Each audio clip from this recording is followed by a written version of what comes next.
it to you. You know, it's only your number that I have now. Okay. If you send it to me, I'm play with the phone. I'm not going to play. Papa used to behave when time is outside with his white garments. You think he's a very gentleman. That this man has. For real, let's even get Paparino's opinion.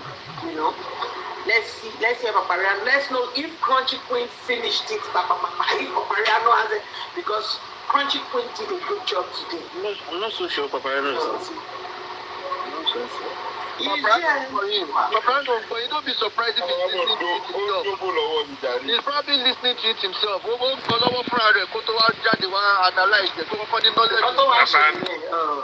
Paparino busy.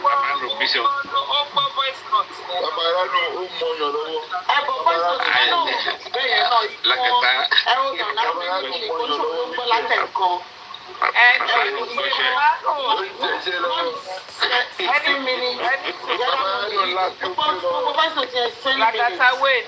No, listen, Oshe voice notes. Paparino. Ori kilo rupo elo ti go. Ori like. Okay, I need to say, I share you know, check inside the scene. In fact, kilo rupo elo she said yes. I'm not with Sniper, should I send it to you? Because a lot of us share. Mr. Eddie K, my brother. Mr. Eddie, you don't want to Uncle Richie, will you play? Should I send it to you?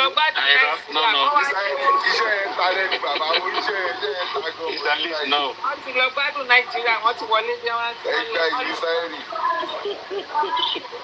Thank you, my brother. Nice one, Egmont. Thank you.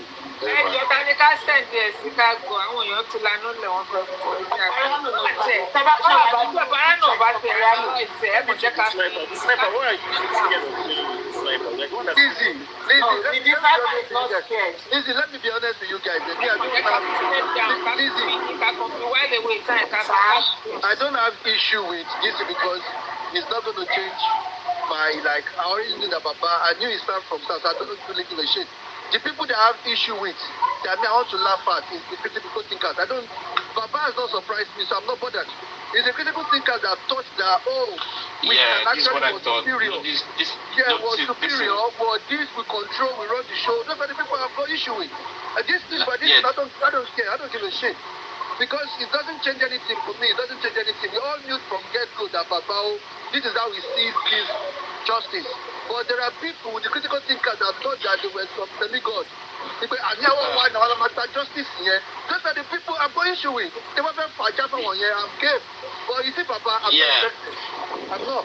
You know, that's what I'm saying, that if I really want to analyze, it might pick up on those things. Okay, all right. Okay, now this is when the Papa was asking for people to come. So right now, as we are arguing on this particular thing, all right, somebody should give us something to feed it. At least we are addicted. This is addiction for us. Oh yeah, if we are not playing that one, you people should just cause trouble somewhere and bring it. Let's discuss it. Oh yeah, play with you. My marriage place.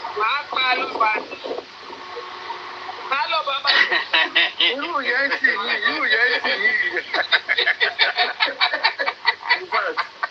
You guys, it's like you didn't even know. Something else is happening. If you see the way they drank that today, I was so scared. Like, oh my God, this. Hello, Baba. Compromise, hello. Let me share. Analysis on that show. I enjoyed it, you know. No, let's be realistic. Honestly, to me, the way I see Baba, yes, Baba job as a carpenter is keeping fit and is getting a lot of vitamin D3 in his bones, which makes him stronger and very attractive to women.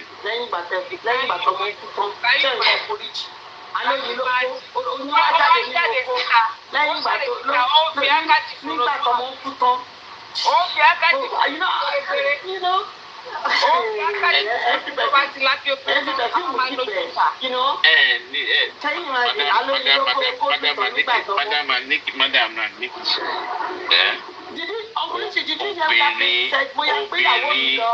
Obìnrin, ọ̀nà ni mo sọ, obìnrin lágbára. Bàbá ló fẹ́ fobìnrin mú mọ́lẹ̀. Ó lò dẹ̀ gbà. Ṣùgbọ́n, ìwé àtẹ̀yìn, yes. Do you even know that? You see this DNA thing that they said they're going to do one in outside Nigeria, one in Nigeria. You know that? It's no story. It's no story. You know that it's looking like Sakam and Jay because they asked. It's Sakam and Jay. Biggest Sakam and Jay of the Ayatollah. A woman came up to ask York. They were confused. And I'm like, but you are the people in charge. You are the people in charge, and you guys are acting this way. Listen, do you understand? That shoulder-mouth lady has broke it down for us.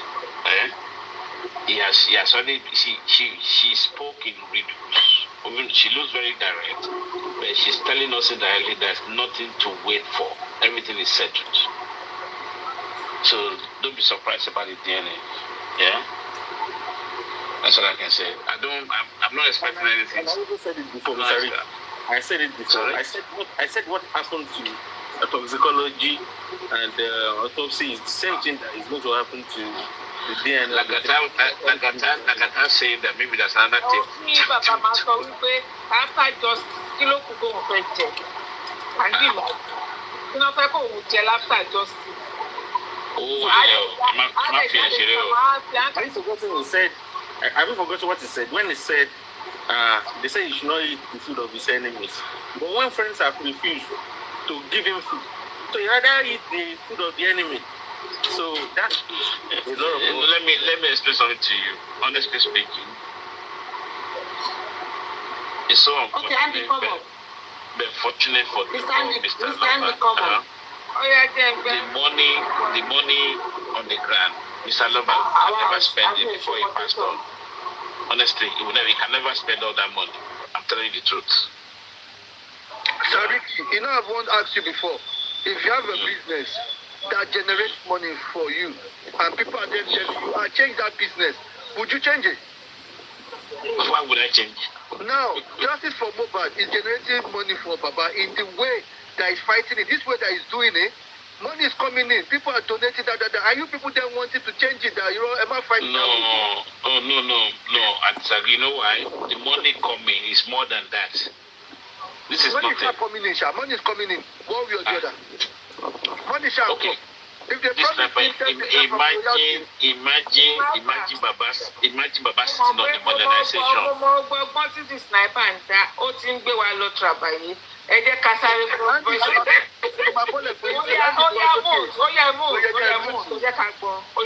Ẹ jẹ́ ká gbọ́.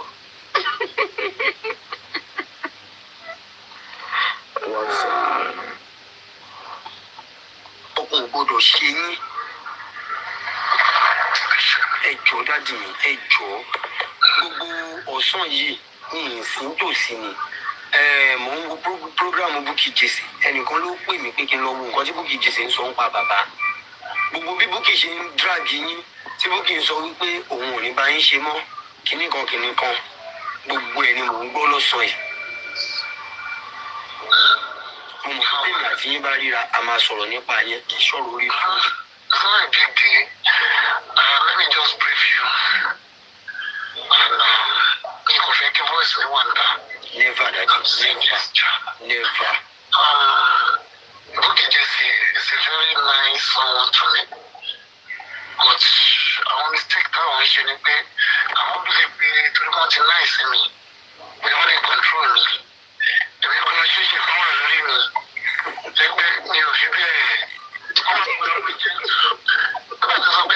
Sórí òkè kí lọ gbàdúrà wọn tí mo dẹ̀ mọ̀ náà nìyẹn mi ní agbára mi wọn accept ẹ̀ so wọ́n ti believe bí mo ṣe blend sí yẹn and she spend money and that money doesn't reach my hand ọ̀rẹ́ ẹ̀ ló kó fún now ó spend like 700,000 ó sọ fi gbogbo ẹnu sọ pé ẹgbẹ́ mi ò ná 100 ló 700.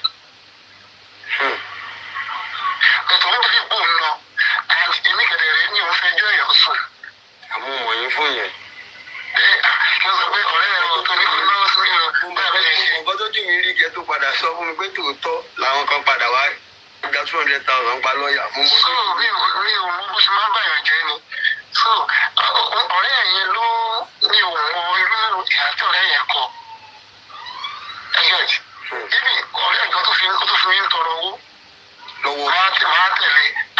jail, one for 100,000.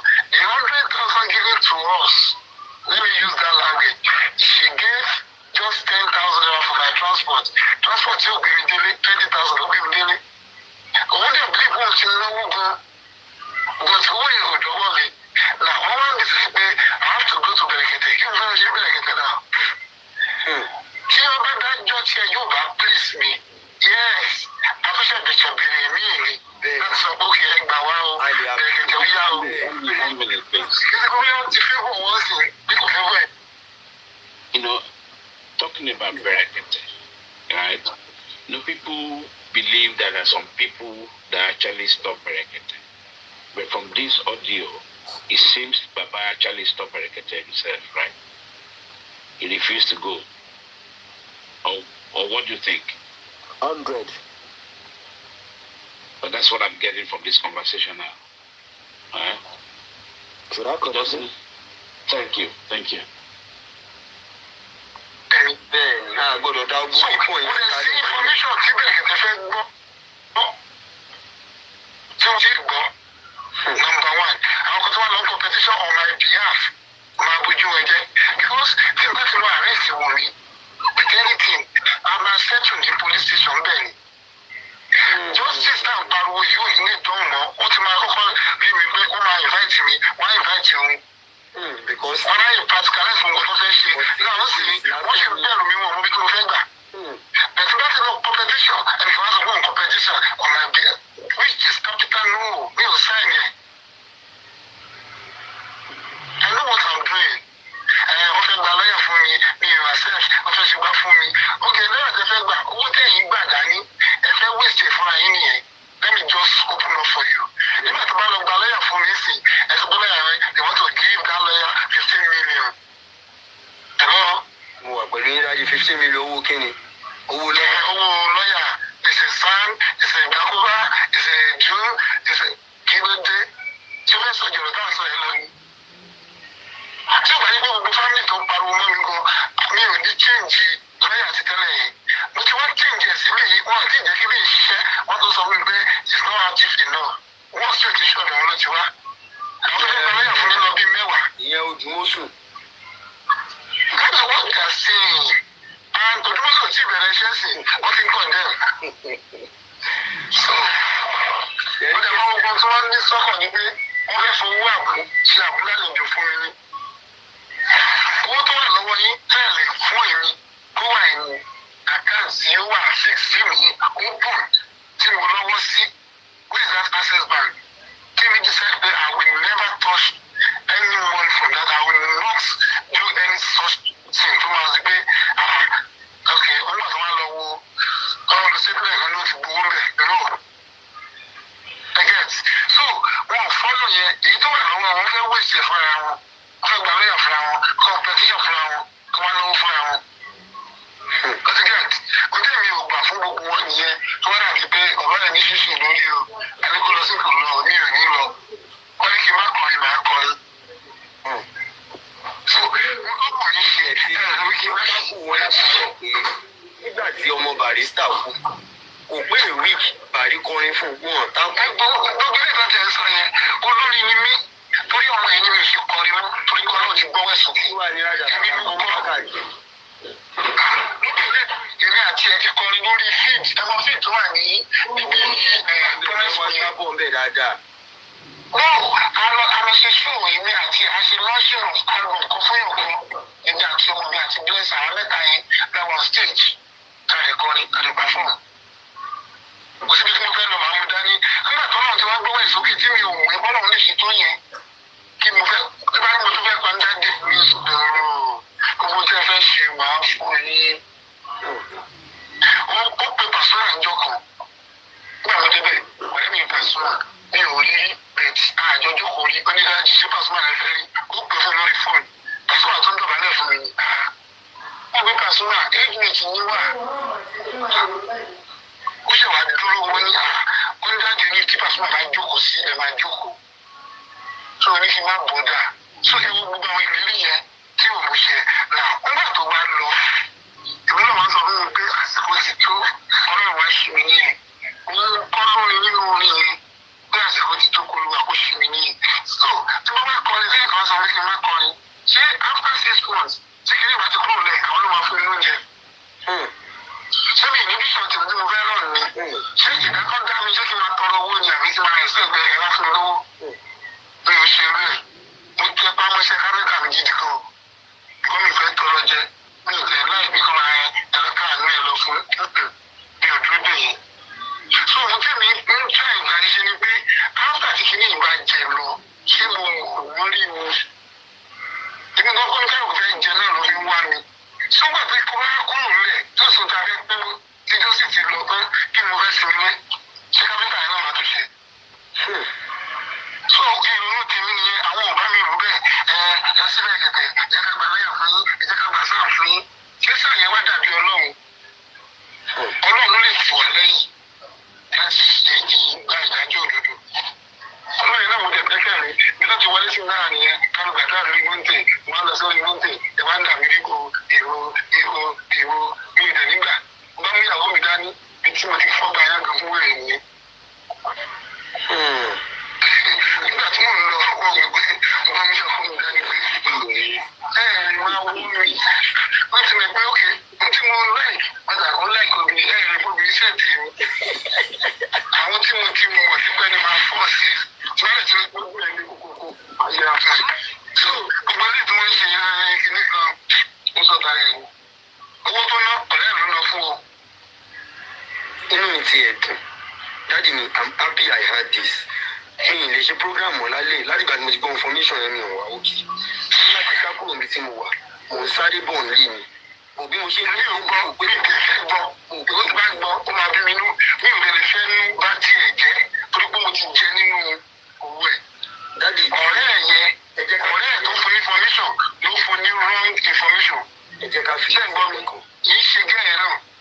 ẹ jẹ́ ká fi ti búkì sẹ́gbẹ́ kan òun ti ṣe tiẹ̀ atẹ́gùn ti gbé yẹn lọ ẹni tí ó bá gbọ́ ti búkì tó bá ní ìbéèrè kó wá bí àwa báwa ṣe fẹ́ bá wọn sọ̀rọ̀ ní ìfẹ́ kẹ́ni kankan tiẹ̀ máa pe dáàdi ẹni à ní ìfẹ́ kan máa pè ní ẹni à so èyí tèmi náà mo lè dánú ní bẹ́ẹ̀. ìfẹ́ kan máa pè ní ẹni à àwọn wèrè kan jẹ táwọn ń kóra wọn jọ wọn láwọn máa gbéra látọ̀dọ̀ àwọn fẹ́ tó bíi 10 àwọn ń bọ̀ sílé ọba àkòròdú táwọn bá dọ̀dọ̀ àyàngún rẹ̀ àwọn fẹ́ kán bá wọn pe dáàdi wọn á pe mọ́mí Mohbad kan bá wọn yanjú èmi wá fẹ́ sọ fún un pé kó má wulẹ̀ lọ́dọ̀ ọba kán wá bá dáàdi ilé direct sódà tán bá ti ń dé àfọlọ́pàá kó gbogbo wọn.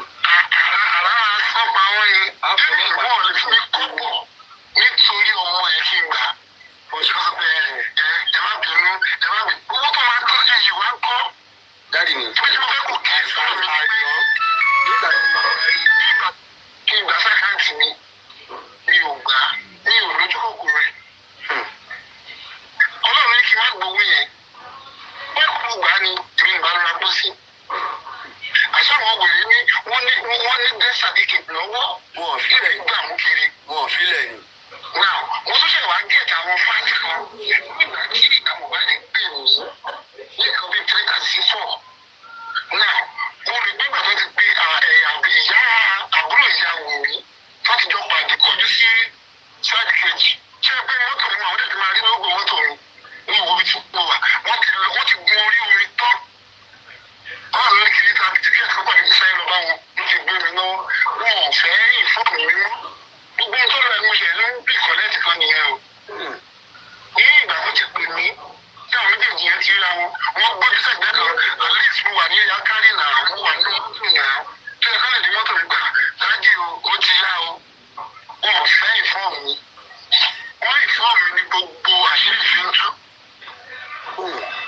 ṣùgbọ́n mi ò ká gbogbo àwọn tí mo bá lórí bí àwọn tí mo bá rí o mo bá lọ́yà o ṣé lọ́yà ló yẹ kó pèsè bẹ́ẹ̀ yẹn jẹ́ kí ṣe dókítà mo yẹ kí n bá ń bẹ̀. àwọn ọmọ àlè wọn ní ọmọ 26 years ṣe wíìlì wọn rà lẹ̀ lórí ọmọ oṣù 5 ṣé mo ṣe láti mí nìyẹn lórúkọ Mohbad mo fi láti mí àwọn tó ń fún èmi kò tí ì ṣe wíìlì tó fún ní ìrètí ti wà nìyẹn. èmi kò tí ì ṣe wíìlì ẹ̀rọ mi ì tí ì ṣe wíìlì àwọn elórí ibú tó àwọn tó bá dẹ̀ mọ́ tó tí ò sọ wọ́n ti sọ ṣáájú ogun ọ̀run máa mú wálẹ̀ níṣẹ́ tó mọ̀ tó tí ò sọ ní ìdẹ̀ ní parọ́ mẹ́nikẹ́ni ní ìdẹ̀ ní ṣẹ́nikẹ́ni níbi. Sorry guys, I'm going to take it back a little bit.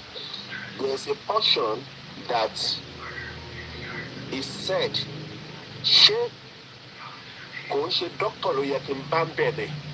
Don't forget that he told us that they called him on Tuesday, 4:30, that Mohbad was hospitalized. When they get to Osapa Junction, between 7:30, yeah, they now told him, "Daddy, Emma Lolly." But according to him, he said he used his own initiative, that he went to the house. But from this audio, he said, "Ṣé kò ń ṣe doctor ló yẹ kí n bá ń bẹ̀ ni?" Don't forget that according to him, what he told us that Mohbad was in hospital. Definitely, when you are going to hospital, definitely you are going to meet a doctor there or the nurses. You understand? But now, through this audio, he's saying that he's supposed to see the doctor there. I'm going to take it back a little bit. And you listen to that portion, please. Yeah, but Andy, by saying that, I'm glad you highlight this out. Just listen. I don't think he has said anything wrong because his expectation is to meet doctor in the and not lawyer. That's what he's trying to say. Yes. Huh? Listen again, please. Yeah.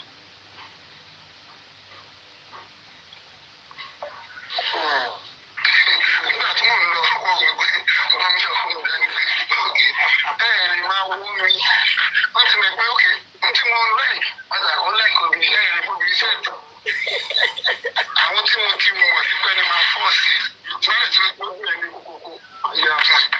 So gbogbo ilé tí wọ́n ń ṣe kíní kan ń sọ tara ẹni. Owó tó ná ọ̀rẹ́ ló ná fún ọ. Inú mi ti ẹ̀ dùn. Láti I had this. Mi ò lè ṣe programu láti gbọ́ information yẹn mi ò wá òkè. Láti sákòrò mi tí mo wà. Sáré bò ń rí mi. Ìyá ò gbọ́ pé ó ti bá gbọ́ ó máa bí mi nú. Mi ò lè fẹ́ nú bá tiẹ̀ jẹ́ torí pé mo ti jẹ nínú owó ẹ̀. Ọ̀rẹ́ ẹ̀ tó fún information ló fún ní wrong information. Ẹ jẹ́ ká fi Ṣé ń gbọ́ mi kò? Yìí ṣe gẹ́yìn náà. Ẹ jẹ́ ká fi ti búkì sẹ́gbẹ́ kan. Òun ti ṣe tiẹ̀. Atẹ́gùn ti gbé yẹn lọ. Ẹni tí ó bá gbọ́ ti búkì tó bá ní ìbéèrè kó wá bí àwa. Àbá ṣe fẹ́ bá wọn sọ̀rọ̀. Mi ì fẹ́ kẹ́ni kankan tiẹ̀ máa pe dáàdi ẹni àwọ̀. Mi ì fẹ́ kán máa pè ní ẹni àwọ̀. So èyí tèmi náà mo lè dá lóhùn bẹ́ẹ̀. Ìfẹ́ tó máa pè ní ẹni àwọ̀ mọ́. Àwọn wèrè kan jẹ táwọn ń kóra wọn jọ. Wọ́n láwọn máa gbéra látọ̀dọ̀ àwọn fẹ́ tó bíi 10. Àwọn ń bọ̀ sílé ọba àkórèdè. Táwọn bá dọ̀dọ̀ àyàngbọ́n rẹ̀, àwọn fẹ́ kán bá wọn pe dáàdi. Wọ́n á pe mọ́mì Mohbad kán bá wọn yanjú. Èmi wá fẹ́ sọ fún ọ pé kó má wulẹ̀ lọ́dọ̀ ọba kó wá bá dáàdi yìí jà. Tó dàtọ́ bá ti ń dé àfọlọ́pàá kó gbogbo wọn. Àpá wọn yẹn bíbí wọn lè fi kọ́pọ̀ nítorí ọmọ ìdí ìgbà. Ẹ má bínú owó tó máa tọ́ sí yìí wá ń kọ́. Dáàdi mi. Bí mo fẹ́ kò kí sọ́wọ́ mi ní pé kí n gbà sẹ́kẹ̀ǹtì mi ò gbà mi ò lójú kòkòrò ẹ̀. Ọlọ́run ní kí n má gbowó yẹn. Ṣé kò gbà ni èmi ìgbà ló ra kó sí? Àṣà àwọn wèrè ní wọ́n ní death certificate lọ́wọ́. Wọ́n fílẹ̀ ní gbà mú kiri. Wọ́n fílẹ̀ ni. Now, mo tún ṣe wá gẹ̀ẹ́tì àwọn fáìtì kan ní ìgbà tí ìyá Mohbad pè mí ní nǹkan bíi 3-4. Now, mo rí nígbà tó ti pé ìyá àbúrò ìyá wò mí tó ti jọ pàdé kọjú sí sáàdì kejì. Ṣé ẹ pé mọ́tò mi àwọn ọ̀dẹ̀ máa rí lóògùn mọ́tò mi? Wọ́n wo bí tí mo wà. Wọ́n ti gun orí omi tán. Ọlọ́run ní kiri ta tíkẹ́ẹ̀tì kan pàdé ìṣẹ́ lọ bá wọn ló ti gbé mi lọ́wọ́. Wọn ò fẹ́ rí ìfọ́pù mi mọ́. Gbogbo tó lọ ẹ̀mú ṣe ló ń bí kọ́lẹ́tì kan nìyẹn o. Ní ìgbà tó ti pè mí, ṣé àwọn méjèèjì yẹn ti ra wọn? Wọ́n gbójú sẹ́gbẹ́ kan, at least mo wà ní akárì náà, mo wà nínú mọ́tò náà. Tó yẹ ká lè di mọ́tò mi gbà, dájú o, ó ti yá o. Wọn ò fẹ́ ìfọ́ọ̀mù mi. Wọ́n ìfọ́ọ̀mù mi ní gbogbo àṣírí fi ń tú. Ṣùgbọ́n mi ni mò ń ka gbogbo àwọn tí mo bá lórí stage pé àwọn tí mo bá rí o, mo bá lọ́yà o. Ṣé lọ́yà ló yẹ kó pèsè bẹ́ẹ̀ yẹn? Ṣé kìí ṣe dókítà ló yẹ kí n bá ń bẹ̀? Àwọn ọmọ àlè wọ́n ní ọmọ 26 years ń ṣe wíìlì. Wọ́n rà lórí ọmọ oṣù 5. Ṣé mo ṣe láti mí nìyẹn? Ṣé orúkọ Mohbad mo fi láti mí? Àwọn tó ń fọ́ Èmi gan ò tí ì ṣe wíìlì yẹn. tó fọ́ ní ìrètí ti wà nìyẹn. Èmi gan ò tí ì ṣe wíìlì. Ẹ̀rọ mi ò tí ì ṣe wíìlì. Àwọn olórí ibú.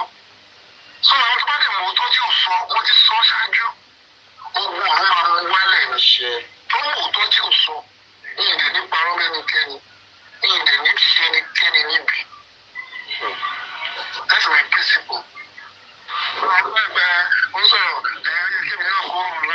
yín sọ̀rọ̀, I will never do that. Omi ẹ̀ tí mo ti mú, kàkà ẹ̀ tí mo ti jẹ, bó ṣe mo tiẹ̀ ṣe ló ṣe yẹn, kò dẹ̀ ṣòro náà. Ẹ̀wọ̀n kan láti wọ́n fi sí o. Ọ̀rẹ́ mi ò ṣe ẹni tó fi ṣọ́ 700,000. Ó ń sèǹdè kókó lè tàbí. Ṣùgbọ́n ibi tó gbé ìròyìn gbà, ó bẹ̀rẹ̀ fẹ́ ni yẹn ṣojú òun, kò ṣe ojú ẹ̀ rárá. Bí mo ṣe máa sọ ọjọ́ tí ọ̀rọ̀ bá kàn pé nínú 700 mi 100. Ilé tó lòun gbà fún mi ń bẹ̀ 40,000 per day. Capital no is 5,000 per day. 40,000 per day. 5,000 per day. Ẹgbẹ́ ìtọ́ fún mi ní ìrànlẹ́ sọ fún mi lẹ́yìn ibi táwa tún ní ọ̀làdé alóyèkìdé ọmọbìnrin tó wà ń bẹ̀ ó fall in love. Ọmọbìnrin tó wà bẹ́ẹ̀ tún fall in love. Mo gbádùn bí màá gan.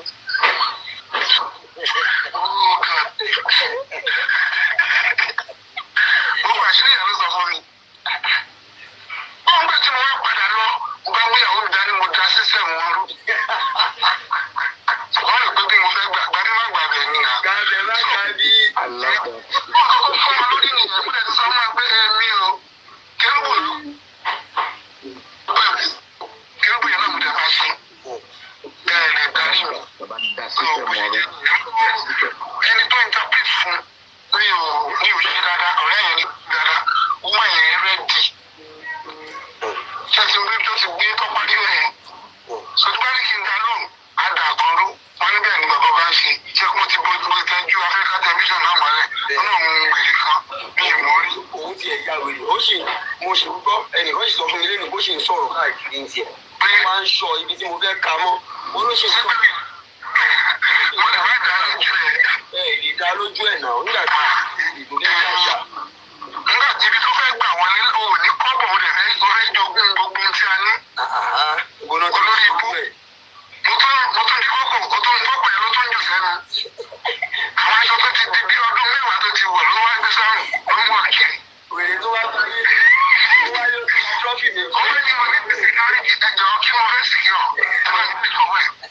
Security mi kọ́kọ́ fi bẹ̀rẹ̀ tó ti gbọ́ fún mi ní. Ẹ tó ti dá wèrè. Kò fún mi ní 1 million kó ní security tẹ̀lé. Security kí ni security fẹ́ sọ? Security ìpínlẹ̀ kò ṣe é olè jà mẹ́rin. Òye mi mọ́ o. Ẹ bá mi bẹ̀rẹ̀ lọ́wọ́ ẹ̀ pé ṣé kí ìpínlẹ̀ kò ti kọ́ tí ò ní wí lọ sí. Nígbà pẹ́lú ìwà àti kàkà kọ́ ti síbẹ̀ lọ́kàn náà.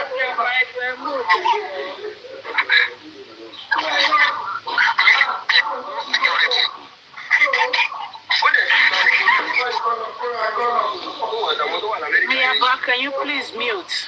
sọ pé lọ́ọ̀yà bàbá 15 Ayaba Esther. gbogbo wọn bí ìbàdàn ṣe pé 15 million yẹn fún wọn ní. Ibi tí mo ti kọ́kọ́ gẹ̀ẹ́tì wọn nìyẹn. You know how much I want to skip to them. The land was demand for 25 million. Okay, ṣé mi lè fẹ́ tà ní? Èmi kan tẹ́ fẹ́ tà ẹ̀ fún mi ní ìgbàkan. Lọ́yà mi gba 15 million. Mo wá lọ interview lọ́yà. Okay, ìwọ náà lọ fẹ́ lò èkéèsì mi. Láti sọ méjì mọ̀ wọ́n. Bí tí mo ti kọ́ fáyà owó nìyẹn. Ṣé o bá jẹ́ ìgbà padà fáyà lọ́yà? Ọ̀dẹ̀ náà ń pè mí.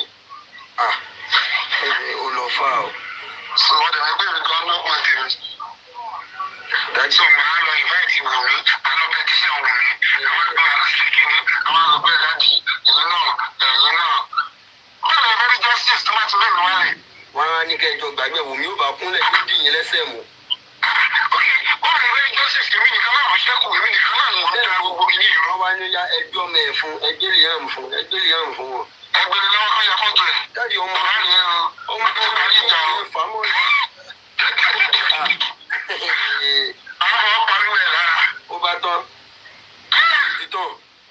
So ohun tí mo ṣe mi ẹ bá invite Wùmí ẹ tó lórí ẹ sọ̀rọ̀ nípa ẹ pé bàbá olóhùn ò sáyìn ẹni tì ẹ tó bá lọ ṣe ọ̀hún bá èdè nígbà o. Bẹ́ẹ̀ ni àníyàn ìyẹn ò mí pé bàbá ò wá justice bàbá ń wá justice but àwọn justice with the right channel kì í ṣe pé true Wùmí la ti ń wá justice distraction ni Wùmí. Wùmí ó lè wá arrest mi èmi kò ní arrest. Bàbá Wùmí lè sue bàbá ìyẹn dá bàbá ò lè sùn wù mí mò ń sọ kíní yẹn lánàá lórí platform ọmọ success nígbà tí woman iris tó lọ kọ kíní yẹn wà ń bẹ̀. wọ́n ní ẹ jẹ́ ká wà diplomatic bàbá ò lè sùn wù mí bàbá ò lè petition wù mí nǹkan tán tí ò ní tán láéláé ni ó dùn ún gbọ́.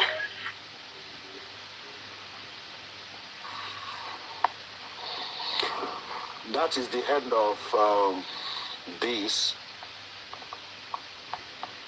As you can see, what I said is that statement that Joseph Alaba made, that his expectation when he got to the house was to see a doctor.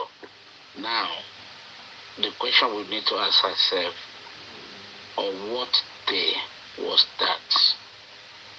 Because was the lawyer at Mohbad premises on Tuesday?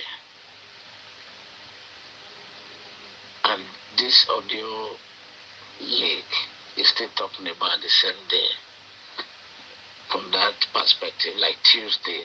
But the question is, why would Baba be expecting a doctor on Tuesday when he knew that this guy died on Monday?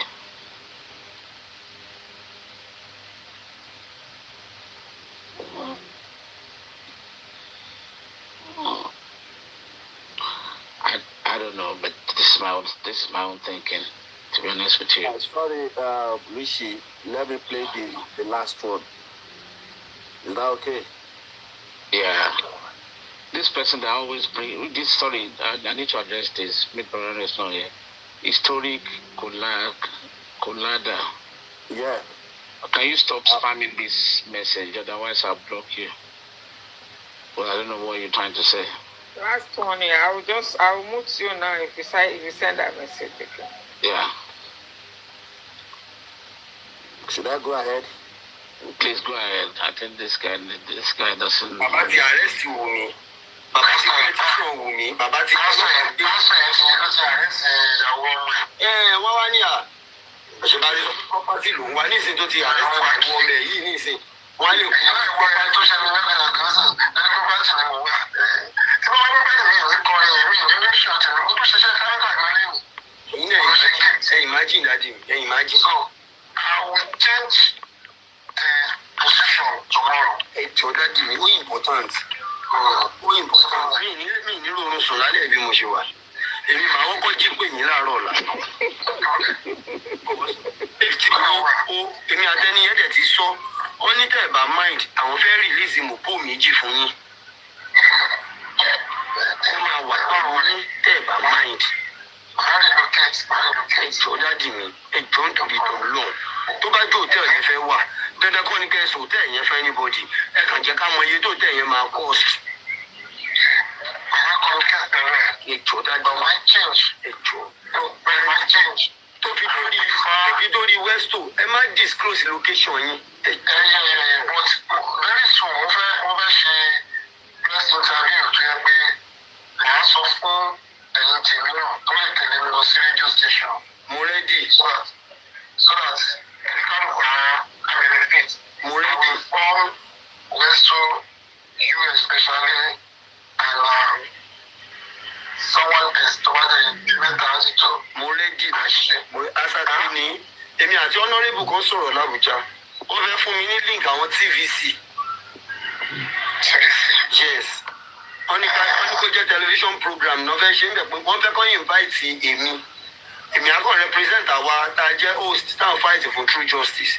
Pé bọ̀ká ti kọ́kọ́ communicate kí gbogbo wọn lè mọ̀ pé yes I want to go there and represent. Pé a máa wá ní orúkọ kan tó máa stand fún bóyá bíi movement kan tó máa mọ̀ pé yes à ń jà fún ẹ̀tọ́ ọmọnìyàn. Pé in case the justice of Mohbad bá tán lẹ̀ movement yẹn ṣì máa lè continue. For justice. So we should talk about that. Ọ̀rọ̀ ìní sì nìyẹn. Èmi ò mọ̀ pé iná dẹ̀ ti ní plan pé okay ẹ ti ń work lábẹ́lẹ̀ to do a press conference. Èmi gan-an sọ pé mi sọ̀rọ̀ láti jọ yìí. Mo dẹ̀ ń sọ̀rọ̀ fáwọn tí tẹ̀mí bọ̀ ní ìsọ̀rọ̀ síta. Mi ò post anything. Inú mi bọ̀ tó ti yesterday. Mo ṣe post lórí ọmọ yẹn. Inú mi bọ̀. Àti mo ṣe bẹ̀rẹ̀ sí post very soon. So I Honor the verify Instagram account. yeah. Congratulations, Daddy. Daddy, you are going somewhere. At that age, time Olowa matters you. Nílé ayé. Sheriff Fatah rolling dollar, mo kọ́ ẹ̀kọ́ lára bàbá yẹn gan. Ẹlòmíì ti kú sára kó tó kù. Irú ilẹ̀ ìgbọ́dọ̀ ṣe bẹ́ẹ̀. Ẹjọ́ Fatah rolling dollar tó fi tètè tó fi rí oúnjẹ jẹ kó tó kú ni wípé ó gbà wípé òun ò tí ì kú tán. Ó tán. Ẹlòmíì lè ṣe wà láyé ó ti kú. Nígbà tó ti give up tí ò ní òkú mọ́. Ìgbọ́dọ̀ wọn wá ìrètí. Rẹ́kọ̀dù yẹn gan ló máa fọ́ gba yín gan fún wọn. Orí yẹn gan ló máa fi tì wọ́n wọlé. Àdàbí abèrè. Èmi ò mọ wọ́n sọ pé mo ṣe tàfi lójú ọ̀mì ká. Wọ́n ní mo bèrè fún placenta ọ̀rọ̀. Àbọ̀ ọmọ ló lọ́mọ, ṣùgbọ́n ọmọ ló ní ìgbàjà. Bẹ́ẹ̀ni. Ó ní sọ́wọ́n sọ pé placenta fẹ́ tó ní. Wọ́n dẹ̀ ti lọ ṣòro ìdílé mi tó tọ́ àti. Wọ́n ṣòro ìdílé fún tí wọ́n sì wá fẹ́ máa gba ẹ̀mí àdàbí àjà fún wọn. Àdàbí tí wọ́n gbé mo rò wọ́n níbi ó ṣe rí nìyẹn. Àárín ọ̀dọ́ra. Kò sí problem dadi mi, ẹ ṣe. Màá pe ẹni yẹn sìn pé ẹ ti kúrò nílé. That is the end. Andy, hello, sorry. Mickey, how are you guys? Is there any possibility that one of you guys can translate in English?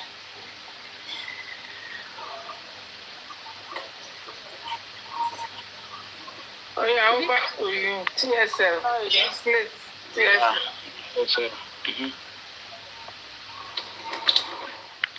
TSL, please, can someone translate? We should go on, please. We should go on, please. Okay, it's quite simple. What the tape contained is just a dialogue between. Actually, let's go straight. Baba Mohbad was explaining to one of to Arifa, and it's quite simple. It's just kind of reminiscing what he has been through initially with Buki's support. You know, that's somebody that supported that went at Buki's instruction that went with Baba to the mountain, and they have to lodge on the mountain for prayers and all that. And there was a miscommunication. The actual money spent, that Buki thought that the hotel they was staying was 40,000 naira per day, without knowing that they were actually staying 5,000 naira hotel per day. So Baba then make some funny jokes towards that he thought it was being clever or stupid or whatever. But the bottom line, what Baba tried to highlight is that don't say because you are sponsoring me to do this and that, you think you can cajole me. And then that's where he now made mention when they asked her to come back, when they asked him to come back, he made sure he went with his wife, like a checkmate, that don't think I'm careless, that you guys have called me womanizer, but I'm not going to fall for that. So he took his wife to the same place again just to checkmate them. And he made a joke like that. You think I'm mad or something, that kind of thing. Then along the line, Arifa now said there was a delegate that's been prepared to went to the Oba in Ikorodu.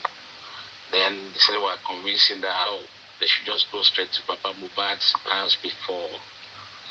And Arifa was joking that okay, that maybe Papa Mohbad would have taken the advantage to actually arrest those people that's coming to the Oba and all that. Then Baba then Baba then cursed them, said, "Thunder go fire them." No, that kind of thing.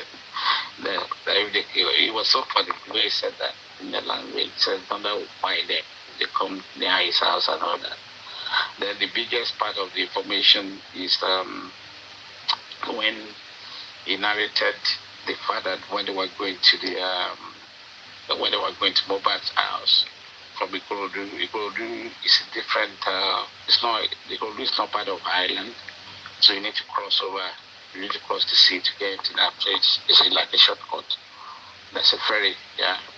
So basically, Mama Mohbad and maybe her sister was going, and for some reason they left him alone, and he has to call them. He was accusing them that they must have seen his car logo and all that. But why would they plan to leave him alone? That they wanted to go to Mohbad's house by themselves.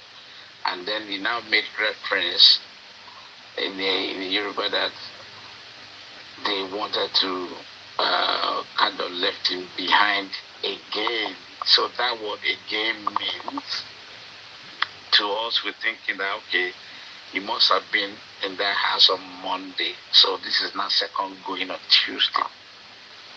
Now, having said that, he made mention something which is quite peculiar, that he was just talking, say, when I got to the house, I was surprised that I found a lawyer instead of a medical person.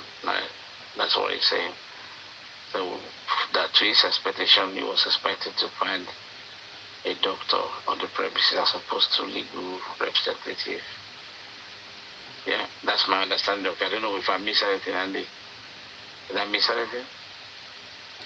Well, to be honest, I'm not listening to it because I'm just listening to one of the justice fighter, and this one suits me. I don't know whether I should play it.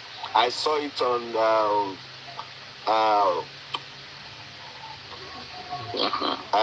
Fabuni.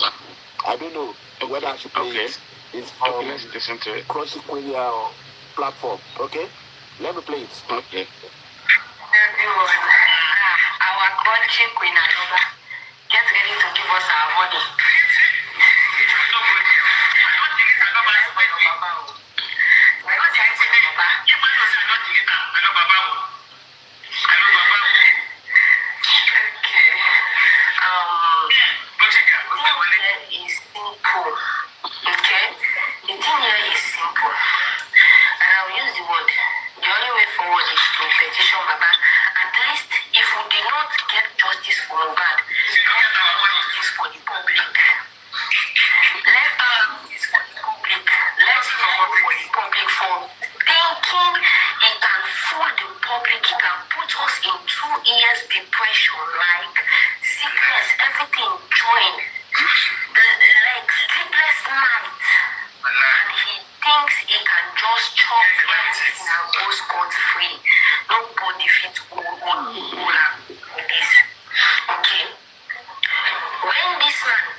then they will sit on it.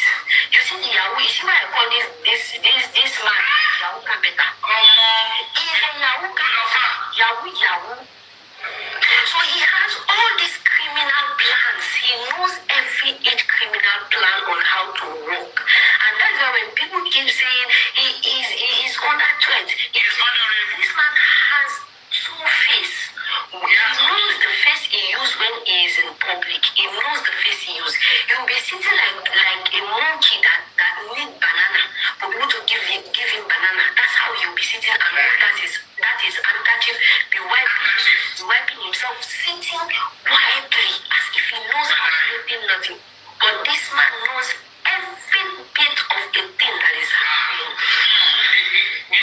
The man that tells us if my enemy prepared jollof rice and chicken and you are telling me to chop it and you know I'm hungry, do you expect me to chop it? So this Jackie Dansan don't prepare jollof rice and chicken with yam for them. Now we another people are making no go chop that jollof rice. If you expect to make it not chop that jollof rice, this Yahoo Carpenter, they tell us if we expect them make it not chop that jollof rice so they don't prepare for them. This Yahoo Carpenter, when she done that time, only one cigarette, black cigarette like this. All those children that need peanuts, to give them peanuts so they can get flesh. This Yahoo Carpenter that was looking so malnourished when the justice started. This Yahoo Carpenter get mine now, they teach us law. They tell us say the meaning of lawyer is to take you to the law. This Yahoo Carpenter, when I say you don't know absolutely nothing, now they teach us law now. Say the meaning of the law is take you to the law. Like Yahoo Carpenter, when you come out, they tell us say even if my mama they found guilty of this justice, they can come out. Only that Yahoo Carpenter, they destroy the justice behind God because of this Yahoo Carpenter before.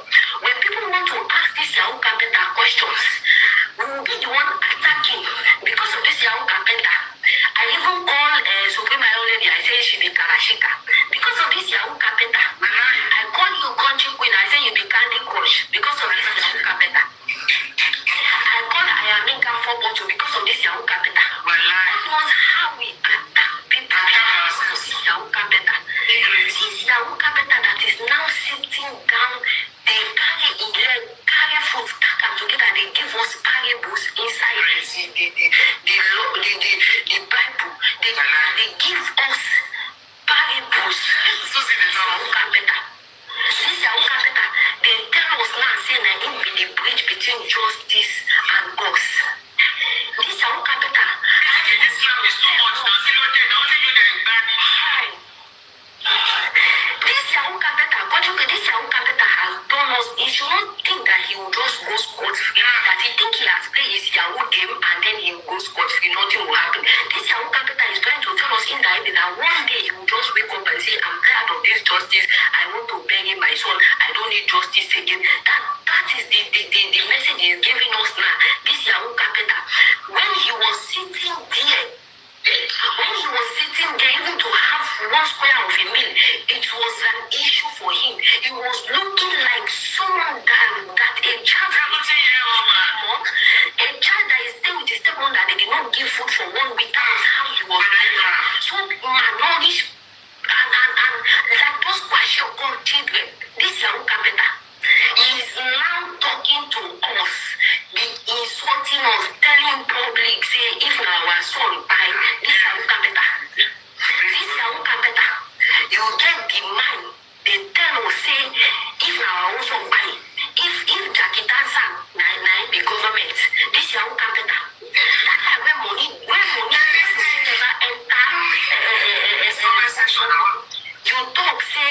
you talk say even if autopsy, even if na 5 years, we will still get results. This Yahoo Carpenter, you go the price autopsy, you go the price and buy one get one for free like akara. You go the price they give you buy autopsy, they give you toxicology for free. This Yahoo Carpenter, we public pay money, we suffer shout say could donate to you get my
us the truth.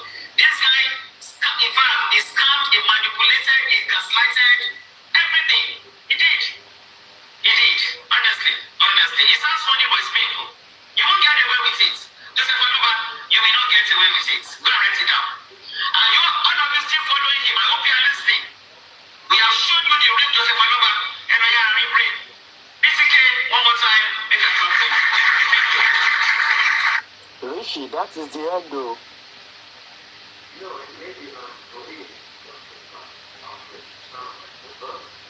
Bákan sí tẹ́ni àbí ìyàwó ó ṣáà máa dẹrù lé ọkọ. Gbogbo lọ thought maybe he can play kí ni wọ́n máa gbé ẹjọ́ ẹ̀yìn èèyàn mi those that you can hear Yorùbá pé bọ́lọ́run bá ṣe ní ká sọ lẹ́nìí ni ẹ bá ń gbà bẹ́ẹ̀ o. Ẹ máa rẹ̀ nílẹ̀ máa ń tẹ̀ máa fún un bí àṣà sísá wa tẹ́ni ọmọ ológun. Josie, if all your ajas come back in, if they are hearing this program, yeah, with all this evidence that's coming out, let me say like 2 weeks ago now, especially last week, that they hit the floor very grandly.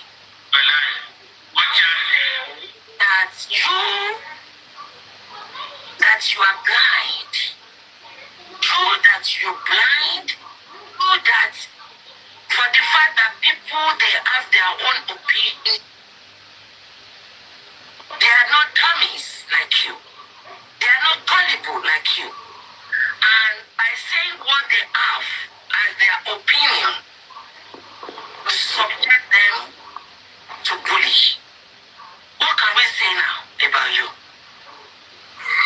Ẹ̀yin tó jẹ́ wípé ọ̀rọ̀ tí àwọn èèyàn sọ ẹ gbé wọn jáde, ẹ gbọ́ ọmọ wọn jáde, ẹ gbọ́kọ wọn jáde, ẹ mú píkọ̀ wọn, ẹ ṣe yàmàyàmà, ẹ tó wá ṣe kí ni ẹ tún dúró lórí yẹn, ẹ mú àwọn ẹgbẹ́ ràǹbàràǹbà, ẹgbẹ́ rẹ̀ǹdẹ̀rẹ̀ǹdẹ̀. Ẹ máa dẹ́nu fún ara ẹ̀ ṣá o. Ẹ àwọn máa fún ara ẹ̀ ṣá o. Àwọn èyí tí wọ́n ti wọlé o. Mami ti mount, okay. You know, ẹ mú ẹgbẹ́ ẹ ṣe.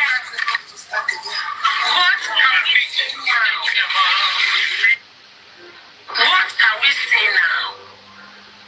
Torí mo rí gbogbo yín tẹ̀ ń gbé bí ajá. Ẹ ń gbó bí ajá láti wíìkì tó tá a wà yìí kò rọrùn fún lọ́dẹ. Ẹ bẹ́ẹ̀ lè faṣọ mọ́ra yín lára. Ẹ wá ṣẹ̀sìn world wide world. What can we say now? Gbogbo ẹ̀yin tẹ̀ ṣépè fún àwọn ọmọ tí wọ́n ti ẹ̀ bá wa dá sí rárá. A dẹ̀ rí wípé in fact gan ẹgbẹ́ tẹ̀ ṣe fáwọn èèyàn ẹ̀ ṣe pẹ̀lú ẹnu lásán. Ẹ ṣe tàṣẹtàṣẹ. Ǹjẹ́ Ọlọ́run bá tún send out dé báyìí? Ẹ má jẹ́ kísà níyà. Ẹ jẹ́ kísà níyà. Ṣẹ́rí ẹ̀jẹ̀ tí ọmọ yẹn pè gbogbo everybody ní ìfẹ́ mọ bó ṣe kẹ́. Ó bẹ̀rẹ̀ látòrí ìyá ẹ̀ bọ́sẹ̀. Ó bẹ̀rẹ̀ látòrí bàbá ẹ̀ tó pẹ̀rẹ̀ ní agbẹ́gilére. Ó bẹ̀rẹ̀ lórí ọmọdé àtàgbà tó jẹ́ wípé ó fẹ́ mọ kí ló ń ṣẹlẹ̀ nínú justice for Mohbad. Olúfin béèrè wípé ẹ ti ń ṣe pẹ́ òun lẹ máa fi ṣe àṣemọ. Ẹ̀yin tẹ́ ẹ ja ìjà yìí, tẹ́ ẹ jà bí afọ́jú, tẹ́ ẹ ṣépè tí ara dẹ̀ ní ọmọ yẹn níbi tó wà. Because direction tó fẹ́ kẹ́ ẹ báwọn fi ṣe kọ́lẹ̀ fi ń ṣe. Bọ́n torí tẹ́ ẹ máa jẹ, torí nǹkan tó promise yín, ẹ ti group ara yín, ẹ bá ti rí yàn kan tó sọ bínú ẹ̀, yóò lọ sí ọ̀nà bíi tẹ́ ẹ lọ, ẹ̀ní kan lọ máa ṣebí ẹ fẹ́ lè ya kí wọ́n pè íńtánẹ́ẹ̀tì. Láti gan mi ò kò tí ì pé 5 months. Mo wà lórí platform sísá wa kan ká sọ̀rọ̀ wọnú ara wọn. Ẹ ṣú wa ni mo ti mọ̀ pé ní group. Sísá mi yẹn ó kàn tìtì kéèsì Lizzy Anjorin àdẹ̀sọ̀rọ̀ wọnú ara wọn. If you do anything about justice, mo ti rọra move. Mo ṣùdé òru nígbà tí mo sọ ìyá mi.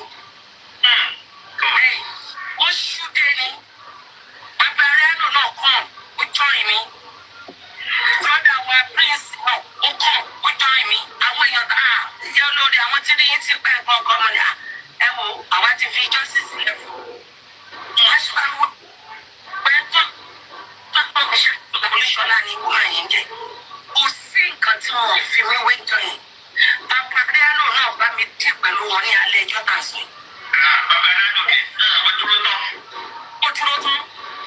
By the end of the day kí la wá ń sọ ọ́ sìn gbogbo ẹ̀yin tẹ́ ẹ ti ṣépè gbogbo ẹ̀yin tẹ́ ẹ ti kú àwọn èèyàn ẹ jọ ń torí Ọlọ́run ṣé kò sí òpadà kó sí yín lójú ẹ wá ó lóun á tẹ̀sí yín lójú ẹ máa gbé ìdìbò jáde lẹ́nu ẹ tó gbẹ̀rẹ̀ pásítọ̀ ó lóun gbàbẹ̀ má gbàbí ẹ ti mọ̀ pé ìsìn àgbáyàwó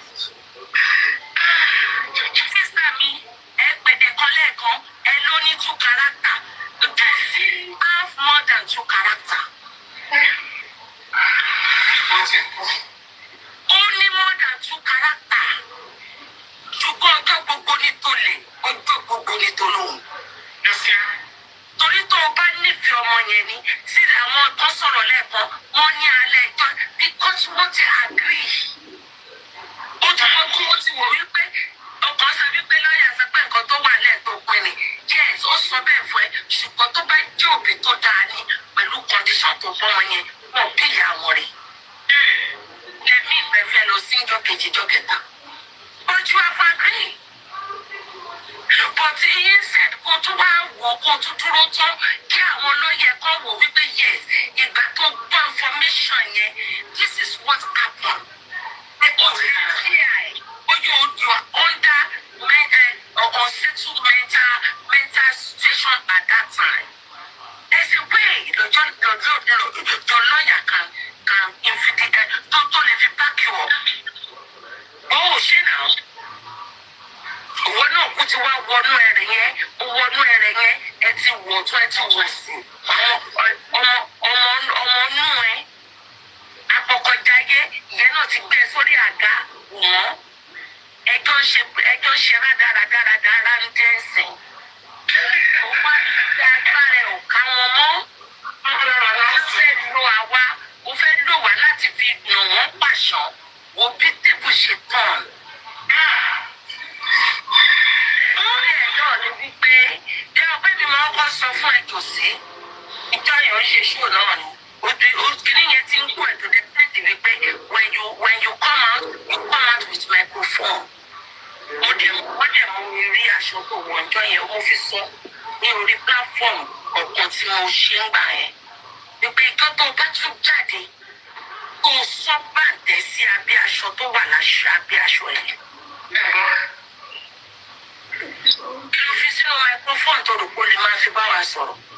The following week wọ́n ló bẹ̀rẹ̀ sí lẹ́sìn yẹn rárá kọ́kọ́ jáde díẹ̀.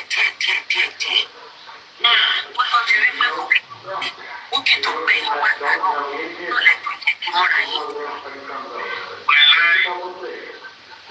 Mo ṣe láìkí bókì tó ìyẹn náà ṣe kí wọ́n fọ́kọ̀. Náà kò tó sí òun lè máa lò wá òun lé ní òun ó sọ́mọ́. Tó láwọn wèrè ẹ́ akígbe márùn justice for Mohbad wọn ní bàbá tó ṣe kíni kan bàbá tó bímọ ẹ tó bá jẹ tó you want to stand with that word bàbá tó bímọ ẹ ó yẹ kókó ẹrù ọ̀nì sorry for my language ní bàbá wa tó bá jẹ bàbá tó bímọ ẹ ní ó yẹ kíkíni kí okó ẹ kó rọ ni wọn ní kó lọ Àbújá kó lọ ṣùgbọ́n àwọn àṣeyọrí. Nígbà wọ́n síbi tá a fẹ́ kó bọ́ sí, ìgbà yẹn là ń gbọ́ 3 sàn, 4 sàn, 5 sàn, kìíní kan sàn, wọ́n lò wọ́n sí. Kò rẹ́ sí ẹlẹ́nu wíwọ́ tí mo bá ní ṣe máa bá mi kọ́ ẹsẹ̀ àtàpá ẹ̀ ìyẹn gbẹ́ létí wọn bí yàrá ìyá rẹ̀ kò sọ̀rọ̀. Ibi ẹsẹ̀ tí àwọn ti yín bọ́ta láti pa kìíní yẹn wọ́n lè gbé rárá orí bẹ́ẹ̀ ẹ̀dá gbòòrò rú. It's in group by group to manipulate people's mind. Ẹ jọ ń gbogbo òkè àtọ́dọ̀ yín lénìí. This is September, gbogbo ló já sí. Ẹ̀yin olótìtọ́ lọ́lọ́run wà. Ẹ lè kọ́ fà pẹ̀lú rọ́, ṣùgbọ́n ìjọ kan báyìí.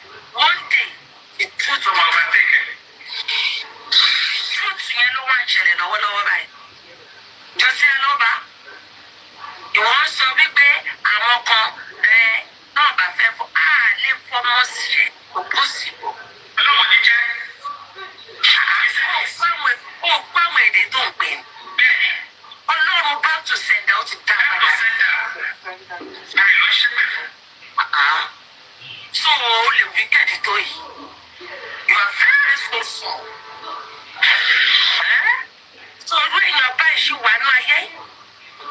Ìgbẹ́ ẹ̀ ti rọ̀ àbí? Wàá wá mọ̀ wípé ọmọ tó bí yẹn. Royalty ti gbogbo yín tẹ ẹranjú mọ́ yẹn. Rí wípé atẹ́gùn ní Mohbad máa bá yín fẹ́ sí owó yìí lọ́kọ́lẹ̀. Bí o fẹ́ mọyé tí náírà fẹ́ gbé fún yín, ìyẹn gan tẹ́ bá rí gbà. Bí o bá jẹ́ pé owó yẹn ṣì máa bọ́ sọ́wọ́ àwọn ọmọ tí ò níyà tí ò ní bàbá lásìlásì. Torí láti òkè délẹ̀ yín inú fámìlì yẹn kò sẹ́ni tó deserve anything about that boy. Ìyá ti ṣorí burúkú lọ. Bàbá náà ṣòṣì lọ wo bó ṣe gbóbi ilẹ̀ Gálílì ọjọ́ kìíní àná gbogbo kámẹ́rà sí lójú. Tí gbogbo ohun kò fún wa lórí ó dàbí bàbá 80. Bàbá 70. Dáná ti ṣe ẹ̀ṣìdá. Ẹbí 75 ni wọ́n ní poor grace ní bàbá ọkọ òkúta. Tí bàbá yẹn ò lè fẹ́ tí ò lè bá yẹn sùn mọ́. Ó kò dòjò sí nìyẹn ń dó lọ́wọ́lọ́wọ́. Nǹkan tẹ́ sọ òkú ọ̀fọ̀ ẹ̀wù bẹ́ẹ̀ ṣe sọ́dà. Ẹ̀ ń bá wọn lórí ẹ̀ ṣorí burúkú. Àwọn tí wọn ò mọ̀ dí ọ̀rọ̀ ẹ̀ ti àwọn kan síta ẹ̀ jẹ́ kọ́ lọ kọ́ lọ lóore wọn. Àwọn ẹmọtalẹ́nu ẹ̀ jẹ́ lọ bá yín ṣépè fún wọn. Wọn ò mọ̀ wípé ẹ ti ilẹ̀kùn olóore mọ́ wọn. Ẹ lè rò pé yóò mọ ojú yín. Ṣùgbọ́n ibi tí ọmọ Mohbad yẹn ti máa kọ́ màtò fún gbogbo yín ẹ̀ sunkún ọjọ́ ọ̀la. Ẹ gbà bẹ́ẹ̀. Ṣé wá rí gbogbo ẹ̀yin tẹ́ lórí ọ̀fẹ́ tẹ́ lè ṣe ó sì báyìí? Tẹ́ mú òtítọ́ tó jẹ́ wípé ẹ tún ní àwọn group by group nínú tí ò wọ́n sí anybody tẹ́ ẹ tó ń lò yín ìwọ ṣàjáde náà. Nígbà tí bàbá ọmọ gan sọ wípé kọ́ máa jà lọ́yẹn gan ló pè òun. Kí wọ́n ló gbé wa dìde ni? Ṣé àwọn akọ́kílẹ̀ ni? Àdúrà ní kẹsàn-án fún wa, ó ti rẹ́ lórí ẹ̀. Only God, you are saying that your lawyer, who is your lawyer, who pays him? Owó tó wà lọ́wọ́ sànù ẹ̀ ṣé wọ́n ló ṣe ni? Wèrè dàda ń datọ́ akígbe márùn ìyẹn náà pariwo wípé wọ́n sọ pé àwọn dáwó. Ṣé 30 million àbí nǹkan tẹ́lẹ̀ ẹ̀dí lápò ló ń gún yìí? Ìwọ dọ̀dọ̀ yọ yẹn, akígbe márùn of justice. Tó ní tọ́lá kó wá gbowó wọn, ṣé ẹ lè dá gbogbo over 200 million padà? Tẹ́ bá tún wá dá padà, kò ṣé ẹ lè dá báwọn àwọn èèyàn padà? Ẹ lè dá mentality àwọn èèyàn padà. That one dey calm nonsense now. Calm nonsense. Ẹ rí wípé irú yìí ẹ lè jẹ́ kí àwọn èèyàn kó dìde sáwọn èèyàn mọ́. Ṣé ìyọ̀gidi ìkànnì pé ọkùnrin bá sùn tọrọ pé náà ibi tá a dé yìí for Bukky Jesse to say what he say ṣáàrí bíi tí mo ti mọ̀ wípé that man is something else. Ìjọ tẹ́mi ti yọwọ́ onígbà tí wọ́n ti pè lóru nípa sómi ìbí sí mi ìbí sùn. Bàbá tó lóhùn wá jọ́sì tá a tuntun wá tọ́lọ́ tún ṣe tá a tún rí èèyàn kan dì mú. Àti ìgbìmọ̀ ó sì wá bí ìgúnpá. Ìgbàjà lọ́rùn ọwọ́. Ìwọ bàbá yẹn ló tún wá jáde. Ó wá tún wá ń dì bọ́ọ̀n. Akíbẹ̀ mo ti rò pé yes. Nǹkan ti dé. Kòkòrò. For once, ẹ̀tọ́ bẹ́ẹ̀ sọ wípé ọ̀gìnì kan ló bí ọmọ ẹ̀. Kó má lè tiẹ̀ kọ́nà Yomi Fabi to join them pẹ̀lú gbogbo nǹkan tọkùnrin yẹn ṣe láti kẹ́.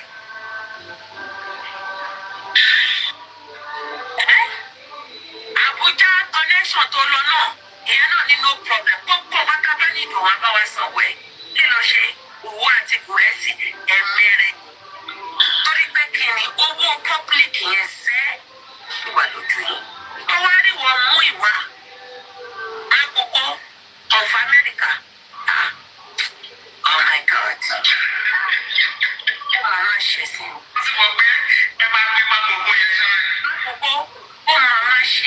èmi tí ẹ ti pọ̀ for long time you are not the same family. ẹ̀ ń tọ́ra yín jẹ ni. ó ṣì máa jẹ́ tọ́nà bàbí ìyá. bẹ́ẹ̀ni gbogbo 1p 2p $1 whatever money tó ń lára owó Mohbad wà ló ṣèrò ẹ̀ mọ́. gbogbo yín pátá tọ́wárí gbogbo àwa náà tá à ń ṣe tọ̀tútòsí náà tá a dúró re ẹ̀sán orí yẹn náà lọ́lọ́wọ́ ṣe fún gbogbo wa.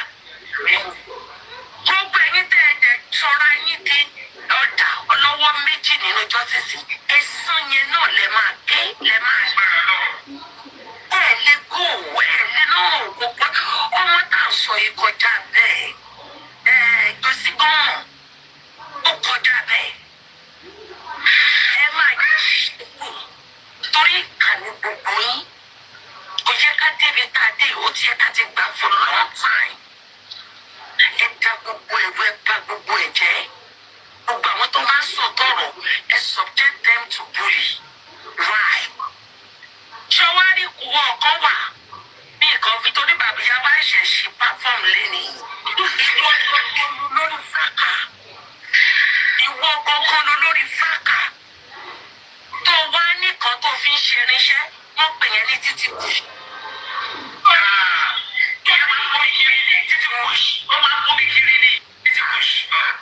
ẹ̀yin méjèèjì yẹn ìwọ yé tí idiot yẹn ẹ máa gẹ́ títí kù ṣe àbísí ọmọdé ó máa fi ojú yín hàn ṣèké torí iṣẹ́ tó ní kẹ́ ẹ bá òun ṣe nínú justice kọ́lẹ̀ ṣe ẹ lọ kọ́lẹ̀ àsìkò nígbà tí kòkòkò yẹn bá dé tó ń dùn yàrá rẹ̀ ẹ lè tan kámẹ́rà ẹ lè sọ ẹ wá gbé wípé kí ni báwo ṣe pé tẹ́ǹtì yẹn lọ́dẹ̀ òòrè lánàá tẹ̀sán pa mi lórí. ẹ fún tẹ́ǹtì yẹn ní orúkọ ẹ̀fẹ̀ yìí kọ́gbọ́n ẹ̀fẹ̀ yìí kọ́gbọ́n mo wíṣì pé máa lè ní spẹ́ǹtì yẹn gbà yẹn nígbà tí ìyá yẹn bá dé ẹ pè ní fèyí gbọ́gbọ́n tó fi nǹkan tí Mohbad ara tó fàyè yín dá ayé fi kọ́gbọ́n. burúkú ni ẹ̀yin abirùn abàkọ́ṣì ẹ̀yin tí nǹkan kan pè é ó jẹ́ pé internet validation ẹ̀ ń wá káàkiri. àti ilé bàbá yín fún yín o. ìgbà tẹ́ ẹ̀ mọ anybody ẹ̀ máa ṣàràbù àwọn tẹ́ ẹ̀wọ̀n bí aláìyá yín rẹ̀ ẹ̀ lè ṣọ́ọ̀tẹ̀ fún wọn ìtumọ̀ ẹ̀ ní pé wọ́n lè gbà yín àsọmọ ọ̀dọ̀. ẹ̀lẹ́ túbà tẹ̀sẹ̀ wọn jọ́sìsì pawápọ̀ ẹ̀ṣẹ̀ ni yánkanyànkan ẹ̀ wo ibi tí bàbá yín tó jẹ́ kẹ́ ẹ fi òkú lẹ́ máa fi wọ́ ni bíṣọ̀pù lẹ́ máa fi wọ́ ni tó jẹ́ kẹ́ ẹ sọ fún wípé jòsí jókòó síbi òṣì ló ń ṣe. nǹkan tó ní kó o ṣe bí kọ́ ló ń ṣe ó yẹ kí owó ẹ̀ kó rọ bí ẹ̀fọ́ tẹ̀tẹ̀lẹ̀. lóòótọ́ you are looking for real justice. ìgbà ilé máa gbọ́ wípé ìyá onídìí bàràbàtà ìyá ọlọ́yàn fẹ̀ǹfẹ̀ ìyá oníkíní kan lòún ń gbé kí bàbá yín máa ṣe 3 sàn 4 sàn wo Paul Grace máa gàṣọ lọ́sìn ẹ̀ Paul Grace máa gàṣọ lọ ìwọ ló ní ìwọ bá lè bára yín sọ. fúrọ́jọ́sí máa gàṣọ lọ. bọ́ọ̀lù tọ́lá níta ló sọ bẹ́ẹ̀ sọ pé olórí kò lọ títí ni ó fún ẹ ní jòsí ó bára yín sùn yàkànyàkà yàmàyàmà nígbà tí bá lè jáde ń bẹ̀ kan gbé bọ́ọ̀tà ẹ̀bọ̀dé justice for Mohbad yẹn ló ayé ẹ̀yìn àgbà oṣù méjì lọ́ọ̀rì ẹ̀rọ ìrísí ìwé ẹ̀rọ àfàjà ni. ó yẹ kó lọ́ọ́ fi gbogbo yín ni pé ọ̀rọ̀ yìí kẹ lórí yín burú kẹ́ni tí yín ti bá yín òṣìlẹ̀ ṣe tẹ́ ìbàdàn tó sọ fún yín. ẹ wá pa ẹbàrìn àjò jẹ́ gbogbo ẹ̀fọ́tì àwọn èèyàn ẹ̀sọ́ jẹ́ ládàá ẹ wá lọ́wọ́ ló máa gbèjà wá nígbà bẹ́ẹ̀. àwọn ò lè nà yín a lè tọ́jú yín ṣùgbọ́n ìṣẹ̀dá ọmọ yẹn tó wà níbi tó wà tí wọ́n sì ní lára. he need to rest. that boy need to rest. and Josino I know what I saw. Mohbad is crying. To see, I know she will. Why did people let what below? But you want to go by the justice.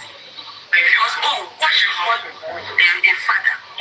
Baba, I was said it's for not the people. Cherry Pop, I shake my head. Hello, what do you think? Parawan, yeah. You want to get penny lolo. You want to get a train of fish here. Shut my bed. All over to Zenda. What's a caliber? You want to go my boo, Chotiri, Chetiri. So I need the award in Latin Abada. Rooney, what's the best person one night? Wow. This song is for it's called Singing by Ragina. Get back to Bobby. I want to solo. What's it called already? You get my choice.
sọ̀rọ̀ ẹ̀yìn.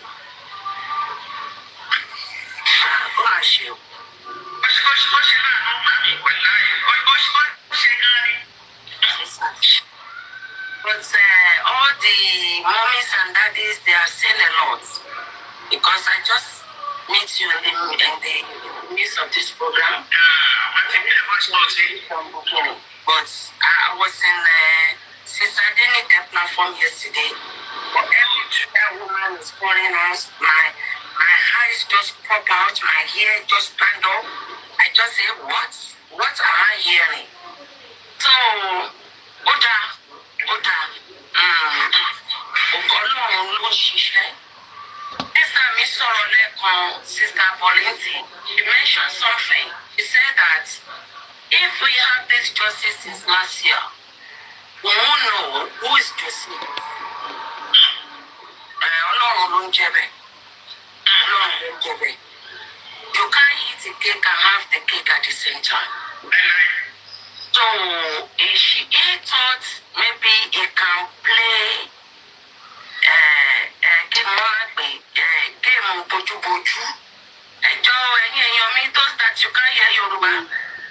Ọlọ́run bá ṣe ní ká sọ lẹ́ni ní ẹ bá ń gbà bẹ́ẹ̀ o. Ẹ máa rẹ̀ nílẹ̀ máa fi kún bí àṣà sísá wa tẹ́ni ọmọ ológo.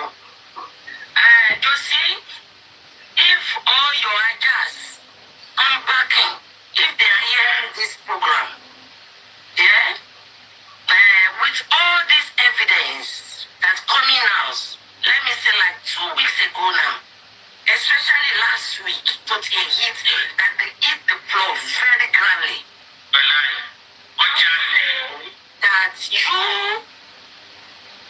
That you are blind. You're blind, true that for the fact that people, they have their own opinion, they say what they see. They are not dummies like you. They are not gullible like you. And by saying what they have as their opinion, you subject them to bully. What can we say now about you? Ẹ̀yin tó jẹ́ wípé ọ̀rọ̀ tí àwọn èèyàn sọ ẹ gbé wọn jáde, ẹ gbọ́ ọmọ wọn jáde, ẹ gbọ́ ọkọ wọn jáde, ẹ mú píkítọ̀ wọn, ẹ ṣe yàmàyàmà, ẹ tó wá ṣe kí ni ẹ ti dúró lórí yẹn, ẹ mú àwọn ẹgbẹ́ ràǹbàràǹbà, ẹgbẹ́ rẹ̀ǹdẹ̀rẹ̀ǹdẹ̀. Ẹ máa dẹ́nu fún ẹ ṣá o. Ẹ àwọn máa ti rẹ̀ ṣá lórí o. Àwọn ilé tí wọ́n ti wọlé o. Mọ́mí tí mú ti ok. You know, every and share.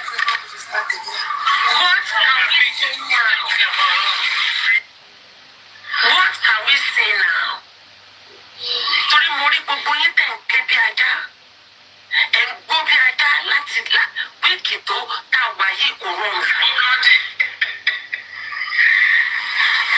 Ẹ bẹ́ẹ̀ lè faṣọ mọ́ra yín lára. Ẹ wá ṣẹ̀sìn world wide world.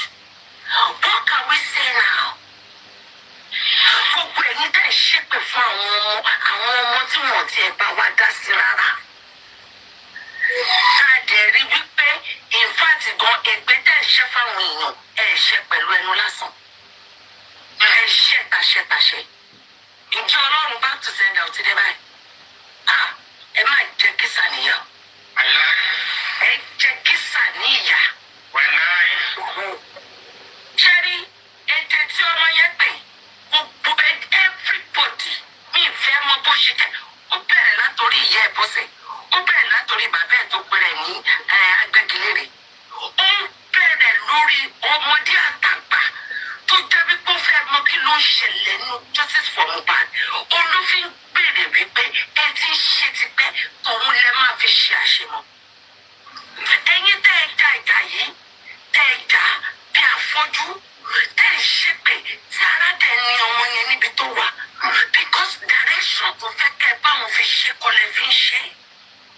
Bọ́n torí tẹ́ ẹ máa jẹ, torí nǹkan tó ń promise yín, ẹ ti group ara yín, ẹ bá ti rí yàn kan tó ń sọ bínú ẹ̀ tí ò lọ sí ọ̀nà bíi tẹ́ ẹ lọ, ẹni kan lọ máa débi ẹ fẹ́ lè ya kí wọ́n pè internet. In fact, gan mi ò kò tí pé 5 months. mo wà lórí platform sísá wa kan ká sọ̀rọ̀ wọnú ara wọn ẹ ṣú wa ní ibẹ̀ mo ti mọ̀ pé ní group. Sísá mi yẹn òun kàn tìtì kéèsì Lizzy Anjorin àdẹ̀sọ̀rọ̀ wọnú ara wọn.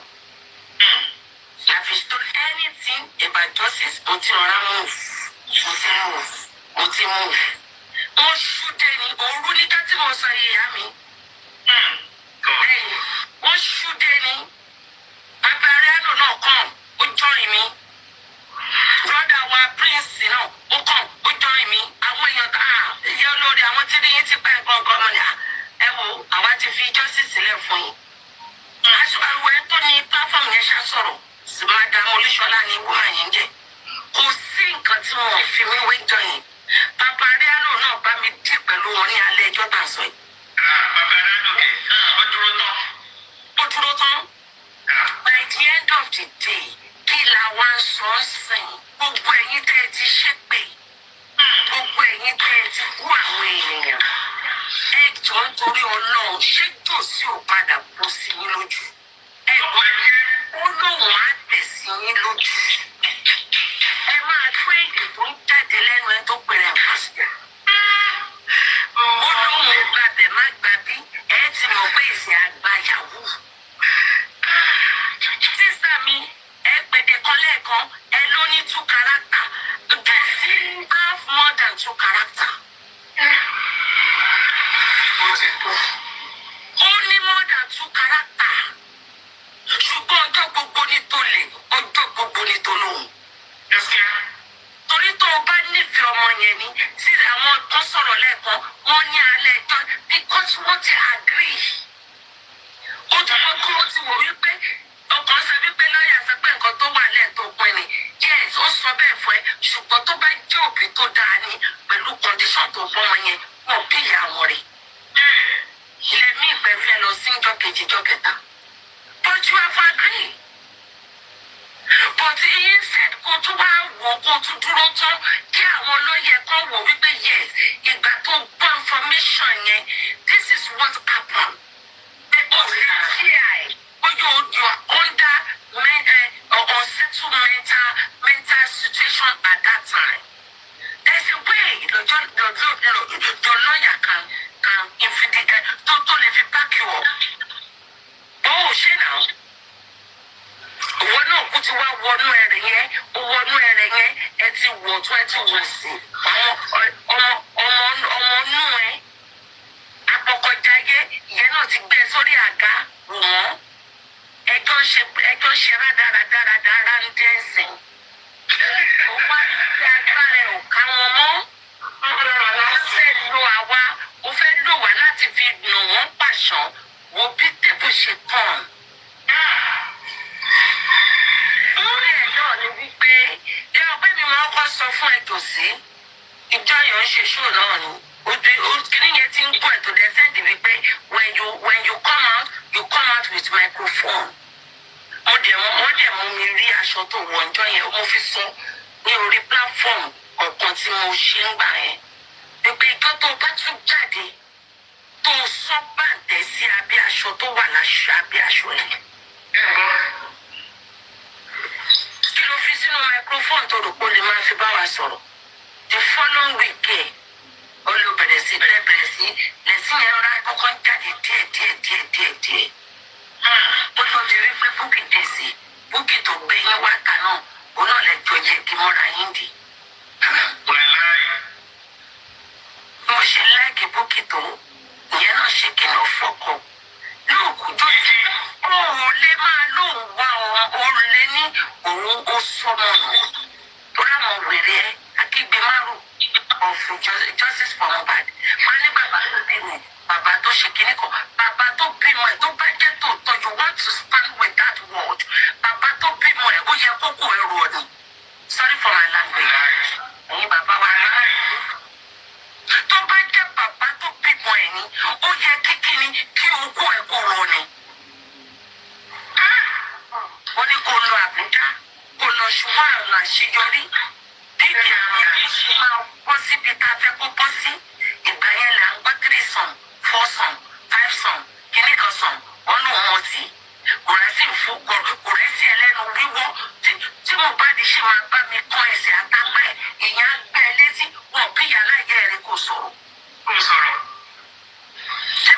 tó ẹsẹ̀ tí àwọn ti yín bọ́ta láti pa kíní yẹn wọlé pé rárá o kò rí bẹ́ẹ̀ o ó rí bẹ́ẹ̀ o ẹ dàgbòrò rú ẹ ti ní group by group to manipulate people's mind. Ẹ jọ ń gbogbo òkè àtọ́dọ̀ yín lénìí this is September níbo ló já sí. Ẹ̀yin olótìtọ́ lọ́lọ́run wà. Ẹ lè kó fà pẹ̀lú rán ṣùgbọ́n ìjọ kan báyìí one day the truth will overtake. Truth yẹn ló wá ń ṣẹlẹ̀ lọ́wọ́lọ́wọ́ báyìí. Jọ́sí Alọ́ba ìwọ́n sọ wípé àwọn kan náà bá fẹ́ fọ́ lè fọmọ ṣe kò pọ́sibò. Ọlọ́run ní jẹ́. Ó gbáwọn èdè tó ń pè ní. Ọlọ́run bá tún sẹ̀dá ó ti dá padà. So o lè wíkẹ́ẹ̀dì tó yìí. You are very so son. So olú èèyàn báyìí ṣì wà ní ayé. Ìgbẹ́ ẹ̀ ti rọ̀ àbí? Wàá wá mọ̀ wípé ọmọ tó bí yẹn, royalty ti gbogbo yín tẹ ẹranjúmọ́ yẹn, ẹ rí wípé atẹ́gùn ní Mohbad máa bá yín fẹ́ sòwò lọ́kọ́lẹ̀. Mi ò fẹ́ mọye tí náírà fẹ́ gbé fún yín. Ìyẹn gan tẹ́ bá rí gbà. Tí ò bá jẹ́ pé owó yẹn ṣì máa bọ́ sọ́wọ́ àwọn ọmọ tí ò níyà tí ò ní bàbá last. Torí láti òkè délẹ̀ yín inú family yẹn kò sẹ́ni tó deserve anything about that boy. Ìyá ti ṣorí burúkú lọ. Bàbá náà ṣòṣì lọ. Wo bó ṣe gbóbi ilẹ̀ Gálílì. Ọjọ́ kìíní àná gbogbo kámẹ́rà ṣe lò. Tí gbogbo ohun kò fún ẹ lórí. Ó dàbí bàbá 80. Bàbá 70. Táwọn ti ṣe ẹ̀ṣìdá. Ẹbí 75 ni wọ́n ní poor grace ní bàbá ọkọ òkúta. Tí bàbá yẹn ò lè fẹ́ mú tí ò lè bá yẹn sùn mọ́. Ó kò dòdò sí nìyẹn ń dúró lọ́wọ́lọ́wọ́. Nǹkan tẹ́ sọ òkú ọ̀fọ̀ ẹ wò bẹ́ẹ̀ ṣe sọ́dà. Ẹ ń bá wọn lóyún. Ẹ ṣorí burúkú. Àwọn tí wọn ò mọ̀ dí ọ̀rọ̀ ẹ ti àwọn kan síta. Ẹ jẹ́ kọ́ lọ kọ́ lọ lóore wọn. Àwọn ẹmọtalẹ́nu ẹjẹ́ lọ bá yín ṣépè fún wọn. Wọn ò mọ̀ wípé ẹ ti ilẹ̀kùn olóore mọ́ wọn. Ẹ lè rò bá yóò mú ojú yín. Ṣùgbọ́n ibi tí ọmọ Mohbad yẹn ti máa kọ́ máa tún fún gbogbo yín ẹ sunkún ọjọ́ ọ̀la. Ẹ gbà bẹ́ẹ̀. Ṣé wá rí gbogbo ẹ̀yin tẹ́ lórí ọ̀fẹ́ tẹ́ lè ṣe ó sì báyìí? Tẹ́ mú òtítọ́. Tó jẹ́ wípé ẹ tún ní àwọn group by group nínú tí ò wọ́n sí anybody tẹ́ ẹ tó ń lò yín ìwọ ṣàjáde máa nígbà tí bàbá ọmọ gan sọ wípé kọ́ máa jà lọ́yẹn gan ló pè òun. Kí wọ́n ló gbé wa dìde ni? Kí wọ́n ló wá kọ́ sílé ni? Àdúrà ní kí sọ́fà ó ti rẹ́ lórí ẹ̀.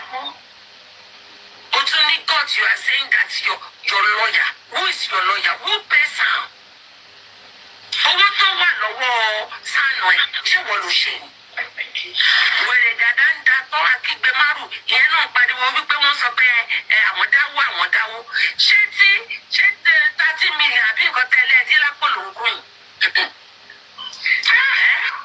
Ìwọ dọ̀dọ̀ yọ yẹn akígbe márùn of justice tó ní tán bá kọ́ wá gbowó wọn ṣé ẹ lè dá gbogbo over 200 million padà? Tẹ́ bá tún wá dá padà tán ṣé ẹ lè dá táìmù àwọn èèyàn padà? Ẹ lè dá mentality àwọn èèyàn padà. Táwọn ní calm nonsense now. Calm nonsense. Ẹ rí wípé irú yìí ẹ lè jẹ́ kí àwọn èèyàn kó dìde sáwọn èèyàn mọ́. Ṣé èèyàn gidi? Ìkànnì ẹ pé ọkùnrin kẹ bá sùn tọrọ pé no nígbà dé for Bukky Jesse to say what he say. Ṣáàrí bíi tí mo ti mọ̀ wípé that man is something else. Ìjọ tẹ́mi ti yọwọ́ onígbà tí wọ́n ti pè lóru nípa sọ́ọ́sẹ́sọ́ mi ìbí sùn. Bàbá tó lóhùn wá jọ́sìn tá a tuntun wá tọ́lọ́run tún ṣe tá a tún rí èèyàn kan dì mú. Àti ó sì wá ń bí ìgúnpá. Àlẹ́ ti mú dáadáa lọ́rùn ọwọ́. Ìwọ bàbá yẹn ló tún wá jáde. Ó wá tún wá ń dìbò.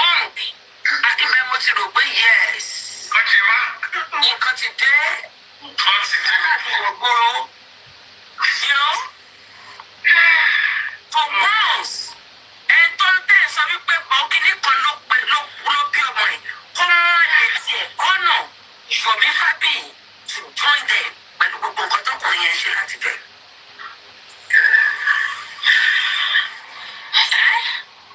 Abuja connection tó lọ náà ìyẹn náà ní no problem gbogbo nǹkan tá a bá ní ìdòwò abáwa sanwó ẹ̀ kí ló ṣe owó àti gùrẹ́sì ẹ̀mẹ́rin ni torí pé kí ni owó public yẹn sẹ́ ó ṣì wà lójú yín ṣé wá rí wọn mú ìwà àkókò of America oh my God ẹ máa má ṣe sí o. ó sì mọ̀ pé ẹ máa gbé mákòókò yẹn ṣáà. Mákòókò ó máa má ṣe ẹ torí èmi tiẹ̀ ti pọ̀ for long time you are not the same family. ẹ ń tọ́ra yín jẹ ni. nítorí a sọ̀rọ̀ kò ní gbé mákòókò kò bọ́ sí i. ó sì máa jẹ́ sọ́nà bàbí ìyá bẹ́ẹ̀ ni gbogbo 1p 2p $1 whatever money tó mú lára owó Mohbad wà ló ṣerú ẹ̀ mọ́. gbogbo yín pátá ṣọwárí gbogbo àwa náà tá à ń ṣe tọ̀túntòsí náà tá a dúró rè ẹ̀san orí yẹn náà lọ́lọ́wọ́ ṣe fún gbogbo wa.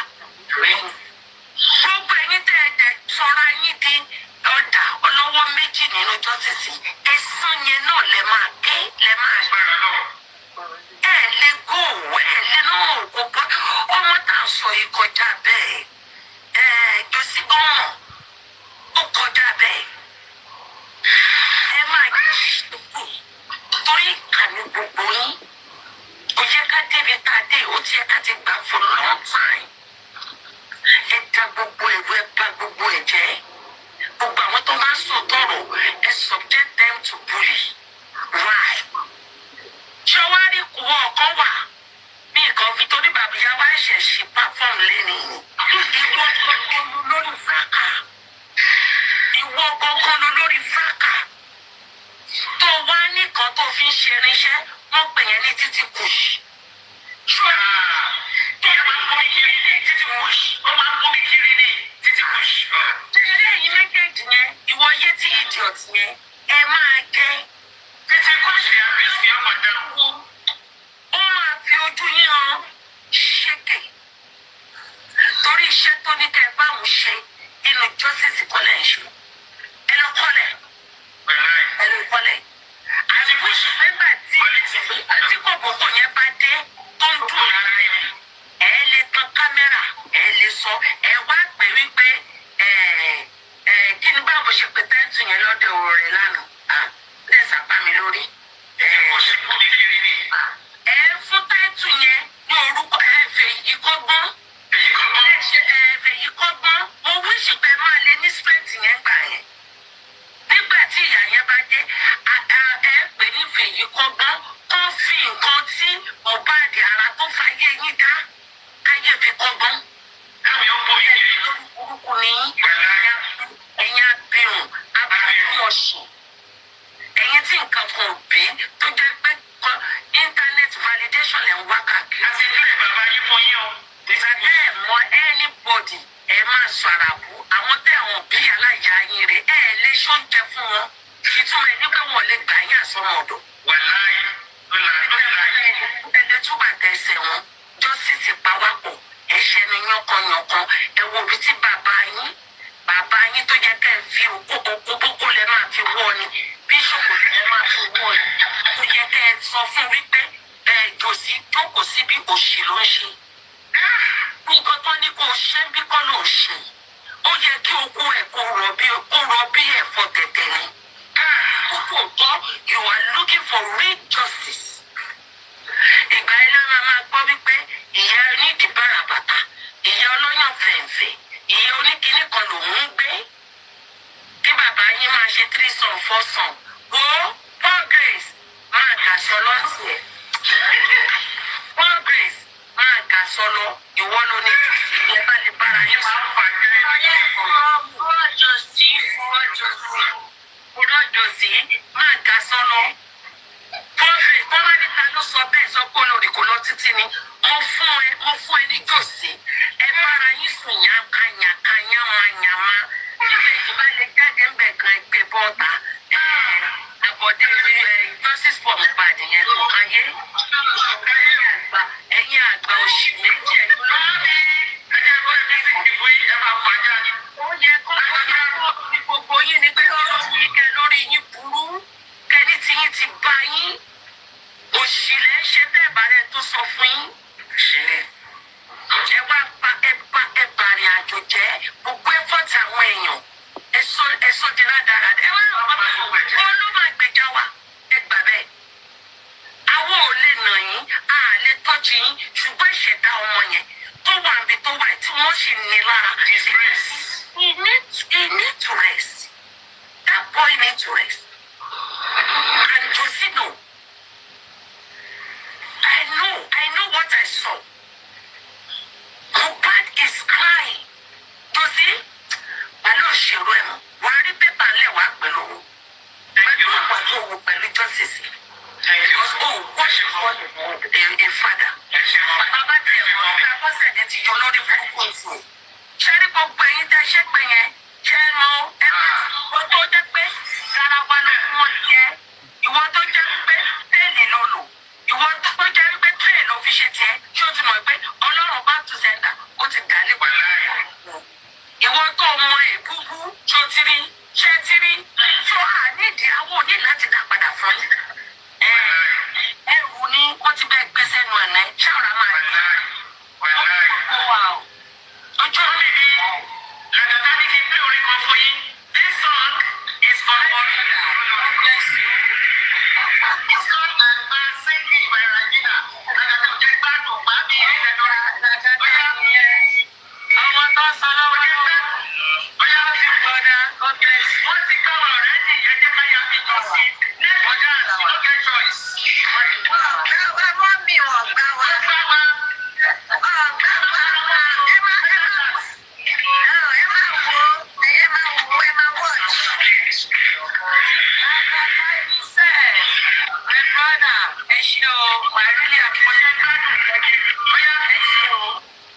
That is the end. Paparino. Rishi, they want to take over. Eric, Tears Fashion. Aye. Yeah, That's the end. let's switch it to cover. Take over what? Yeah. Thank you, Andy, for playing those tapes. And if maybe you can start analyzing the actual source of the tape, which is the one that was played before, from the Baba Mohbad talking to Arifa. OG, my brother, do you have anything to say? OG22. OG22, yeah. I'm here, boss, but what I have to say is not really about the voice message. It's just justice for Mohbad. It's just about like justice for Mohbad, not really the. Yeah, let's say from you, yes. Okay, thank you very much. Paparino, I greet you. We have a lot of people here on the line. Greetings to everybody. Okay, let's do it like this. I think that, let me start with the legal representative of the public financed a lawyer, a son, but it was not financed on behalf of Mohbad. What happened is we just tried to label it like it's under the canopy of justice for Mohbad. But in actual sense, the reality was that, and still is obviously, is that we financed a lawyer for Mohbad's father. Why Mohbad's father needs a lawyer, we don't know. I don't know. Let me not speak for everybody. And if you can see, at the inquest, from the beginning to the end, even with all the pause, the adjournment and everything, all the distractions, at the inquest, you realize that the legal representative of the deceased father, Mohbad's father, Mr. Joseph Aloba, the legal representative of Mr. Joseph Aloba never for once not even for once, countered whatever the government was doing. So, as a matter of fact, yeah, there was a point he came out and said, one thing we know the corona is taking time, adjourning and adjourning, but one thing we know is that three things has been established. So he indirectly told the public that we are in accordance with the government. And this is the reason a lot of influential people who could have helped justice for Mohbad, this is why they pulled out. Because, first of all, Papa cannot believe his luck that from a place of being scared, if the law might find something wrong with whatever he has done, obviously it wasn't in hand. He moved from a place of fear to a place of, he was supposed to be security, but he didn't need security. And that's why he put it back in our faces that, okay, now that everything is sorted, it is my lawyer, I am satisfied with my lawyer and everything that we're doing. I feel like it's baby steps. You know, when a child is learning to walk, that's what happened to us. For the first time, we wanted to do something good, but we didn't know how to go about it. And like our typical Nigerian way, we always try to find somebody to place a responsibility on, to do something on our behalf. I'll give you an example, VDM. He cannot save Nigeria. We have a country of 36 states per capita with over 200 million people. That's why you see that when what happened with Naira Marley happened, some people were not happy with it. So back to Baba. The government knew that both the family of Mohbad and the family of Wumi already buried Mohbad. And what does that burial translate? It translates to the fact that regardless of what happened, we as a family, we have accepted the situation and we have taken our loss and we have decided to move on. The government understood that clear, pop and clear. And that's why they shook a little bit. The government was a little bit scared, Lagos State government in particular, after the nationwide protest. Now, my only problem is, for so many years, we have Nigerians living abroad, seeing how things are done. Why is it that we still have that old habit where we feel like if we give somebody money, we are good people? Or we feel like if we give somebody money, we have helped that person? Yes, I know, everybody needs money. But in the case of justice for Mohbad, the approach was there. We laid the foundation. The young man passed away. We don't know what happened. We heard that his uncle embalmed him. We heard that the father came to the house and moved the corpse against the whatever in the constitution. And we also heard that the police decided not to give the father a report and told the father to go somewhere else. And they went to the morgue, and the morgue refused to give him document to put the corpse in the morgue. And they ended up having to bury Mohbad the next day. If you ask me, I'm not a lawyer, I'm not an investigator, I'm not even a journalist, but if you ask me, whatever happened to Mohbad that made them not tell us anything about Monday is the same reason they brought Baba in. It was like a plan. He's gone. Okay, we have to keep it a little bit on the low for now. We cannot bring it out to the public just like that. What do we do? This.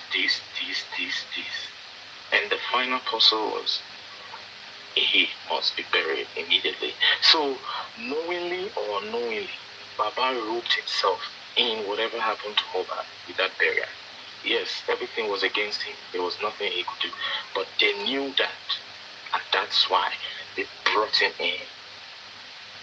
And they know that maybe in the near future, if something wants to happen because of money, not public, it wasn't even public, No, none of them, not Wumi, not Darosha, not Spendi, not Adura, not Papa, not Mama Mo, not Wumi's mother, none of them saw the public reaction coming. The only reason they wrote Baba in was because they know that, okay, in future, when everything is done, Baba might try to come to a realization that, wow, my son has money. He died and left money, and he's dead, and he's still making money by catalog, royalty, and everything. They knew Baba would come back. Wumi know Baba past us. That is why they rope him in with that quick, hasty burial. And the government knew. So, if you ask me, the Lagos State government, the Lagos State police, Baba Mohbad, and Wumi are all on the same side, right from the beginning. And that's why they gave him that lawyer, or we financed that lawyer. We don't know where he came from. He went to the coroner, and all he did was to make sure that nothing goes wrong against Papa Mohbad. And even at the coroner, the conclusion, how do they call it, recommendation or whatever, they told us that because of that burial, that is why the autopsy is uncertain. Do you understand what I said? They wrote Baba in. They wrote him in. He was not part of the crime. He was not at home. But they had to find a way to make sure that if he wants to get out of line tomorrow, they're going to tell him, okay, you go to jail because you buried him. And the police told you to take him somewhere else. And you decided not to. That is why I told you that Baba cannot believe his luck. At the police press conference, he was a man that was terrified that, what have I gotten myself into? Why did I move this body? Why did I bury him so quick? But suddenly from that position, it became a position of emperor and this and that. And the man heard some people say online boldly that we are here to support Baba. It's not a whatever situation is. What pains me the most is that we have people with degrees, up to PhD, doctorate, I don't know. We have people who are rich. Obviously, if we don't have rich people, how do we donate so much money to him, including the host, Paparino? We have people who are exposed. They have been outside Nigeria. They see how it works with judicial systems and the police. Yes, Nigeria has its own constitution. But why did we help this family and the government to achieve their aim? Because the aim of the government was to make sure that any noise that we surround justice for Mohbad has to come from individuals. That way, it can be suppressed, it can be contained, it can even be stopped. And that is why you see that the police had so much guts to tell Yomi Fabi that, come, look, we're not treating this case, we're treating something else. We're not measuring those two cases, we're treating them separately. Because it felt like an individual. The government did not feel the backing of the public. Same thing happened to Bankole and Smith. The government tested the public by saying, we don't want you here. Yeah, you say you're representing the public, you are under NGO, but we don't want you here. That was a test from the government to try to flex a little bit of muscle. But they were not flexing that muscle on Bankole and Smith. They were flexing that muscle on the public. They wanted to see, what is the public going to do? Are they going to like roar and say, what are you saying? We need a representative in that corona. We didn't do. We didn't. One of the reasons I came up is because I have felt the pain of so many people. Not just Paparino platform, even the so-called Team Baba. There's pain everywhere. The cause of this pain is because we thought we did the right thing, but it was wrong. To put the responsibility of justice for Mohbad on Baba Mohbad, it was wrong. He buried Mohbad. The family buried Mohbad. The family agreed that he's gone. Let us move on. That is why we did not achieve anything. Because the person we donated the money to is on the same side with the person that we are trying to accuse, allegedly, Wumi. That is why the father cannot sue the daughter-in-law, cannot sue the uncle of Mohbad, Darosha, for embalming. That is why whatever you bring, no matter the avenue you try to use, once you get in touch with him, he's going to tell you, talk to the son. Because that is the strategy. How could we have won? Justice matter is not easy. Yes, quite fine. Because lots of people have died suspiciously in the world, all over. But Mohbad case is unique. I've never seen Nigerians, different tribes, talk about one person in one voice. Unfortunately, our actions did not match our words. We donated financially. In our hearts, we were sincere to back the family. It was genuine. It was love. But then, in cases like this, emotion can never win. That is why the governor of Lagos State, His Excellency Babajide Sanwo-Olu, he told that lady that asked him a long time ago that what's going on with the Mohbad case when the governor flared up. The governor made a statement. There is no emotions in these things. We have people in police custody. The investigation is going on. And then he repeated the statement. There is no emotions. We used emotions. Today, even till today, go on all platforms. We as public, we still find it hard to promote any NGO. What we enjoy is to when other people are not doing well, we will enjoy it because it makes us feel like, yeah, we're right, we said it. Yes, we said it, but what about the justice for Mohbad? There is no way this Nigeria that we know, there is no, first of all, the public has never ever been close to justice for Mohbad because we have been individuals. We have never been a force. The only time we were a force to be reckoned with as public, it was when Baba Mohbad was not in the picture. After he came in the picture, we were never close to justice. The government knows that individuals cannot push it. Look at Vivian. He came out like 3 weeks ago. He was so hot. So hot. He exposed conversations of people.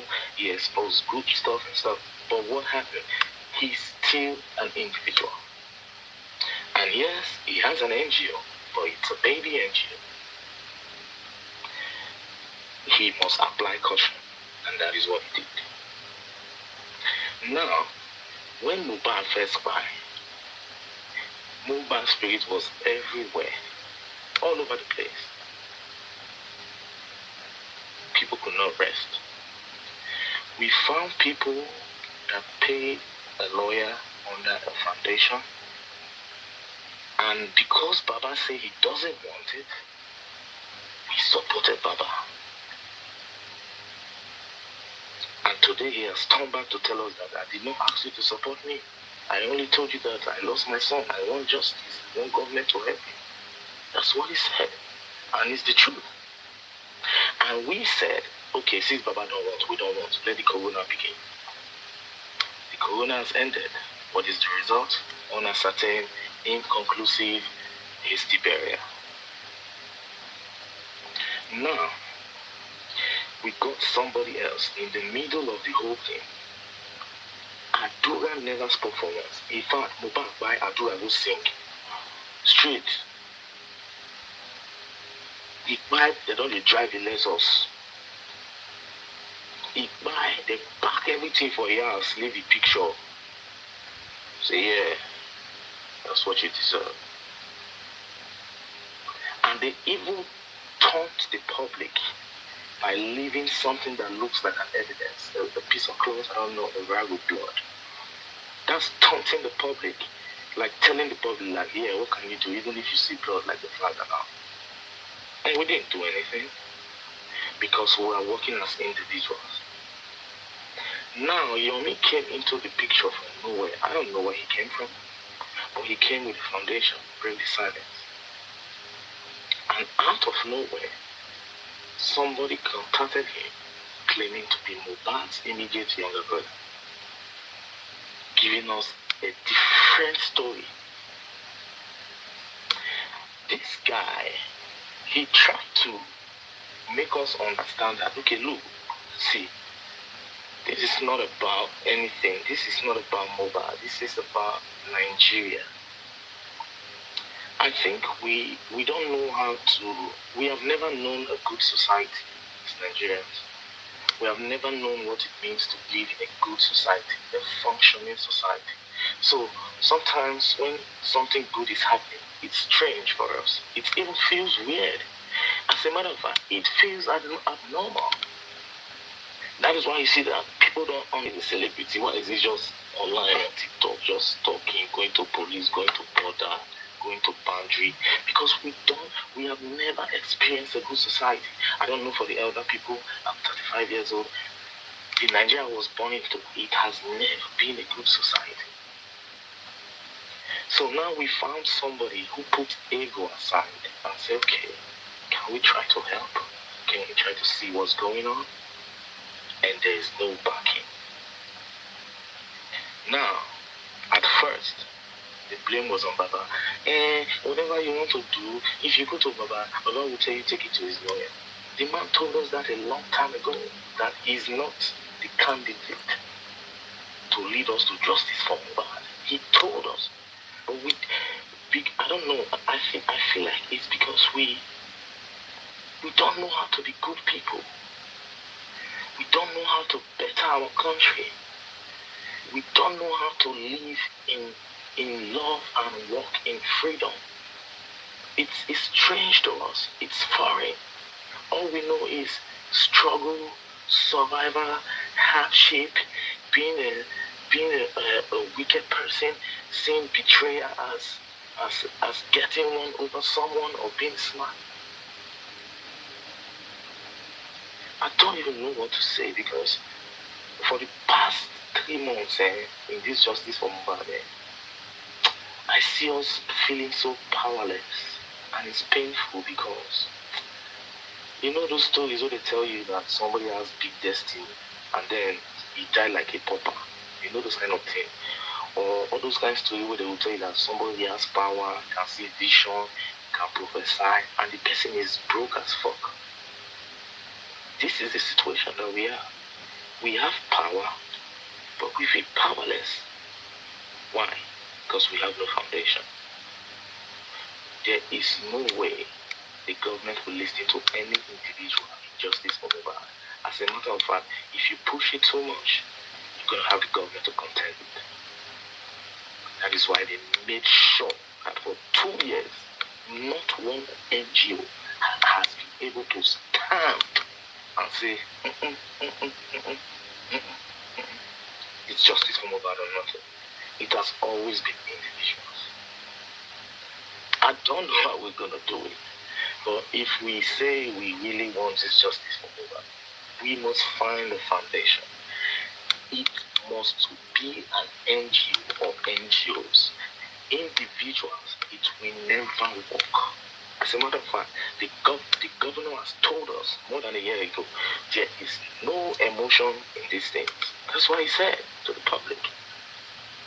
And even you now, if you are a lawyer tomorrow, or a SAM, or investigative journalist, or what, even if you are an NGO, and you hear the governor say there is no emotion in these things, how are you going to feel? You know that you are in a battle. It's not a case of cho, no walking. That's what we've been doing. Cho, no walking. We'll not show walkings. And we played right into the hands of the government and the family. They didn't want us to show walkings. Till today, we don't know what happened to Mohbad. And after 2 autopsies, a body that is less than 2 years, 2 autopsies on a certain. That's foul play. There's no way to put it. That's foul play. But we can not even fight the foul play because we don't have a foundation. We don't have a base. It's just individuals. Justice for Mohbad must teach us, as Nigerians, all platforms, it must teach us how to prioritize collective progress over a few individual progress. We donated a lot of money that should have put 4 or 5 people in jail by now, awaiting trial. Or the Darusha, they supposed to one side, yes, not you kill about your bummer, did there 3 years first, awaiting trial. You told us that you left the house by 11 p.m., maybe 2 a.m., maybe 9 a.m. at the show. But the driver said nobody come up for the house. He lied to us, did it 2 years, awaiting trial. That's what should have happened. But we not fit cash anybody.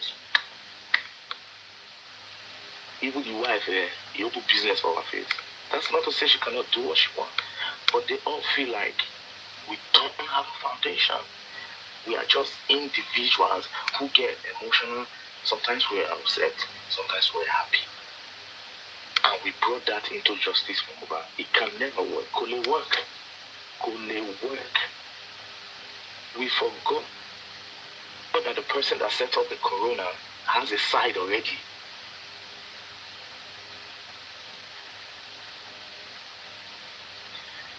I'm so pained for people that I know, man, because when I first came to justice for Mohbad, people know they sleep well. Some people don't eat. Some people go late to work. Some people, their productivity at work fell short. Some people have problems in their marriages, their relationships. I wish we could have done things right. I wish today we have a lawyer who's always coming to the public and say, don't worry, the government is trying to play a fast one, but we are here to tackle the government. Individuals cannot do that. Never. Individuals can never do that. Yes, and that is what the government wants. That is what Mohbad father wants. That is what Wunmi wants. In fact, that is what everybody who has been connected in the death of Mohbad, including his former boss and what's the other guy that's not in music, Sam Larry. Everybody connected to justice for Mohbad. That's what they wanted. For us to stay as individuals and keep saying, you are wrong, you are right. Baba is okay, the wife is not okay. But the wife is a widow, but Baba is the father. It's not going to take us anywhere. And we are here. We are here. It gave Mohbad's father the guts and boldness. A man who, when the public first got to know of him, was in a certain state. He was like, people saw it for and say, no, Joe, our celebrity where they just find like Papa did this. Come on, daddy, let's do some changes, let's upgrade you. And he turned back to tell us that, hey man, I didn't ask you to help me. I mean, I cannot fight government because of you. That's what he told us. And our intention in justice for Mohbad is to fight government, take it or leave it. It is to fight government. And that is why the government pull us apart.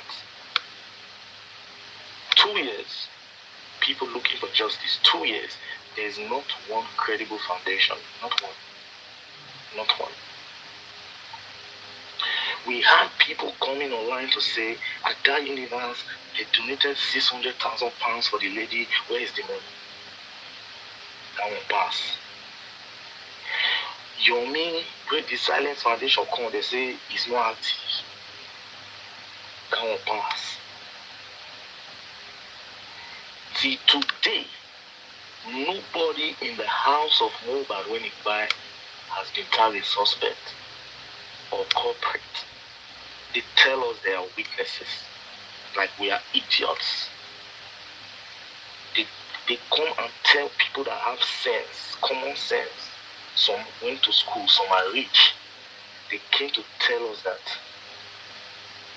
these people are witnesses to what happened. So what did they witness? they witnessed a nurse that shook Mohbad after a hand cut. Lomo, you know, people like Una know your snow, but listen, if you cannot fight your government, then you're gonna live in slavery. I'm telling you the truth. Yeah, you can imagine all you want tonight. If you, as a people, you don't have the mindset that you can fight your government for a good society, then I don't know what you're doing.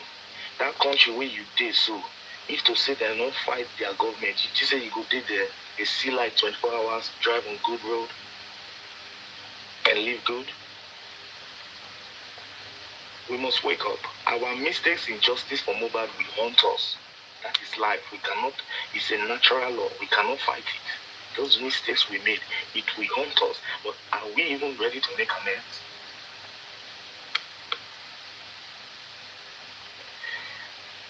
Berekete told us, I am going to fight this case to the last. I don't need money. What happened to that man? Ordinary president. He not go anywhere. You know why? I know they say he has been solving cases and everything, human rights radio and activists. Still an individual, bro. Still an individual. And for him to get to where he got to today, he has passed through so many administrations. He owes people favors. So someone can call him and say, come now, ordinary president, look, just do your thing, just leave this thing. And he will, because no pressure on public. We have power, but we feel powerless. We can try to make a turn around, make a U-turn, fulfill our destiny in justice for Mohbad. Because as far as I'm concerned, when it comes to justice for Mohbad, we'll be like people where they thief their star. You understand? Those people they say they'll thief your star. You know, gonna did they do again for this life? And so we'll be for this justice for Mohbad. We'll be like person they thief destiny. Our destiny was to cash everybody involved, starting with the people who did our house. People who they drive the guy motor 2 days later, maybe 3 days later. People who said they saw and they didn't see. People who lied. We have not been able to catch anybody because we don't have lawyer. And without police or government, you can't catch thief. That is the truth. When Yomi said it, they say it was romancing police. Without police and government, how can you get the justice now? Yes. And that is why you see that after 2 years, they're starting to leave the country bit by bit. Because they have waited for us to take this fight to them. Instead of taking this fight to them, we pass all the responsibility to Baba Mohbad. The same Baba Mohbad that has agreed with his family that, okay, shit happens, let's bury him, let's forget about it. Let me pause. There's other people on the panel. Thank you very much. Sarishi, I salute you.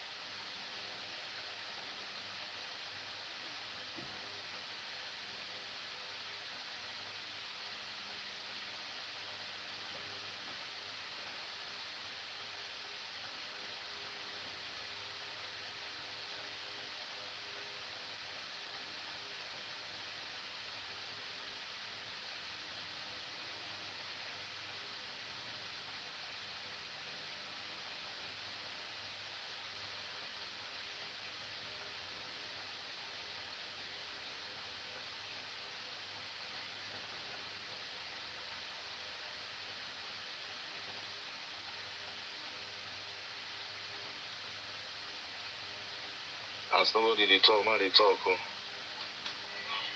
Baba said, at that universe, Banco asked me, take your file, your information to the legal team of Mohbad. Critical thinkers, they don't fight people tired and say, Baba, is Baba or not yes, is Baba or not yes, is Baba or not yes. God so kind, they can say write their own thing. So Baba can say, take your whatever to my legal team, my legal representative. And then they don't want to take a good there because they don't say they take a good there, no work there. this life sweet too. Life comes at you fast. You can tell us that we don't want to insult him, we can never insult him no matter what happens. Yeah, he has spat on your face. You can lick the spit if you want. That's your fucking business. I will say it. Paparino's approach towards Baba, I know he's aggressive. I know he's harsh.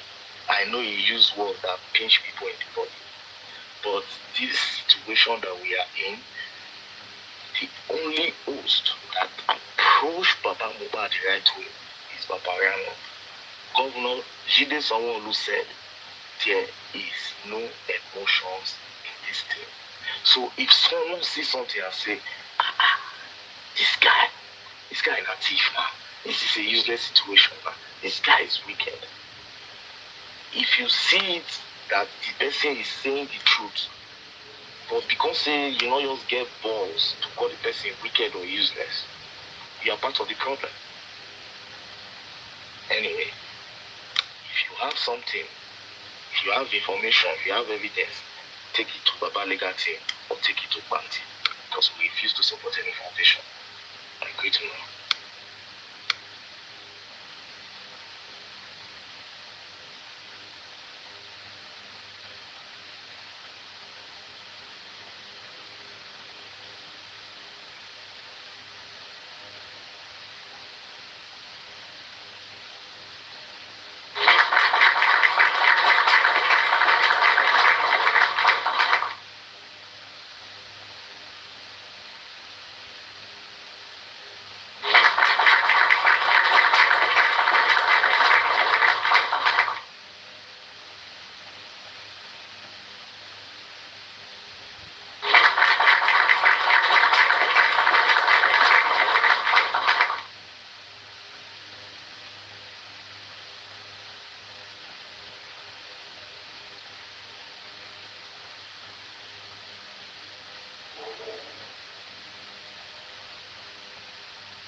Thank you very much. Nice submission. I want to know from the comment, can you guys hear me from the comment section? Yeah, in the comment section. And I mean the comment section. Comment, can you guys hear me? Or you guys have slept too? Share this one. Can you guys hear me in the comments?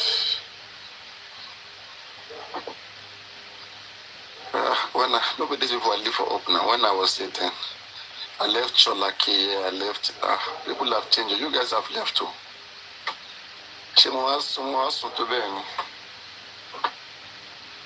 Anyway, this guy is beautiful. Sure I can continue this live stream right now. Okay, at least you guys have enjoyed now. You guys have enjoyed your panelists, your speakers. They've spoken to you guys. So let's continue tomorrow when I wake up finally. I just wake up halfly to come check on the live stream. But I guess you guys have heard everything, so I should just go and complete the sleep. Yeah, so see you guys tomorrow. Take care, everybody. Bye.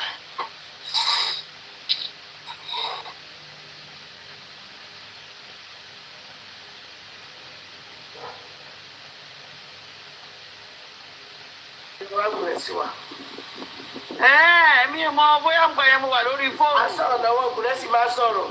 Obìnrin kan máa jágbe mọ́ wọn pé ááyù. Adésọ̀rọ̀ adé ẹnìkan fún Kúrẹ́sì ẹni ẹ sọ fún wọn ní pé kí Kúrẹ́sì kọ́ ya fọ́tò oko wọn kẹ́ni ẹ ya fọ́tò oko ní àkọ́tẹ́ ni yóò fẹ́ nìyẹn ẹni ẹ bá pariwo. Àwa làwọn àpè irúkùjẹ bí Yorùbá lẹ́yìn sọ. Ẹ dàpọ̀ ọmọ Yorùbá. Ìmọ̀ ọba yẹn o bí a torí mo fi ìgbà kan wà lórí fóònù. Ọmọ àríkẹ́ tí yóò bá lẹ́nu tó ẹgbẹ́ Yorùbá ló ní lẹ́gbẹ̀ẹ́ kó gbọdọ̀ máa rúkọ bẹ́ẹ̀ yẹn láti bẹ́ẹ̀ mi ṣe wáyé bá sọ Yorùbá. Ọyọ kọ́ mọ̀ pé àyẹ̀kéyàwó ń ṣeré ni. Onírúkọ bẹ́ẹ̀ yẹn wọ́n wo èbí ọ̀dà yọ láti obìnrin mi ò lè gbá o. Ìjàpá sọ̀rọ̀ kó àtòmú ẹ̀ sọ́lẹ̀gbẹ̀yàwó ni. Kí ló kan tí mo ní jẹ̀bi fi ni pídò? ẹgbẹ́ tó yà Yorùbá ní sẹ́yìn lè sọ lẹ́gbẹ̀ẹ́. ẹ mọ̀ pé no because ó lè máa wò ó. ó máa ní understanding olúkálùkù. ẹlòmíì bóyá wà ibi tó máa ká ok ìgbà tí mo ń sọ̀rọ̀ lórí ọ̀gùdì máa mo wá ń pè my princess ẹ mọ̀ pé Filipino ẹ̀ ń gbọ́ my princess tó ń gbọ́ ọdẹ ó ní mi lè máa pè é ní my princess pé òun ní my princess mo ní àbóṣọ orí ẹ̀ gbálẹ̀ nù my princess mo jẹ lábẹ́ ẹ̀ ní àbí ìgbégbé àkànfíìsì fúnra wa ó gbádùn ṣá àgùdọ̀ máa jẹ lábẹ́ gẹ̀ẹ́sì ṣẹlẹ̀ lẹ́gẹ̀ẹ́ mi máa rọ́yàn lórí báyìí ohun tó wọ́n ti sọ láàrin ajẹ́lómùlẹ̀ pẹ̀kọ́rọ́ tó yẹ pé obìnrin kan rìn lọ́wọ́ sókè pé òun lòún ṣàánú mi ó ṣèwé fún mi náà bó gbálé lé mi lọ́wọ́ tó ó gbádùn ni àyè pé obìnrin kan máa pé kọ́ máa ṣe ní pé ní fúlàní lẹ́yìn lọ fẹ́ tó máa ṣe pé wà láàrin. bí mo lè ṣe títí yẹn gan sábà ọdún bá mú yín dábàá ṣe ṣe. ọmọ lè tó kó ṣáàbì ọmọ. ní wọn lè pé wọn yóò lè ṣe yẹn ọmọ dábàá ṣe sí dúdú wọn yẹn máa pa wá nǹkan kan wọn yẹn máa rán wa lọ sọ̀rọ̀ àgbàgbà dúdú nìyẹn tó lè jẹ dúdú bá pé. ẹ lè kúló kó bọ̀ lẹ́nu bó ṣe wà yẹn o. àní kò lẹ́ẹ̀mí kí ni bẹ̀tí mi ń sọ yìí ẹ̀dẹ́ ti bá kẹsẹ̀ bẹ́ẹ̀ ìmọ̀ sókè ìbọn máa pariwo ni. ọ̀rẹ́ mi ọkọ ìgbà tó rọ ẹ máa lọ sọ. ìkọ́ tẹ̀mí sọ ìkọ́ tó máa yẹ wá 23-25 nìyẹn. àwọn ṣe ti wúrà bù mí mo tọ́ ní sùn náà nù. nígbà tí mo lọ sí. ní ọjọ́ bẹ́ẹ̀ni ó yẹ ọ̀rẹ́ mi ní ọjọ́ bẹ́ẹ̀ni wúrà torí ẹ̀ ní sọ̀rọ̀ ẹ̀ bá aṣọ fún ọ́nà gbogbo ẹ̀ fún. òyà ẹgbẹ́ kóò náà tún máa lọ gba ọkọ̀ gl lọ́wọ́ mi. mo lè gba wúrà.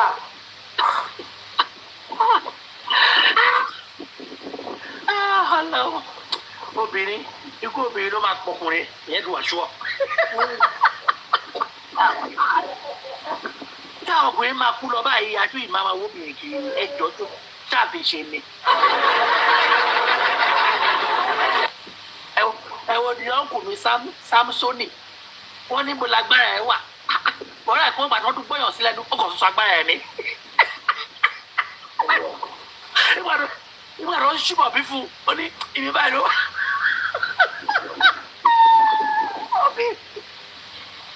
bóyá ìgbà tó tún lálẹ̀ fún un ó kò sọ bí tágbára ẹ̀ wà straight mi. obìnrin ẹni ẹ̀ńtọ́lọ̀ ò tí ì mú kò tí ì ta ẹ̀ńtọ́bìnrin gan ò tí ì mú gan mi ṣọ́ ọ̀pọ̀lọ́ gan ti ta. obìnrin ikú wa báyọ̀ ọwọ́ obìnrin ló wà kó ìyẹn wà sátẹ́ẹ̀lì ó lágbára o. kí lè rí lọ́dọ̀ Fílípìnì olóko pẹlẹbẹ fún. kí ló fẹ́ yóò fọkàn ń balẹ̀ ní. fọkàn ń balẹ̀ ní. bọ́ egungun ló máa ń wà lóbò wò. àmì báà lẹ ṣe mọ̀ náà. mo mọ Fílípì àwọn Fílípì ò ní ṣùlóbò. ọ̀dà pé tí mo ní ẹ̀ pé iṣu wà bẹ́ẹ̀. ẹ ṣú ọ. 100% ó gàgà bá ṣe ni. bọ̀ǹkan tẹ̀lé ní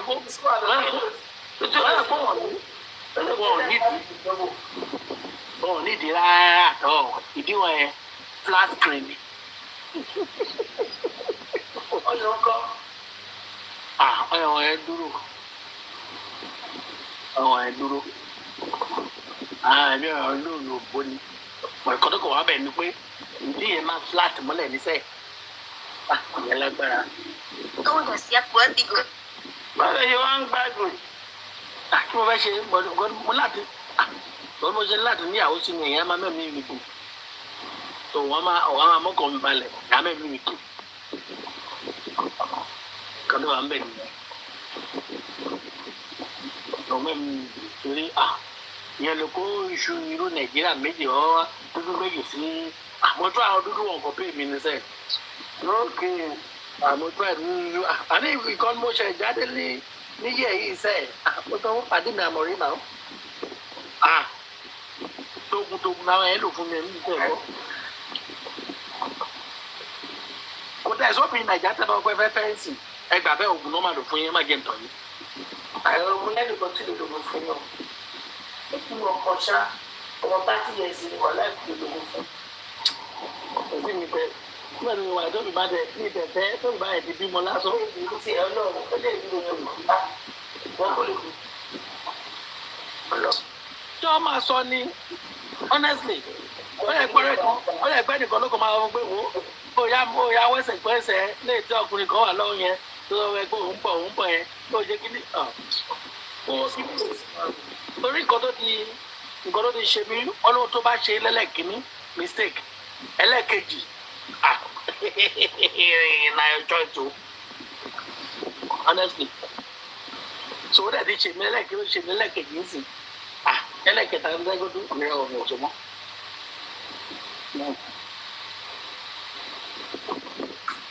honestly ọ̀rọ̀ kìíní yẹn kò tẹ̀yé yàn wọ́n ní ilé ayé ò ṣeé gbé àjùlọ ò ṣeé bínú lọ obìnrin nàìjíríà kò ṣe láti lọ fẹ́ràn nàìjíríà kò ṣe fẹ́ ibi ìbàyẹ̀ kẹ̀dẹ̀ ní kò dẹ̀ ṣe bínú fẹ́ náà kò tẹ̀yé kò tẹ̀ wáyé yàn kẹ́ni ọpẹ́ fẹ́ ọba yìí ìdìnnà ẹ̀sẹ̀ ti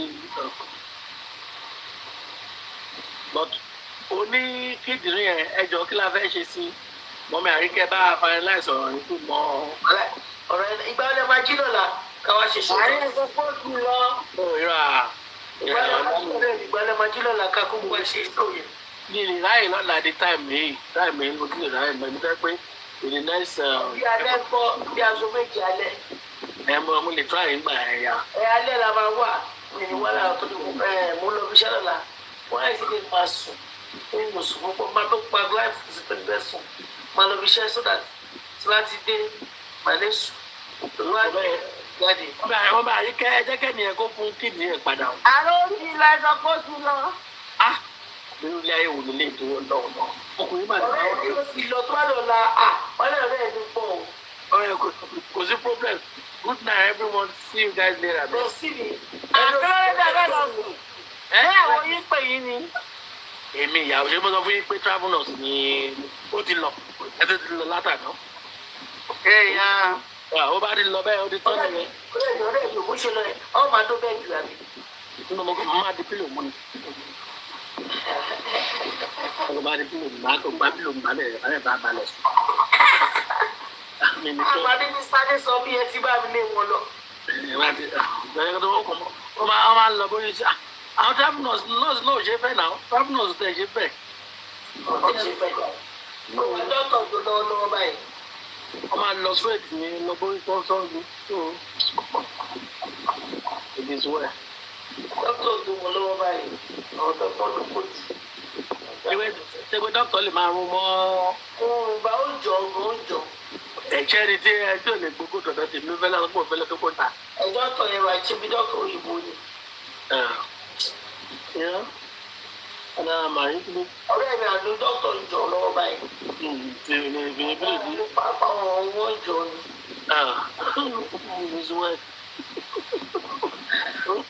ẹ̀ẹ́dẹ́gbẹ̀mí èmi gan fúnra mi gan mi lè jọ mò ń rún ní kọ́ni má jọ ó ní you are breaking my bone.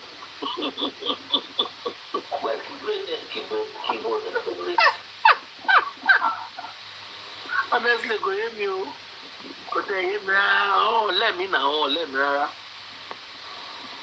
òyìnbó lè gbárù kan tí nàìjíríà gbà sára òyìnbó ló lẹ̀mí ẹ̀ àwọn ìbò ọdún máa pòsíṣàn ara wọn ni. àwọn tẹ̀rù pé mr alẹ́sọ̀mí ló ń sọ̀rọ̀ ni ọ̀rọ̀ mr gbígbà ohun yín dẹ̀ jọra wọn. kéde. ọ̀rọ̀ mr alẹ́sọ̀mí àwọn wọn tún lọ lẹ́jọ́ lé lọ. rọ̀ṣọ́ ọmọ ìlú kan náà ni wọ́n. ọmọdé ṣàlọ́ wọn. ọ̀ọ́kẹ́ mr aniola tí wọ́n ní ọdún àbúkẹ́ gbà kan.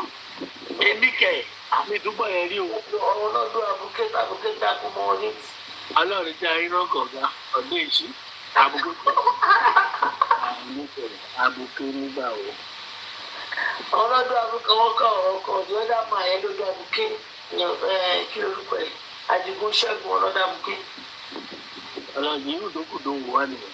ìgbọ́dọ̀ ìbí kan àbáyọ̀ fún mi pé arọ máa nice because arọ bí tẹ́ bá lọ ẹsẹ̀ sí bí tẹ́ bá control ẹ̀ tẹ́ bá ju ẹsẹ̀ sí left tó máa lọ left sí tẹ́ bá ju sí right tó máa lọ ẹ̀ bí tẹ́ bá position arọ sí nǹkan tó mo sọ nìyẹn bọ̀ tí ó dùn ọ́ mi náà ń jẹ́ arọ mi ní ọgbọ́n máa dá ọ àwọn dọ̀gọ́ fáyà kí n rọ̀bọ̀ nìyẹn. ìnáwó fáyà kí ó ti fa àbá onírọ̀ lápá onírọ̀ lẹ́sẹ̀. ó lè jẹ́ lọ sùn. aláwa mọ̀rí nílùú mọ́mí àríkẹ́ mọ́mí àríkẹ́ tó wà mí báyìí. Have a good one. See you guys later, man. Ó dàárọ̀ ẹ ṣé sá o. Ní abẹ́ yóò ní kú o. Olùyọ ẹ̀fẹ̀sọ̀ ti sùn gbọ́n tó wà nígbà pátápátá ló ti sùn ìgbà tí Nìkọ́lá yìí. Ó dàárọ̀ ń gbá yẹ o. Kọ́nà jí wa rí o. Jí wa rí o dàárọ̀. Ẹ ṣé o. Ọ̀la máa sùn. Ẹ ṣé o dàárọ̀. Àtúbẹ̀rẹ̀ violence wa lọ́la.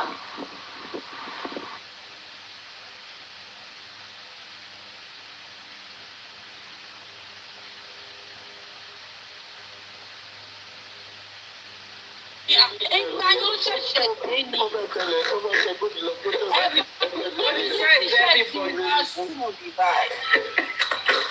wá ní lẹ́sìn guy. A ní ẹni sùúrù. Mo ní mo máa fi ṣakọ fún sí làbàdòdò. Mo ní ṣé lè rò bóyá mi mo ní inú mi ló máa ní kí n fún ẹ ò lè béèrè lọ mi inú impossible. It was asking for good. Don't ask. We do not talk it twice.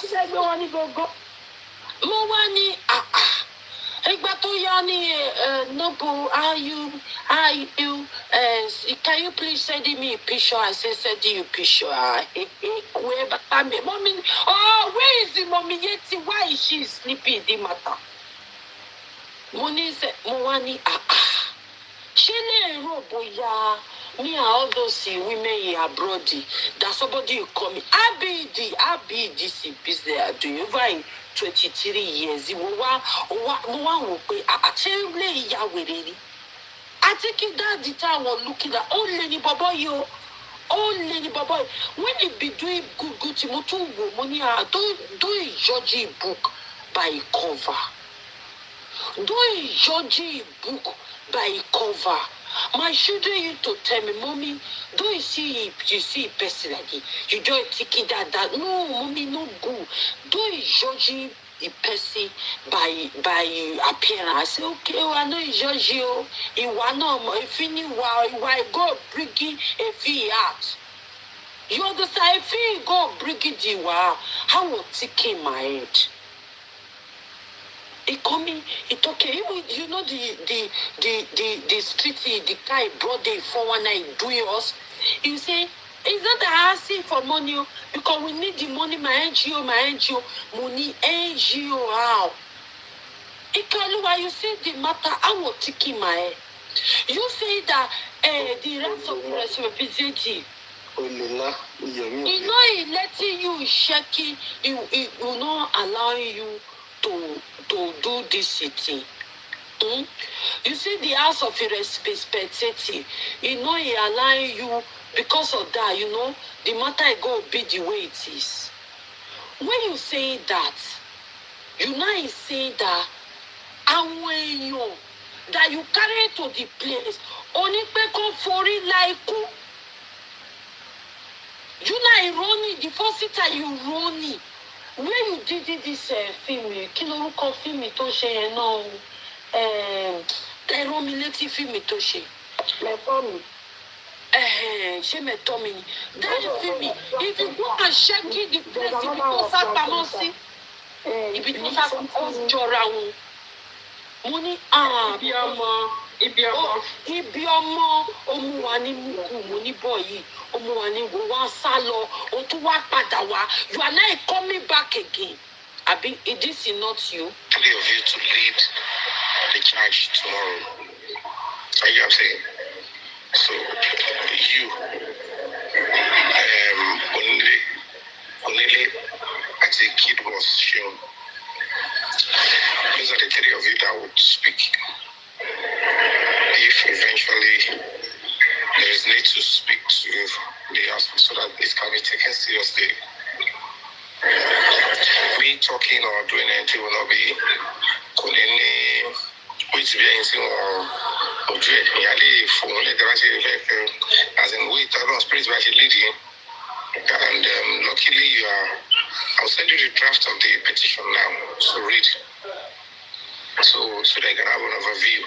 So you can know how to, the demands. I must send drafts here. Check it. If you have any observation, let me know. Then so mind one. If there is no need for removal, else basically related, then give it to you guys as well. So when you made the time, they might lead the charge, and it's you guys gonna be in front. You know what I'm saying? And that is how you can even gain your leadership and whoever to remember. If a case is going to work, one case I'll be you, but I want strong decision, and then the whole world can be able to stand behind you. Even the court have been over the right here, so it's might be making better. Pause. My brother. Make I say a few things, I beg. Because it's in my mouth. I don't want to forget what I want to say. Okay. Oh, what be me gidi gobi. You see, is you like me, láti àárọ̀, iṣẹ́ mo jókòó pa ni pé I want to be knowing people. Me ò mọ àwọn èèyàn. I want to be knowing people like that. It's anything mo bá rí ni mo mọ̀. I don't really know people like that. When you play this in our thinking, I say, but somebody that is saying, àwọn this ordinary people ló lè kọjú síbò. You now running to London. O tún wá padà wá. You kọ́ wa lómi ẹ̀pẹ̀jẹ̀. You call me back. O ṣe kọ́ fún àwọn Yomi doing great job. Yomi doing great job. Why Yomi doing good? Téèyàn bá ṣe nǹkan tó ṣe tó fún ìyá Mohbad pé I was happy. At least ìyá Mohbad ó ń ṣékì ìyá Mohbad. I was happy, my people. Ó tún wá lọ jẹ pékèrè. Ìwọ yìí tí pékèrè. Wọ́n ní téèyàn bá lọ sí ibì kan. When you go in somebody play, only the con ẹjọ, ṣé oúnjẹ lèèyàn máa kọ́kọ́ jẹ? This is your minimum rírí o. You go in somebody house. O débẹ̀ báyìí. When you want to, when you come here asking, you know he asking for the tea. O wá ń jẹ pékèrè. You know he shopping pékèrè. You shopping pékèrè kókóró ẹ̀gbá. You shopping it. O tún mú. Zobo no more. You know feeling cool. You don't know that in your right. No ti gbélé ẹ lọ́wọ́ yẹn. It's only your me I see that. Oh, jeraite, but only jeraite. Oh, fisenu. Oh, jeraite. Later you know it's changing. Otuni want to near. They after you. Commissioner after you. The government after you. Otu pada. Otu sa. You coming back again, or today I coming back September. He after you. Now, it's only your me I see in my life. That I see Sheyi Tinubu. Only someone Sheyi Tinubu. He not going the far play. 200 yards. One she selfie. Now you can see Sheyi Tinubu there. You can see Sheyi Tinubu there. You got money. And this is your me. Only Babe. This is your me. Only Baba Blue to Dalon. You mean you take it as me I be now, No. You see, you using the methodologically in whining the people in mind. You know you use it that when you give it Baba, you turning the whole war against the Baba. War. This is justice. Joy knowing that God is going to pay you with your own coin. You see, if you travel into the Bodo again now, that you know you see the disgrace now, show lucky. You mean who will give you the work? Because the way you doing, you are working for some set of people. They are putting you that ìwọ ṣáà máa ṣe fíìmù fún wọn, ṣáà máa áàtì fún wọn. Don't be giving them máa áàtì fún wọn. Be acting for them. Be giving them a film. Giving them a sinner. Be giving them labobo. Be giving them a zobo. Be giving them gbogbo. Oh, you are giving us our no film. The people who are watching the film, we are going to learn the moral lesson. The moral lesson at the end of this film. Wọ́n ní ṣáàtọ̀ máa kú nínú fíìmù. Yomi, you are not the actor in the film. You are the boss. The boss in the film must go down in it.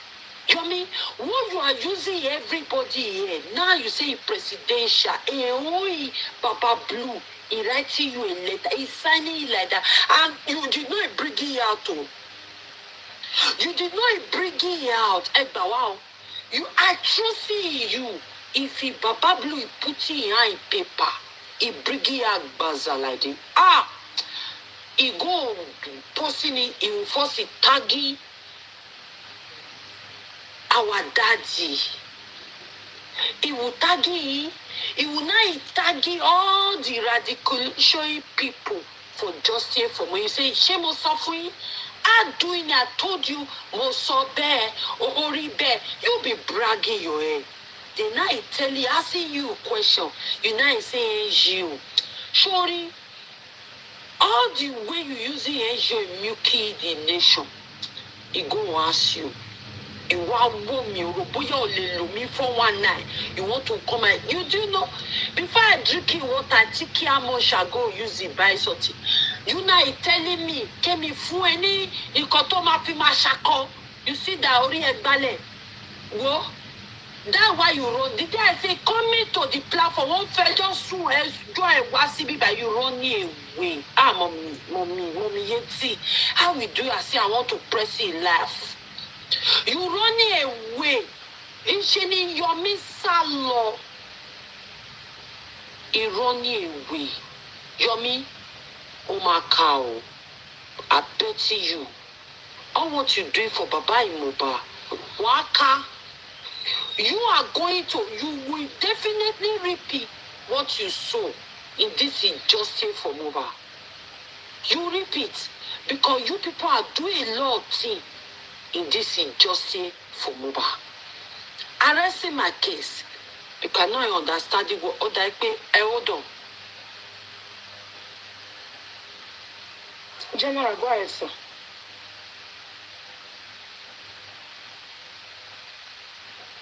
Yomi, jẹ́ máa sọ̀rọ̀ lọ until January 4. O ò ní ìwòsàn. Regime ta wà yìí, ara ń kan Gaza. O ò ní ìwòsàn. Ẹ̀gbọ́n bí tiẹ̀ ń bẹ̀rẹ̀ lẹ́kọ̀ọ́ bí ó rí wa ǹdẹ́ ọlọ́run ò jẹ́. Èmi ò náwó bíbẹ̀ yẹn ni. Kó jẹ́ 10 kobo, I will never put it. Ẹ̀jẹ̀ wọn ọlọ́dà 100 million fún láti. Ṣé wọ́n rí pé bọ̀bọ̀ ìbò lè kọ́ rí ọ̀hún tí ẹ̀rí ẹni sáyẹn? Ẹ̀kọ́ olóògùn fún wọn ni. Ọba bẹ́ẹ̀ wo ó ti gba jọ́ńbẹ́ gbìyànjú lọ́wọ́ ṣe wà wọn. Ọ̀dì ẹ̀rí rárá pé eléyìí ò lè rí ẹgbọ́n bí jẹ́ ìjọba straight forward. Ó kó wọn lọ jẹ snacks ní police station lọ́dọ̀ sí Kingsdown. Ìgbà wọn kó àkáǹtì 40 million. Owó tó ti ń fún tẹ́lẹ̀ ó yàtọ̀ sí 40 million yẹn. He refused láti ṣe é ní àkáǹtì. Wọ́n tún ti wá dáwọ́ fún ògéèmù ní tó fi wá lé ìtọ́nà ìṣe wọn máa protest orí tó ń ṣe. Láwọn máa fún wọn dá o. Ǹjẹ́ ṣe accountability rẹ̀ ní kí ní kọ́ mọ́wọ́ fi wá òun tún ti ń lo owó. Ọmọ asọ́kọ̀ ẹ̀tọ́. Ọmọ asọ́kọ̀ rẹ̀ báyìí. Yes, ó fún take care lifestyle. Irú ìtọ́ wa ṣe lé ní ìsìn strategy ni. Gbogbo ìyẹn kí wọ́n dàbí kí wọ́n dàbí àti inú ti ẹ̀ jára wọn rárá wọn náà sáré tẹ̀ wọn. Wàá wá pè wọlé, wàá wá ka lẹ́tà yẹn fún wa. Ẹ má bínú. Mo ti dé padà, ẹ má bínú. I had to go and sign something. So my people, bó ṣe jẹ́ nìyẹn, ẹ̀yin náà mọ̀ pé this is person you see now, nobody is that. Èmi ò mọ̀rọ̀ pa. You understand what happen? Yomi, you reap what you sow. I know that how you be milky people. Ẹni tó ń taṣọ wà ní kó fún ẹ láṣọ. Ó bèrè lọ́wọ́ ẹ̀ bóyá Toyota àbí kò ẹni tó ta gàrí wà ní kò because you are a celebrity you use your nǹkan tó máa ní nǹkan tó ń ṣe nìyẹn o you say he giving you this in not my normal people because the way this your me coming ó fẹ́ lórí mi tẹ́lẹ̀ bọ̀ mo wá ní I'm a straight woman. Abi, you when you doing the kind of thing you are doing, you know that you have to be sharp abi in the streets. You understand? Because it's something like a street thing. You have to be sharp. You know I call me. Hey, just say for mobile. You know I love you can passionate in person fighting for job. Mo be your gidi ni e o. Mi o mo fi le ni you are a thief. You are a thief. You are it. Olúwa ṣeun. Thank God Almighty that did not kọ́bọ̀ ṣíṣì mi ò fi sẹ́yìn o. Mi ò dáwọ́ o. Èmi àbútí mo ní mi ò kí ń fowó sí bí òṣì. Mi ò dáwọ́ o. Àná ìpútí wọ́n bí in anything for Yomi. So you people that putting money there. Ṣé ẹ rí pé o lè ẹ lọ fún 419 lówó? Broad day 419. 419,999 million. 419. And you be asking for accountability in our own side. Only nie. I'm not putting money there. Mi ò fowó síbẹ̀ o. Mi ò fowó síbẹ̀. Somebody, ẹni tó wúlò fún mi gan, mi ò tí fún ní pointy. Ìwọ ìkébè super. Èrè wọlé mẹ́jọ láàrin. Mi ò mọ ṣé ìdí ni kí n máa tẹ̀ ni àbí bá oúnjẹ wá ní báyìí. Ṣé mo fẹ́ fìdí ẹ̀ sùn ni? I want to sleep on your ìdí ni. Nǹkan ló fẹ́ dé tí wọ́n wọ̀ báyìí kó fọ̀ bí tó ṣe ó lè. Ó rò pé òun ti fẹ́ fìdí ìdíwèrè ó fẹ́ kó wọn lọ́bẹ̀ kó máa fún ẹ góòdù lè. This is how he has been robbing people of their hard-earned money. Àwọn ọ̀dẹ̀ tó máa rí ìṣẹ̀lẹ̀ kálọ̀ ìṣẹ̀lẹ̀ eré. Ó ṣẹ̀ṣẹ̀ dé ni o, ìgbà tó ṣẹ̀ṣẹ̀ dé ni o, ó ṣẹ̀ṣẹ̀ dé. Because thank you for all you do for those people. The next thing o ti bèrè fún ti lọ́wọ́ mi ò máa yẹ ẹ̀ fún ìbàjẹ́ fún máa tọrọ fún mi. Ìyẹn kan àmì àmì ti bàjẹ́ láti pọ̀. Nonsense man. Imagine that. No, talking torí pé ẹ ti fún lọ́díẹ̀sì láyè tó ti jọ ń sọ̀rọ̀ ó tún bèrè iṣẹ́ tó ń ṣe eléyìí tó ti ẹ̀ sọ̀rọ̀ bẹ́ẹ̀ tó fi 5 naira ránṣẹ́ yìí wọ́n tún wá gba 2 naira lọ́wọ́ ẹ̀ pé ẹrù tí ẹ̀ bá ń pé bí ọtí ẹ̀ bá ọ̀dà èjì sọ̀rọ̀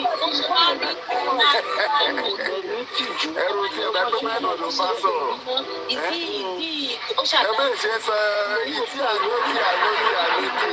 àlọ́ tí etí bí ẹ bẹ́ẹ̀ ṣe máa sọ̀rọ̀ rẹ jẹ́ ẹ tó tẹ̀ ẹ́ sọ̀rọ̀ tẹ̀rọ kó bí ọmọ tó fi 20 naira ránṣẹ́ ó fẹ́ gba gbogbo àtẹ̀pà lọ́wọ́ ọmọ tó fi 20 naira ránṣẹ́ wọ́n fi góòlù rán yẹn ṣe é sí ní kó fún ẹ ń góòlù.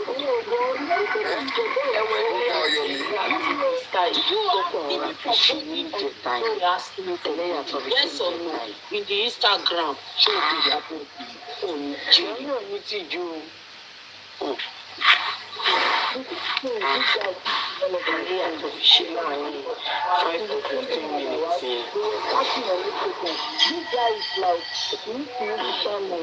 come and marry me too. I don't know. They were only talking as a friend, and now told my friend that he was coming to the US. They were chatting like a friend. At the end of the day, this is what Yomi said. He wants to come and stay with the lady when he come. What kind of a guy would do such a thing? You don't have your own money to get your hotel. You want to come and you want to take advantage of a single mother. She showed me all the chat on Instagram. She showed me everything.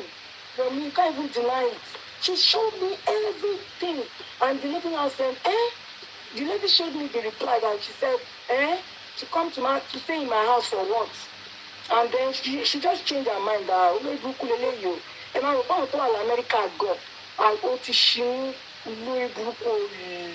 you want to be taking advantages of women.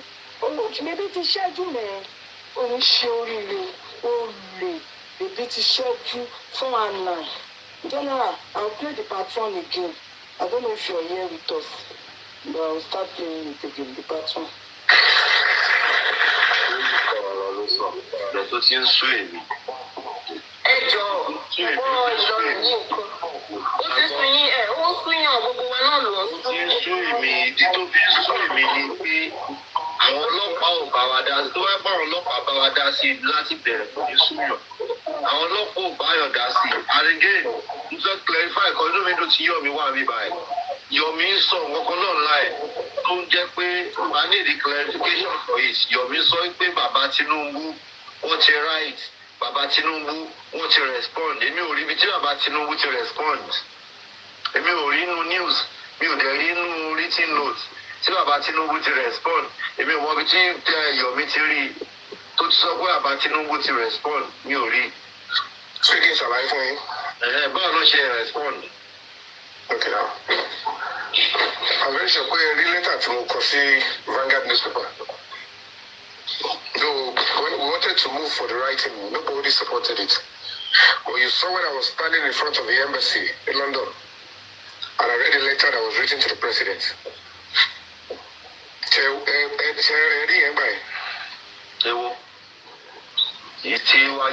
will submit letter to the president, the embassy. And I read the letter in front of the embassy. Yeah. That was a complaint by Break the Silence Foundation on the cover-up of the Lagos State Police Command and the AIG, what we went through. But they we wrote to them, we have given them the new lead, and this is the cover-up they did. And this is a likely consequence. And I have every authority to tell you, don't bring me that with Johnny. And then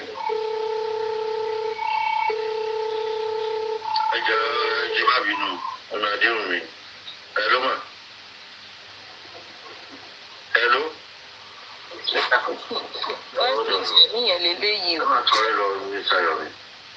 So when, as an NGO, when we complained about what they did without new lead, it is important for them to respond to it, and the presidency, they ordered that the case should be taken up.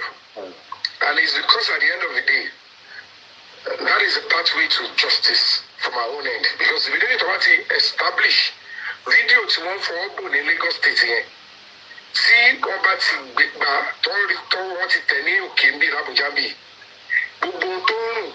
see our original people to she case Mohbad here. Until one claim about evidence stuff in Bambe. So they responded, the presidency responded to our own petition as an NGO that this particular stuff, video, at the content here, at our suspect here, they are being shielded. And that is the action plan. So expecting that the president will talk on our case on social media or consider. That's what it is. And I've told you I've been to the FCID. I don't want to go into unnecessary details. Baba Tinubu to respond. Tell what was in it. When you write a petition, the presidency wrote to the IG, they should go and take my case file and listen to what my complaints are. And the complaint is already activated at the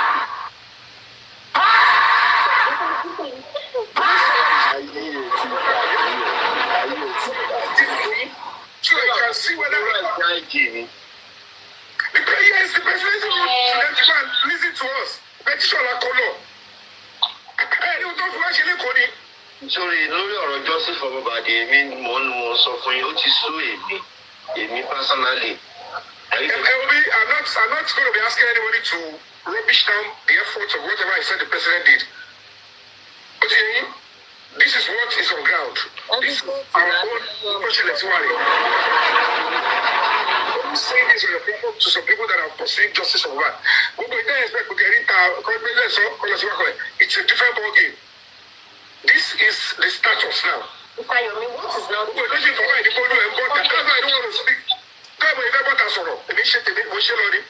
Because everybody, all this, we have to understand that putting pessimism to things like this at this stage will help. And coming to feed the public with every step, will they make any sense? No.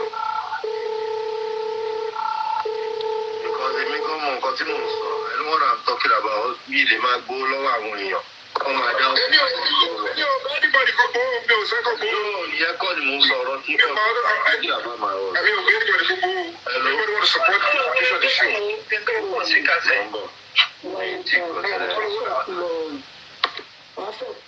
Ẹ máa sọ ẹ lọ. Mo ń bọ̀ ọ̀dọ̀.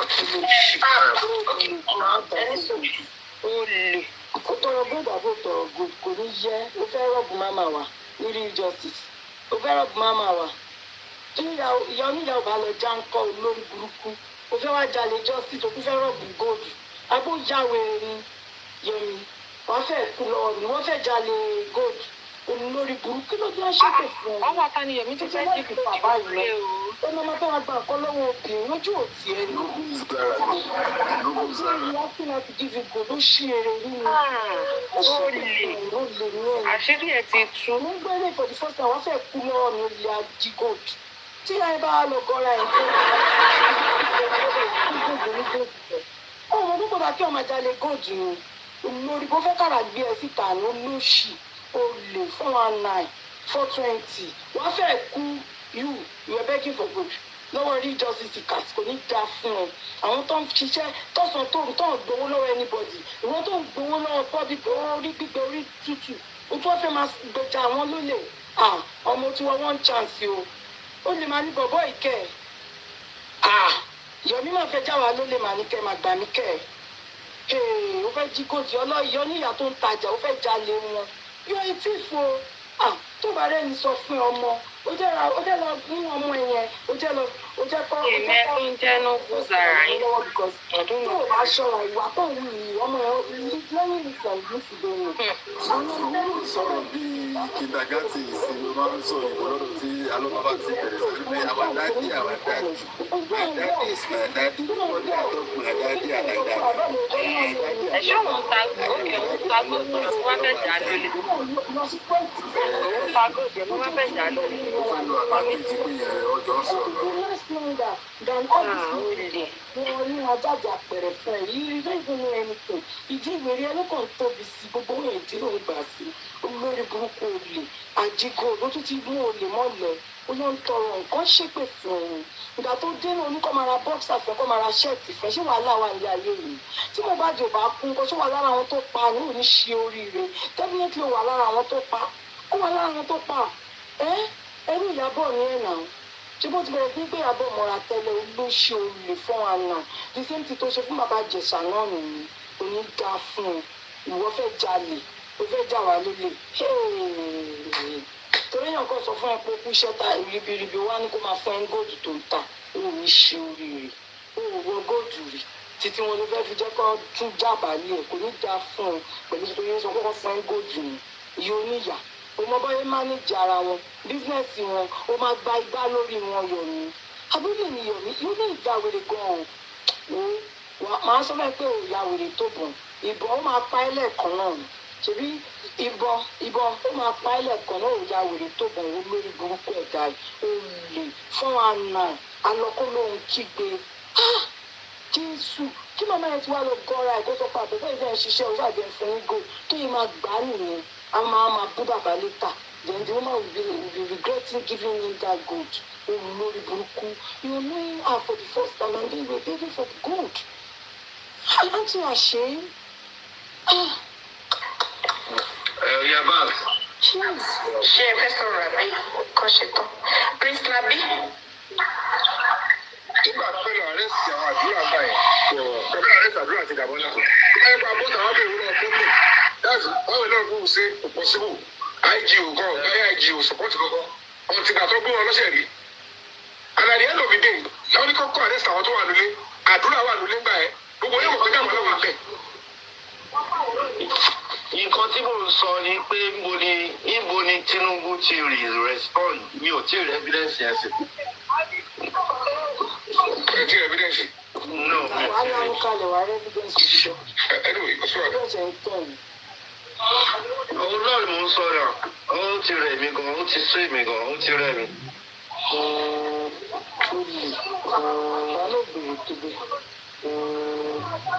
Olórí ẹbí, you are not break the silence foundation. I have told you what is happening to our case in Abuja. Can you imagine? You are just told right now that you have changed your name. You have changed your name to Yomi Fabiyi. There must be a reason for you to change that name. If I don't know, you change it to break the silence or whatever. And now you've changed it back to your name. Why did you change it back to your name? Yomi, we are asking you. I want to be on the challenge here. I want to be kick boss. Koni yeo. What about you to find out the truth about under the boss? Now I want to pampai and patch. I feel tired of it. I ain't go. I am not worried. I'm a lost soul. I ain't to budge. We go to buy and you know for you. Chatty. Ẹ̀yin ló máa ṣe rí báyìí ló ń dùn ní ìsìn kò ní yẹ yín àìmọye ọ̀rọ̀ lẹ́tí pa sí ń tẹ̀lé sọ síta ọ̀rọ̀ màmá mú yín nìkan pẹ̀lú lóṣì. Tí ẹ̀yin kọ́ ni Bring the Silence Foundation. And when the presidency respond and we trace and find mo ti gbé ogun lẹ́tà jáde mo ti gbé lẹ́tà lọ́ọ̀yà jáde how the case file was traced and at the end of the day we are pursuing the case we are in Abuja here. Mo ti pariwo títì mo ti ṣe gbogbo ẹ̀ and mo ti ṣe mí ti bí ẹ̀mẹ́ta pẹ̀lú wọn ní FCID ẹlẹ́ẹ̀tì ìbọn yìí respond ṣé tó bá president bá wà respond because against petition àwọn àkọsíta city they have responded and the complainant has been contacted and we have been given audience and the case is ongoing that's the only information you need but when you come and say ẹ̀ẹ́tì until you are waiting on ẹ̀ẹ́tì action plan or tí arrest our suspect ẹlẹ́ẹ̀tì if you say that on this line if you are there subject to your dragging this because at the end of the day. I'm not submitting to the content but I'm taking one more.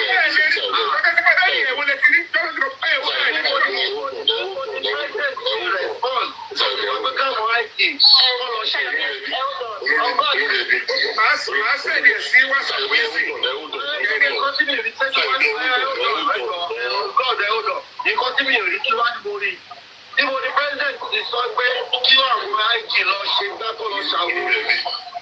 Níbo ni president ti sọ bẹ́ẹ̀? Olúrẹ̀bí, Jerry, there's one thing with investigation. Mo náà ló kó bàbá dá sí case wọn investigate anything. Sorry, sir. Anyone investigate mo náà ti investigate. Sorry, sir. Kálọ́ máa fún yín ní information fún wọn ti dá sí. Bẹ́ẹ̀ ni níbi àbí NGO tó fèsì. Ẹ fún wa ní níbo ni president ti respond. Tó bá yẹ kó bẹ̀rẹ̀ kìtẹ̀ ló sọ fún president ti respond you give him respect. Okay. One more. Olúrẹ̀bí, Jerry, one thing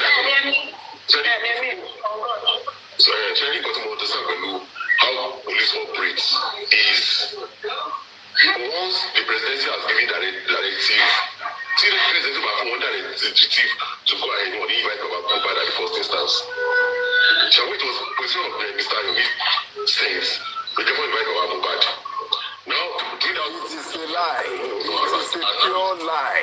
Jerry, because of the president wọn kò tiẹ̀ mọ̀ kó tó tiẹ̀ ṣẹlẹ̀ rárá ní kọ̀tà sọ. Ìjọba ọlọ́pàá ṣiṣẹ́ wọn náà nìyẹn. Ẹbí kò ṣe máa manipulate rárá báyìí sí. All the police will not like it. This Robert Paparino Christ. Ẹ ṣe máa fẹ́ kí nǹkan Yomi count sílẹ̀ ní it is a lie. Ìjọba fún Yomi ní ẹ̀bùn pé bí ayé ẹ̀sìn kan tó ṣe right. Àti ọ̀tá ọlọ́pàá ṣe lọ́wọ́ máa kọ́ tábàáwí o. Ó ga o. I don't understand how people reason like that. Ẹ bá lè ṣe kẹ́bí jọ náà. Èmi náà ti mo ti ṣe ń kọ́ báyìí. Báwo ṣe ń tẹ̀lé ọmọ yín nínú ilé náà? Báwo ṣe bá ọmọ yín ṣe fẹ́ ẹ̀ṣọ́ bá fún? And you what some people do, some steps some people do. And that's why I will Jerry ọlọ́pàá want to go to an extreme length. Kí result jáde, result ọlọ́pàá máa wà bá like when my younger brother was kidnapped. Ṣé ọlọ́pàá wá gbọ́ láti ọ̀dọ̀ president kan tó gbé gbèsè ní? Ṣé lọ́dọ̀ ní kí president kan ọlọ́pàá nìkan tó máa ṣe kí ló ṣe yan ọ̀gá ọlọ́pàá sí ibẹ̀ ń gbà yẹn? Why is the IG there when you are even trying to seek? Ṣé mobilization ló fẹ́ bèrè lọ́wọ́ president like the power to seek anything? And even if anything will have to be done on the Mohbad case tó bá ṣe mọ́, I believe the Senate, the House of Assembly will see to it. President Gassi. President fún ọlọ́pàá ní Buhari kò sí tó pé kéèsì Mohbad nìkan ni ó ní kéèsì Nàìjíríà. Ṣé àwọn bọ́ọ̀bùlàsì ní kíkọ́ kìnìkan kò tí ì ṣẹlẹ̀ president ò sí lọ. Mi fi kájà lórí ọ̀rọ̀ yìí bóyá ká ṣe mítìn lẹ́yìn ẹjọ́ a máa kéèsì Mohbad tó yẹ kí wọ́n ti hàn sí ẹni wọn president náà á gbọ́ ájókòó náà á gbọ́ pé kí ló ṣẹlẹ̀ sí kéèsì ní ọ̀hún ní 2023 kí làwọn òbí ọmọ ṣe sí wọn á tó gbọ́ rọ́bìṣì tó ti ṣẹlẹ̀ nínú justice for Mohbad. àtúntò ẹ̀ sọ́dọ̀ ni kí ló ń ṣàwọn ilé ìgbọ̀ngàn náà. Mr. Lati, so far bring the silence ló sì ṣe tí wọ́n fi arrest àwọn èèyàn mẹ́ta nínú gbogbo àwọn èèyàn yìí. Wa on the just ẹ kò jẹ́ ká máa fọkàn bára wa lọ. Ẹ jẹ́ kí mọ́mì because mọ́mì sọ ẹ ṣe ẹjọ́ mọ́mì sọ lóyún. Lè kúrò lórí ẹ̀ ti subject ara ní already ọ̀hún ti subject mi sí everlasting dragging lè bọ́nú ilé lè bọ́nú ilé máa gbé àgbẹ̀ ìwé ẹ̀kọ́ ara fún lórí ẹbílẹ̀ kó dá sórí àpò náà láì ìyá yẹn ní káwọn lọ sọ̀rọ̀ lẹ́yìn láti ìyá tó tiẹ̀ sọ̀rọ̀ rẹ̀. ara nǹkan tó fi ń bàjẹ́ nìyẹn ẹnìkan á ṣe nǹkan sọ síta fún dájú ẹlòmíì á ṣe sọ síta fún dájú lọ́dún wá ṣe é sí kí ni lọ́dún rà gbà kí ló ṣe fún yín.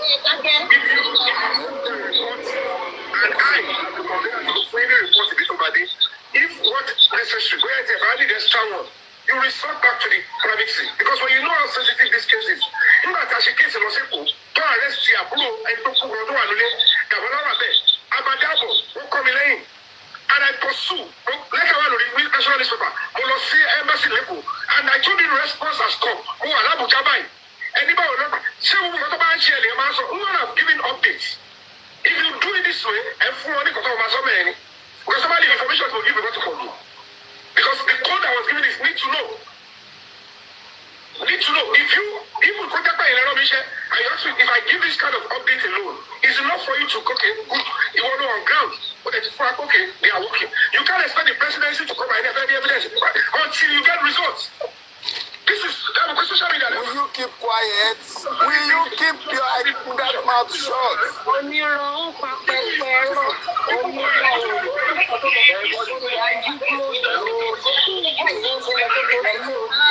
Do you want to talk? Please, let's talk. I actually want to talk.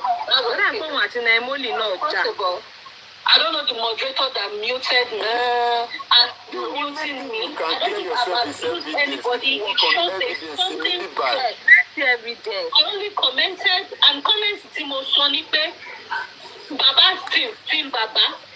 I want to say, I want to see Abuja fún ara wọn, not based on Mr. Yomi.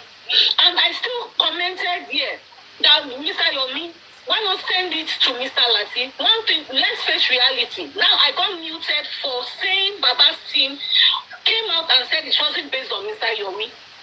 The moderator that muted me, obviously maybe you don't like the truth and you're trying to hide something. I don't get why you're muting people. Now, if you don't listen to move forward, please. Let me move forward, please. Let's move forward. Don't do that. Moving forward, I think it's okay. Mr. Yomi, nobody's against. Can I finish? Please. Nobody's against the movement. The things you're doing in the light is okay. But there are things that when people are looking at, okay, Ellen survive. Mr. Lati has a right to feel that, this is exhausting. I want by Ellen to stop.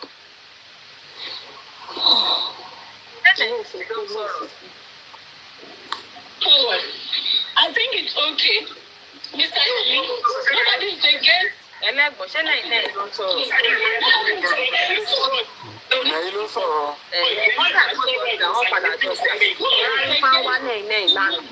Things you're doing in the light is okay.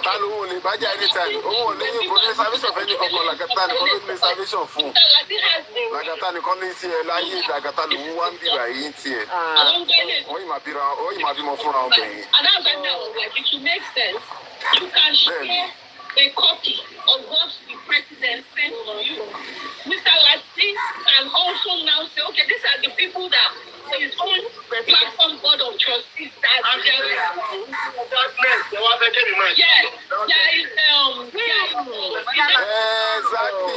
kẹ́ni ẹlẹ́ni máa jà lọ. Ó fẹ́ kó máa jà lọ. Tó máa ṣe òṣì kó máa pawó wá fún ẹ. Ó bẹ̀rẹ̀ sí pẹ́tẹ́lẹ̀ kedere ìwọ̀nba ló fún táṣọ́lò fún. Táṣọ́lò fún kó lọ ra gúgúrú àtẹ̀pà. Ìwọ wá lọ ń jẹ bọ́gà. Ó máa pa ẹ́. Ifá bí yìí tó ń jẹ yẹn, Ifá yẹn ò dẹ̀ ní gbì ẹ̀ mọ́. Gbogbo tó ti lọ ṣe ọṣẹ tó ti ń lò yẹn. Pátápátá ó máa bàjẹ́ mọ́ ẹ lára ni.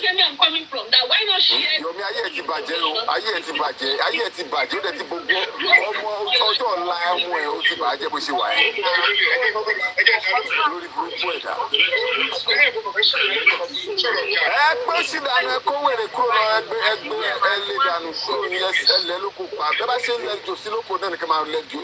Ẹ máa lẹ́gbẹ́ ìgbẹ́ nìkan máa lẹ̀ mọ́ kíní kúrọ́pù lóko Yomi. Sísá tó fi kí ló ṣẹlẹ̀? Ọ̀ṣọ́ wọlé ni. Yomi ni onírú ayé nípa pẹpẹ irọ́. Ṣé Yomi rẹ̀ là ń gbọ́? Ó kàn dùn mí pé mi ò gbọ́. Wọ́n mi jẹ́ dẹ̀ máa ṣe aṣọ fún mi mọ́ òde mọ́ àti mo wà níwájú lójijì kí wọ́n bá wọ́n kó báyìí ká máa bù wọ́n nípe ilé lẹ́sẹ̀kẹsẹ̀.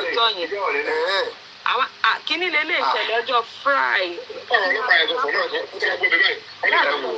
Mo máa ń fọ́kọ̀ bù gan-an tó bá ti àwọn ọmọ bá ń ṣò yẹn báyìí tó bá ti mọ àsìkò àwa náà àgbọ́ lọ́jọ́ yẹn sẹ̀.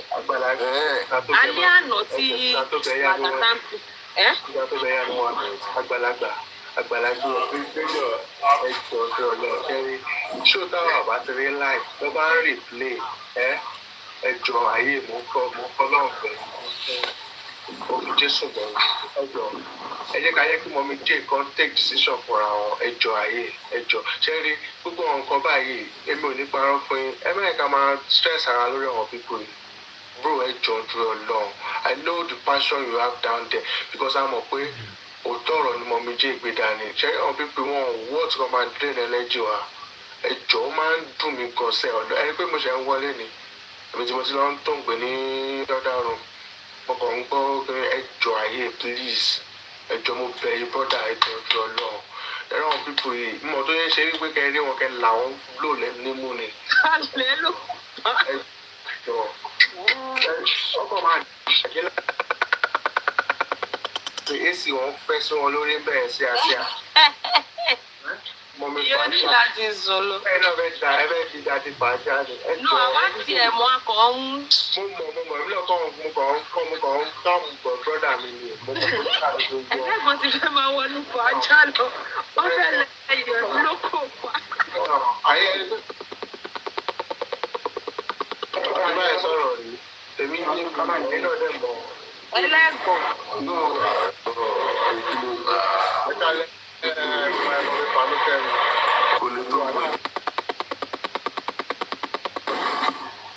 Bro, I love you, huh? I love you. I love you. Thank you. You no love bro, you no love. Ó ti yé mi. Nǹkan tó yé mi kò yá wọn lọ. Ó ti yé mi. Ẹ̀tọ́. People will not very coach things. What you said was that from the seat now. I know from the seat here. You said that the president married you. That's it. I love this break. Oh, she don't lay down.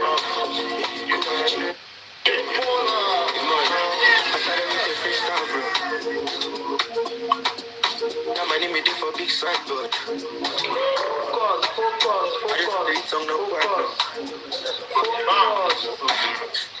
àwọn èèyàn ní láti gbẹ́lẹ́yà Yomi náà àwọn èèyàn ní láti gbẹ́lẹ́yà Yomi ẹ káwọn èèyàn gbẹ́lẹ́yà ẹ̀ náà. Àwọn ìṣẹ̀lẹ̀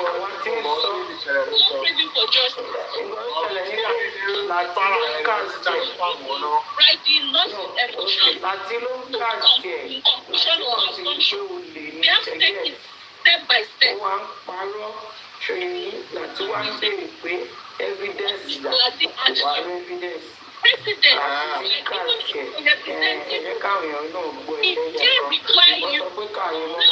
taking your case, we are handling your case, because it is beyond our life. Even your own app, you can cancel them. Like you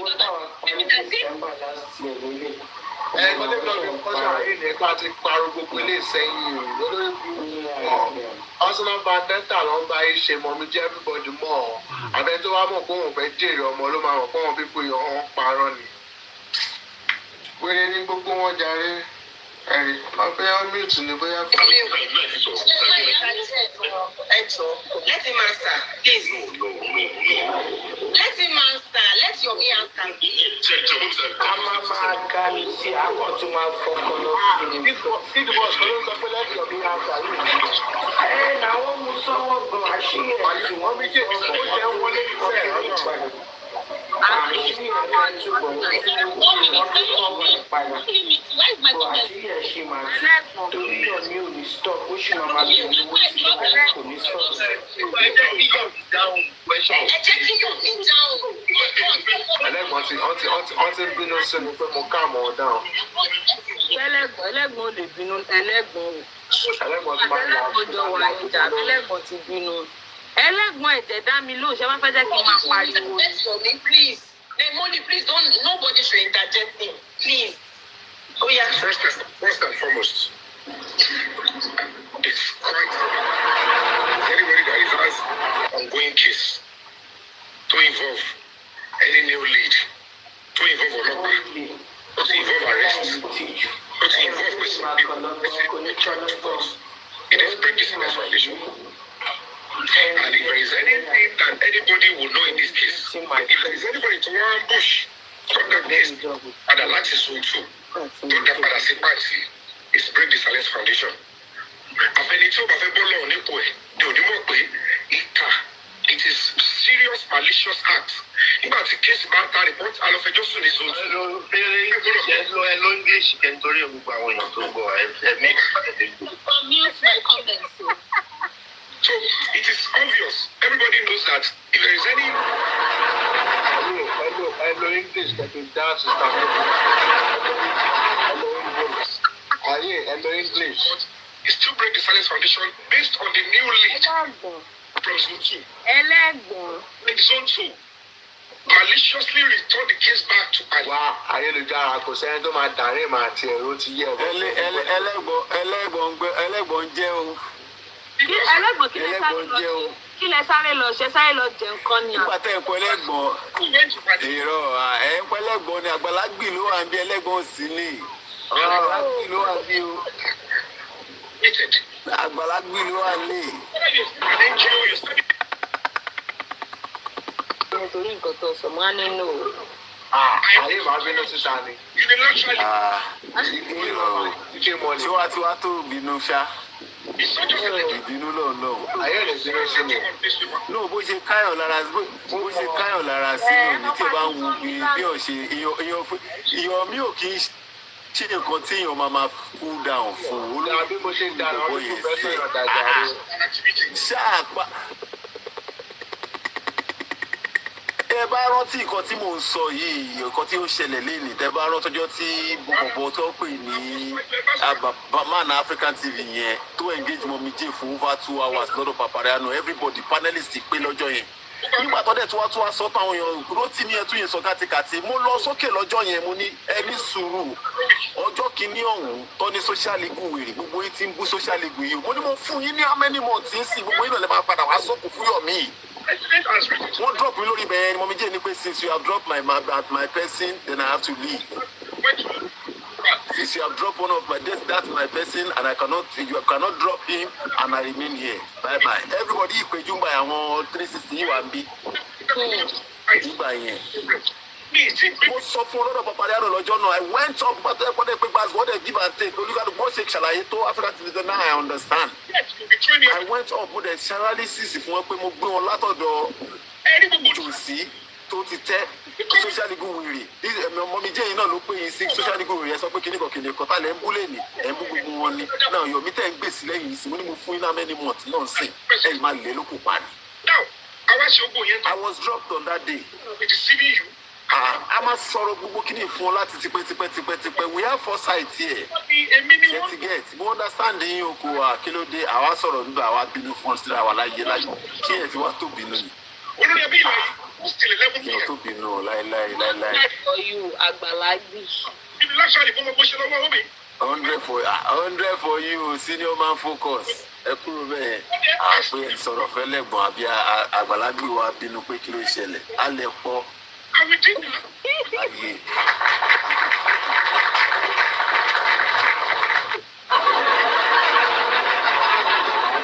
tún ní ẹ̀rí ìpè tí oṣù tó rí wá. Kódà tí ẹ ti gbé jáàkì sẹ́gbẹ̀ẹ́. Ẹ ti gbé jáàkì sẹ́gbẹ̀ẹ́. Ẹ ti gbé jáàkì sẹ́gbẹ̀ẹ́ for many body sanwó lálẹ́ yìí o. Ẹ fi wọ́n ṣe. Ẹ má fi kọ́ra máa wà. Ó náà pé máa fẹ́ lọ sẹ́gbẹ̀ẹ́ dájú àgbẹ̀ ìṣẹ́ má bàa mímì sọ́wọ́. Ẹ má fi mọ́mọ́ mi jẹ́ o. Ó yé mi ó yé yín o. Ẹ má fi kọ́ra mẹ́mi o. Ẹ jọ bí Ọlọ́run. Wọ́n á fàájà lálẹ́ fàájà mú. Ó jẹ́ kí mọ́mí jẹ́ bá mi fún yín ní.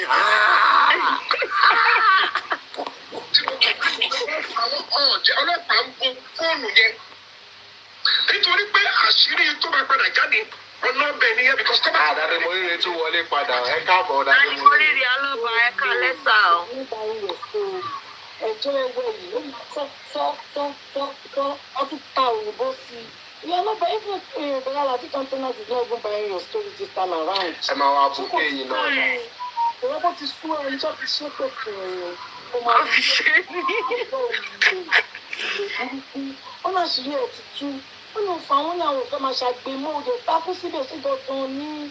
You must find justice o. Ẹ mọ̀ wọ́n ti kéré ìfún máa ń dùn mí sísá tóbi. Gbogbo ọ̀rọ̀ tí mọ́mí díẹ̀ ń sọ, ó ń wá sí ìmúṣẹ. But they don't accept. Ẹni tó ń sọ gbogbo kínní. Nǹkan tí mo fi sọ fún àyè pé káyé jẹ́ wẹ́ ó ti kọjá náà bọ̀ olórí burúkú ní gbogbo wọn Ọlọ́run. Olórí burúkú Ó ni yẹ wọn. kí Yọ̀mí máa ṣe àkọ́bàdà bàbá bíyà ńlá.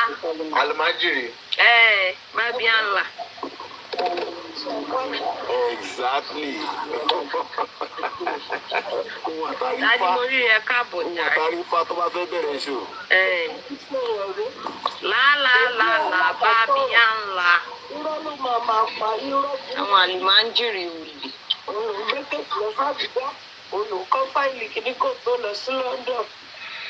Irọ́ náà gbogbo. Àbújá ìdí òjẹ̀ jù. Láwọn ọ̀sẹ̀ fún òrìjú náà mọ́. Àwọn ọmọ ọ̀sẹ̀ sí àwọn alábẹ́ ilé díẹ̀díẹ̀. Ó tún lọ kó bá wọn gbogbo wọn sásẹ̀ sí. Ìyá Ọ̀yọ́ kọ́ lélẹ́yìí. Ọjọ́ kẹsàn-án. Ìyá Ọ̀yọ́ ti dé o. Kí lẹ ṣe sọ̀kọ́ tí mo fẹ́ sọ? Òjúrò káńsì. Ìyá Ọ̀yọ́ dé o. Bàbá ọmọ lọ́lọ́mọ. Wàhálà Yomi ti pọ̀ jù.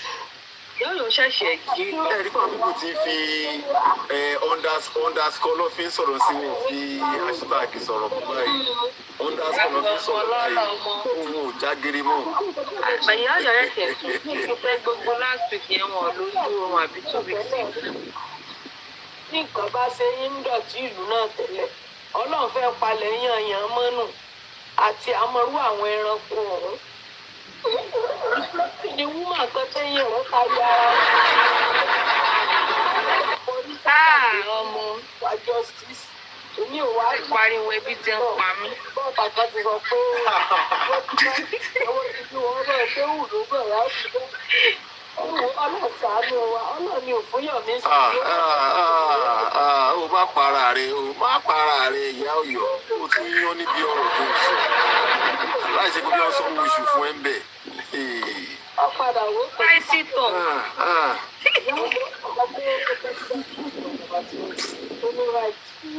Ǹjẹ́ kó gbọ́ wá níyà?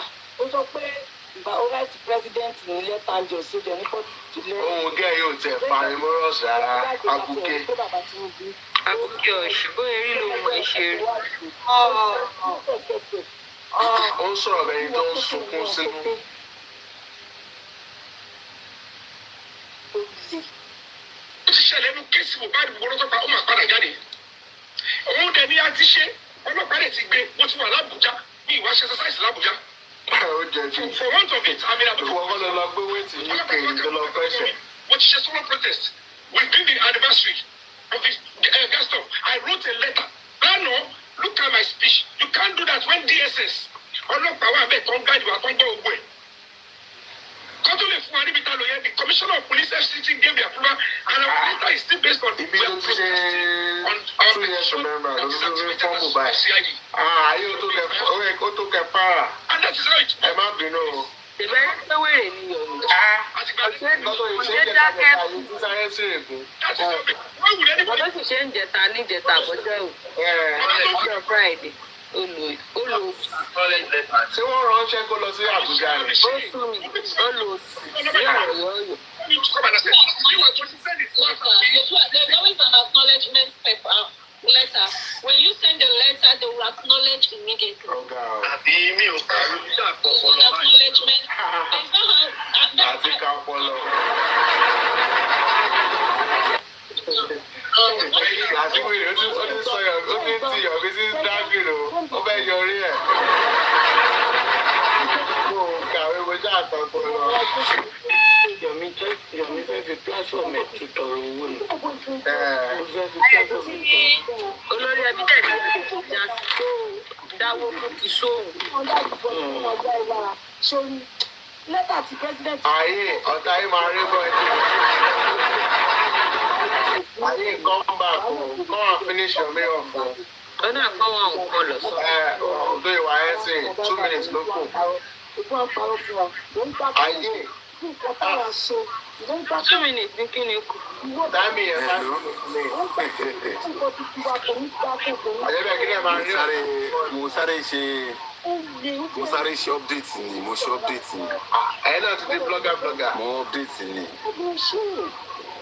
Mo update lórí iṣẹ́ tèmi ní update o. Okay, ẹ kọ report.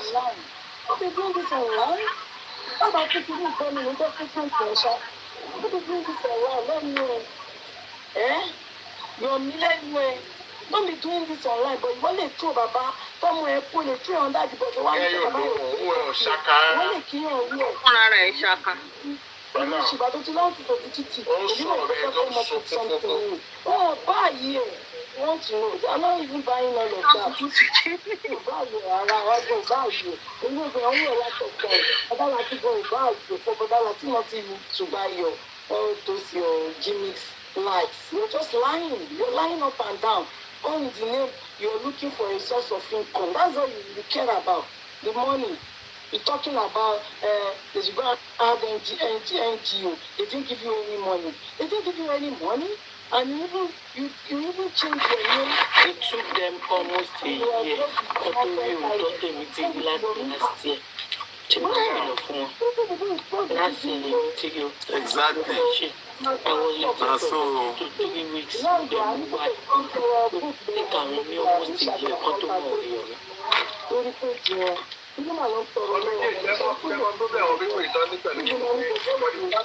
It's coming out from the mouth. Báwo ni ìgbàgbé àti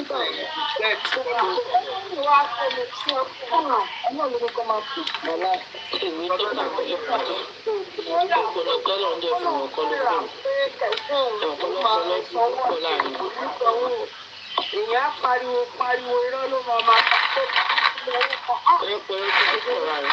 èèyàn ní kí kó ṣàdúrà tó mọ́ pàtàkì right now ń sìn náà owó wọlé fún láti obìnrin tó yẹ kọ́ náà darí sọ́dọ̀ rẹ̀ yóò kó ẹ̀mí rẹ̀ pọ̀ làkàtà òun mọ̀rọ̀ pa òun náà mọ̀rọ̀ pa irọ́. Torí mo ń jọlá ẹ̀ lèmi máa máa support ìdíkò tí fífò àti ìyàbò òfin lè jọ gbé ní sẹ́wọ̀n pé ìyàbọ̀ máa ń parọ́.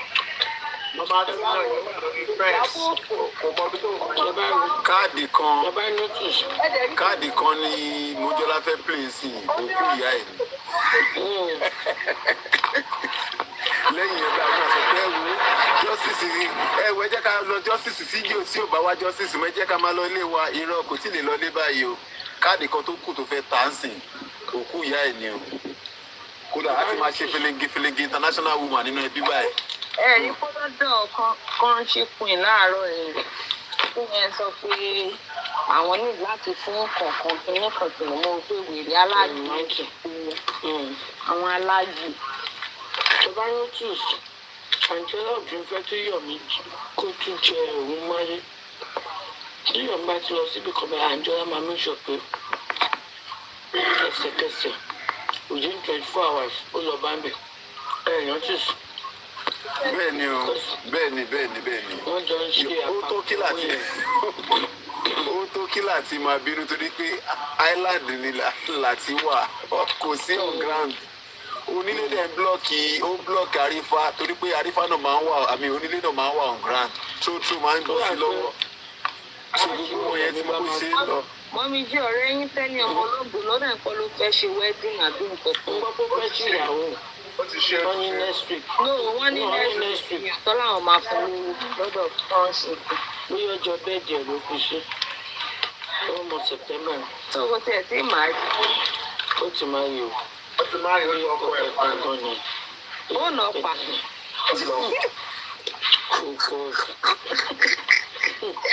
Ọ̀rẹ́ mọ́mí jẹ́ màlẹ́ bá wí bẹ́ẹ̀ yẹn ó da inú ìpín jẹ́ ọ̀rẹ́ mi nìyẹn. Mo ṣe wà ẹ́ ó wà ń bíbá ẹ̀. Mo ṣe wà ẹ́ ó wà ń bíbá ẹ̀. Ìgbà tí mo ṣẹ̀ tó kí ló wá dúró ṣe kí ni mo gbọ́ ni. Àwọn 350 tó gbogbo ọkọ̀ tó Èmi báyìí ló sọ pé ọjọ́ kan ló ń sọ̀rọ̀ tó ń sọ pé pa mí ń kú ni. Mo nígbà tẹ́kùn gbogbo ọkùnrin ló máa kọ́ra mọ́. Oníṣẹ́ ẹ̀rọkùnrin tó sọ̀rọ̀ yẹn. Ẹ̀yin ẹgbọ́n kan tọkùnrin yẹn sọ. Ẹ̀gbọ́n kan tọkùnrin yẹn sọ. Bóyá ti wá fi fake number wá tó sí mi ní ìdí ẹ̀ mo ní pé mi. Àwọn àlè ní tẹ́lẹ̀ yìí o. Wá kọ́ra mọ́ mọ́tò sọ̀rọ̀. Ẹ̀yin náà kúkú wà bíbá ẹ̀yin náà kúkú lanu náà sọ pé. mo fi máa ń mí ti ṣe ẹ̀. Ó lè ṣáájú sí blọọkì. Láì tẹ̀ láì tó. Kí ló ṣẹlẹ̀ gbogbo yẹn? To nena jimi no nena jimi na. Ẹ pariwo tó gbà ẹ̀ nà ẹ fẹ́ wá fún tẹ́lẹ̀. Ẹ fẹ́ wá fún tẹ́lẹ̀ ìpínlẹ̀ ṣe fún. Àwọn tó lọ yẹn ló lọ jà wálé ló lọ fàjà wálé. Ẹni ó yẹ kó dúpẹ́ lọ́wọ́ wa. Ìjà ọmọ success àmọ́nímọ̀ success sexy ọmọ tí bẹ́ẹ̀ ni o àsọtẹ́lẹ̀ ni o. Àwa la ṣàsọtẹ́lẹ̀. Bẹ́ẹ̀ ni o bírébíré ni o. Bírébíré ni o bẹ́ẹ̀ ni o. Wòlíì làwa ń bì. Ó dẹ̀ dùn tọ́ látọdún ìbéèrè tí Fẹ́mi ti lọ tí Fẹ́mi ti jẹ́ ìjìnlẹ̀ tó ti gbòòrò lọ. Látọdún ìdúró. A ṣe ìyàwó fún ẹtẹ ní ṣé kí n ṣe dáyìí láti àbí yẹ́ yìí la ṣe ìyàwó lò. Ayé ẹ̀yìn náà ni around April ni. Ó dẹ̀ di reality. So ó dẹ̀ come to pass. Olúwa ṣe. Ó ti wá jíjẹ́ báyìí sí. We celebrate. No be ṣeré. Àwọn iṣẹ́ kékeré náà ta ṣe ṣó tó yẹ pé àṣó lámà ni. Ta jẹjẹjẹ ta múmú tágbádágbọ́n tún kọ́ ilẹ̀kùn mọ́tò gan pàápàá. Agbádá mi á bí ẹ o. Dẹ́gbà fi lè sọ kú bí akíní o. Mi ò mọ nǹkan tó máa rò lọ. Kàgbé wà gbá kò wọ́n lọ mọ kàwé mọ́ ìgbà yẹn.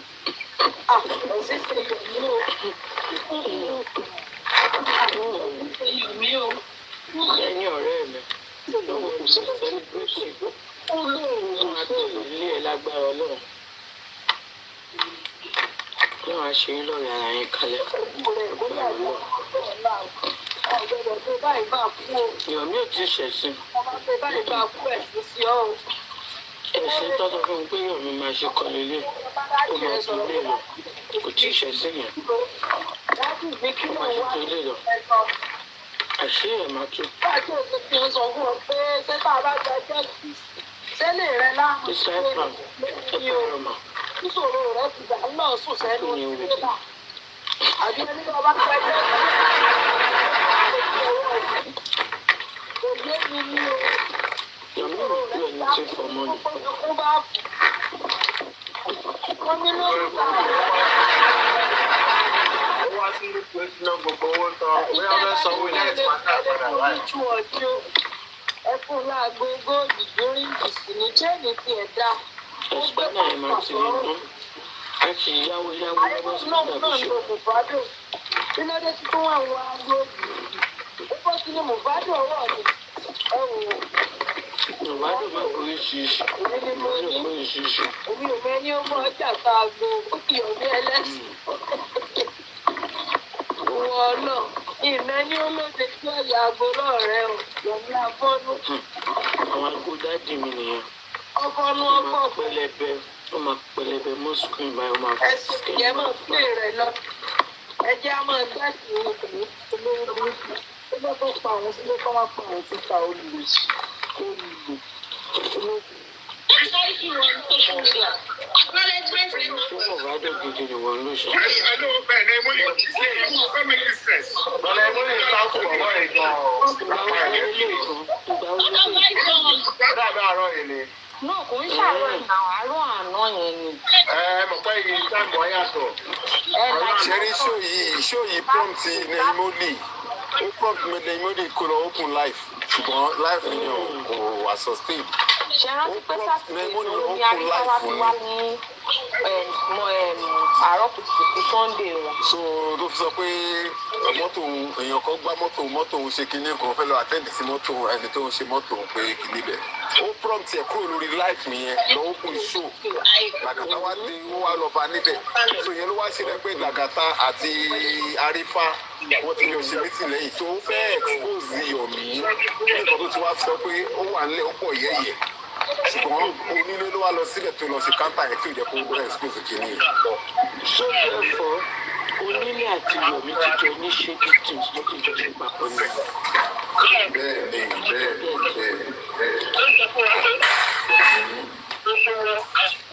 Tí láti gan ò mọ̀ ń pa àti òní mọ̀ ń pa nǹkan ẹ̀. Ọdún jẹ́ ẹ mọ̀ pé láti gọ̀ náà láti gọ̀ ọ̀hún carry láti along most of the things tó ń ṣe náà.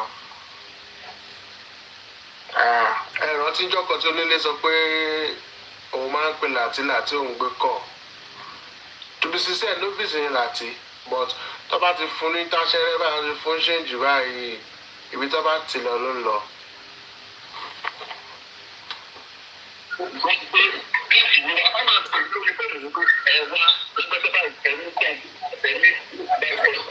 bẹ̀rẹ̀ kan ni náà nǹkan tí mi bá mọ̀ mo fẹ́ bẹ̀rẹ̀ ní ìgbé wọn. Ìgbésẹ̀ mi ó tóbi ẹ̀sọ̀ kẹ́kẹ́rẹ́ kò sí àgbẹ̀. Thank you. Sábí ló máa sọ̀rọ̀ sí ẹ jẹ́ kí n sọ̀rọ̀ ẹjọ́ mi ní more strength láti sọ̀rọ̀ bá kàn tó ṣe.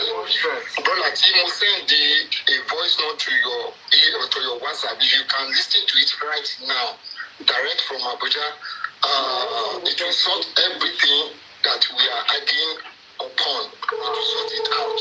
Okay. If you can listen to it. Thank you. Hold on. Hello. Owó tí kò ṣe o káfẹ́ ẹ̀ríṣọ́ ilé ìgbọ́ o tó kí abuké ni Hello. Ó dáwà àárín kiri wọn bí ti tẹ́lẹ̀. Labi. Ọ̀rọ̀ kò rí ọ̀ pé but àwa ò dẹ́gbà lóbi. Ṣé fẹ́ pè é síta fún wa ní? Ṣé kí n play síta ni? Play out. Okay, please mute everyone. Thank you.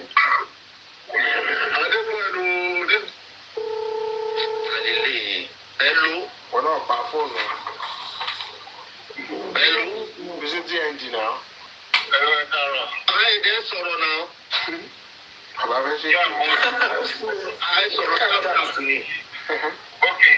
Ṣé kí bàbá protest fún gọ́ọ̀mẹ̀ntì? Ìgbà wo ti dọ́dọ̀ láti náà? Gọ́ọ̀mẹ̀ntì ìṣèjì láì láti máa kọ lẹ́tà ìwà fáwọn ọjọ́ máa ti bẹ́ẹ̀ kọ̀ ní àti sábà ìpè òkè lẹ́yìn ìgbà ká ṣe nǹkan àbúrò yìí. Èmi lọ́kọ̀ bá rẹ̀ wọ́n.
Petition of Yomi that made them sing in Position of who? Your baby, you know your baby. I think okay, yes, I think so. Okay, is the position of your baby right? Let me know just answer, but I'm suspecting I think so. Because the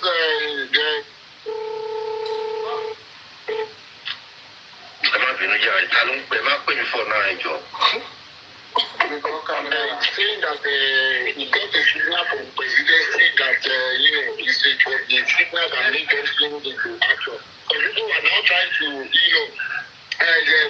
say that it's not that it's not. That's why I said I should call you, so that I will get the fact. Okay, so what I will do, on Monday, you call me around 11. Okay.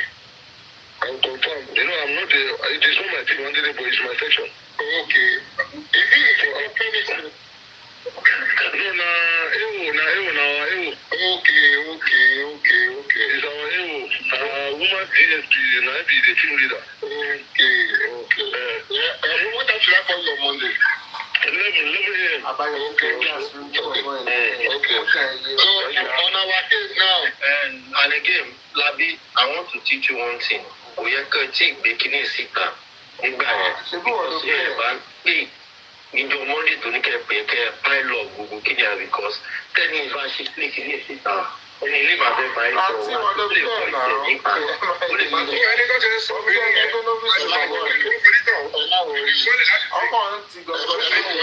person is my personal. I can even give you a number privately. I know everybody in that section. I know everybody in that department, and I can communicate. Mr. Rabiu, as we speak, I have had meeting with the DIG, number 2 police officer in Nigeria. Who is heading SCID. Yes, I have had meeting with the CP. Yeah. Okay, the CP. They just brought him down. Yeah, they just brought him down here. And the SCP is Tapa.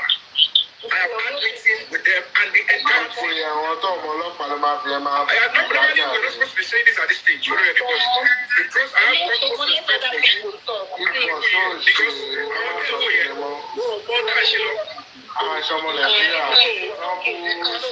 Clarity, please, let's have you. Okay.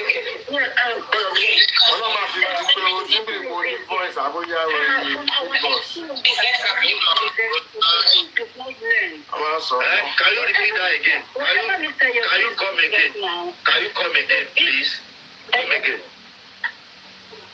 Hello, can you hear me? Can you come again, please? Yeah, I can hear you.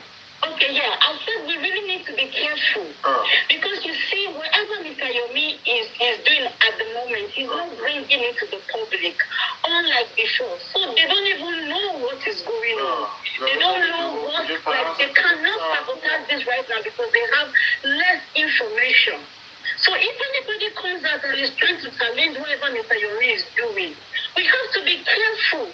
Because this voice note you just played now, the enemy can use it against this whole movement again. See, people that is doing Mr. Yomi might even not know why they are doing it. Must be somebody who is making this happen. So we don't have to be careful. We don't have to prove anything. Let the end justify the means. Whatever Mr. Yomi is doing is between him and God. If he's deceiving the public, it's between him and God. So let's just stop all of this and focus on what we are doing. How many times did you see him and God? Thank you. But Mr. Yomi, sorry. It was. I know, Joe. Boss, I want to say something. Mr. Yomi, please, at this point in time, there should be limits to what will be bringing out to public. This is a movement for himself. And we don't need to prove anything to anybody.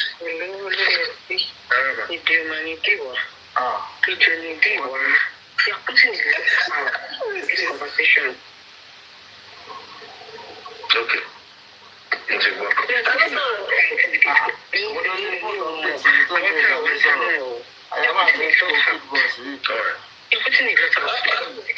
can have indoor meeting with Mr. Yomi. They are not blame. The man is doing well. The system is bad. It's not his fault. It's not his fault. Stop.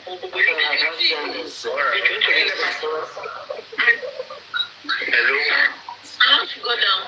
Hello. And this same thing I'm saying. Hello.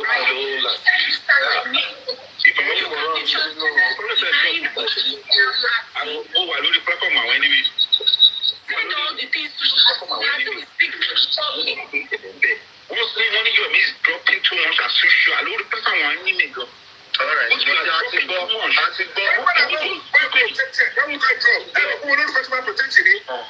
No, Mr. Yomi, you don't have to put it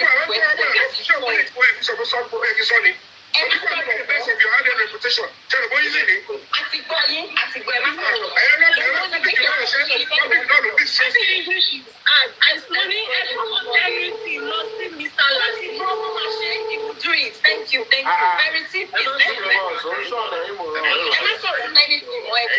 please don't go back.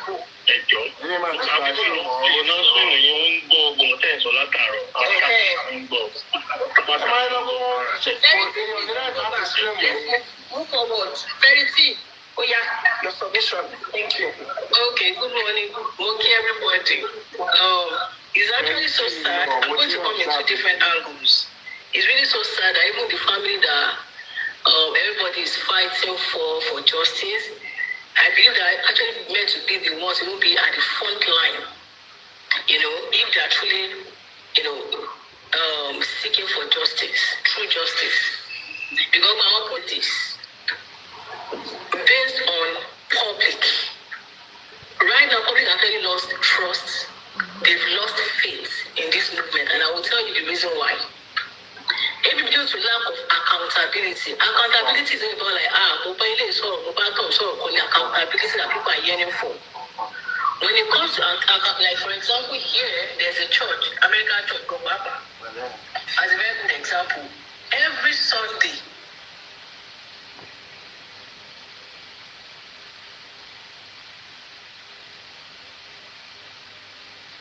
But we're not talking about cutting, we are talking about marriage situations. They will just break it down. We don't need all this mobile gist or mobile. No, you don't. We personally, as a public, we don't need it. But in what I need as accountability, which I feel like in what Jackie boy or me needs to like explain himself over and over is because people feel like I want to fair one girl. But she want girl and over is because people feel like I want to fair one girl. But she want girl. So and I feel like just for him to actually have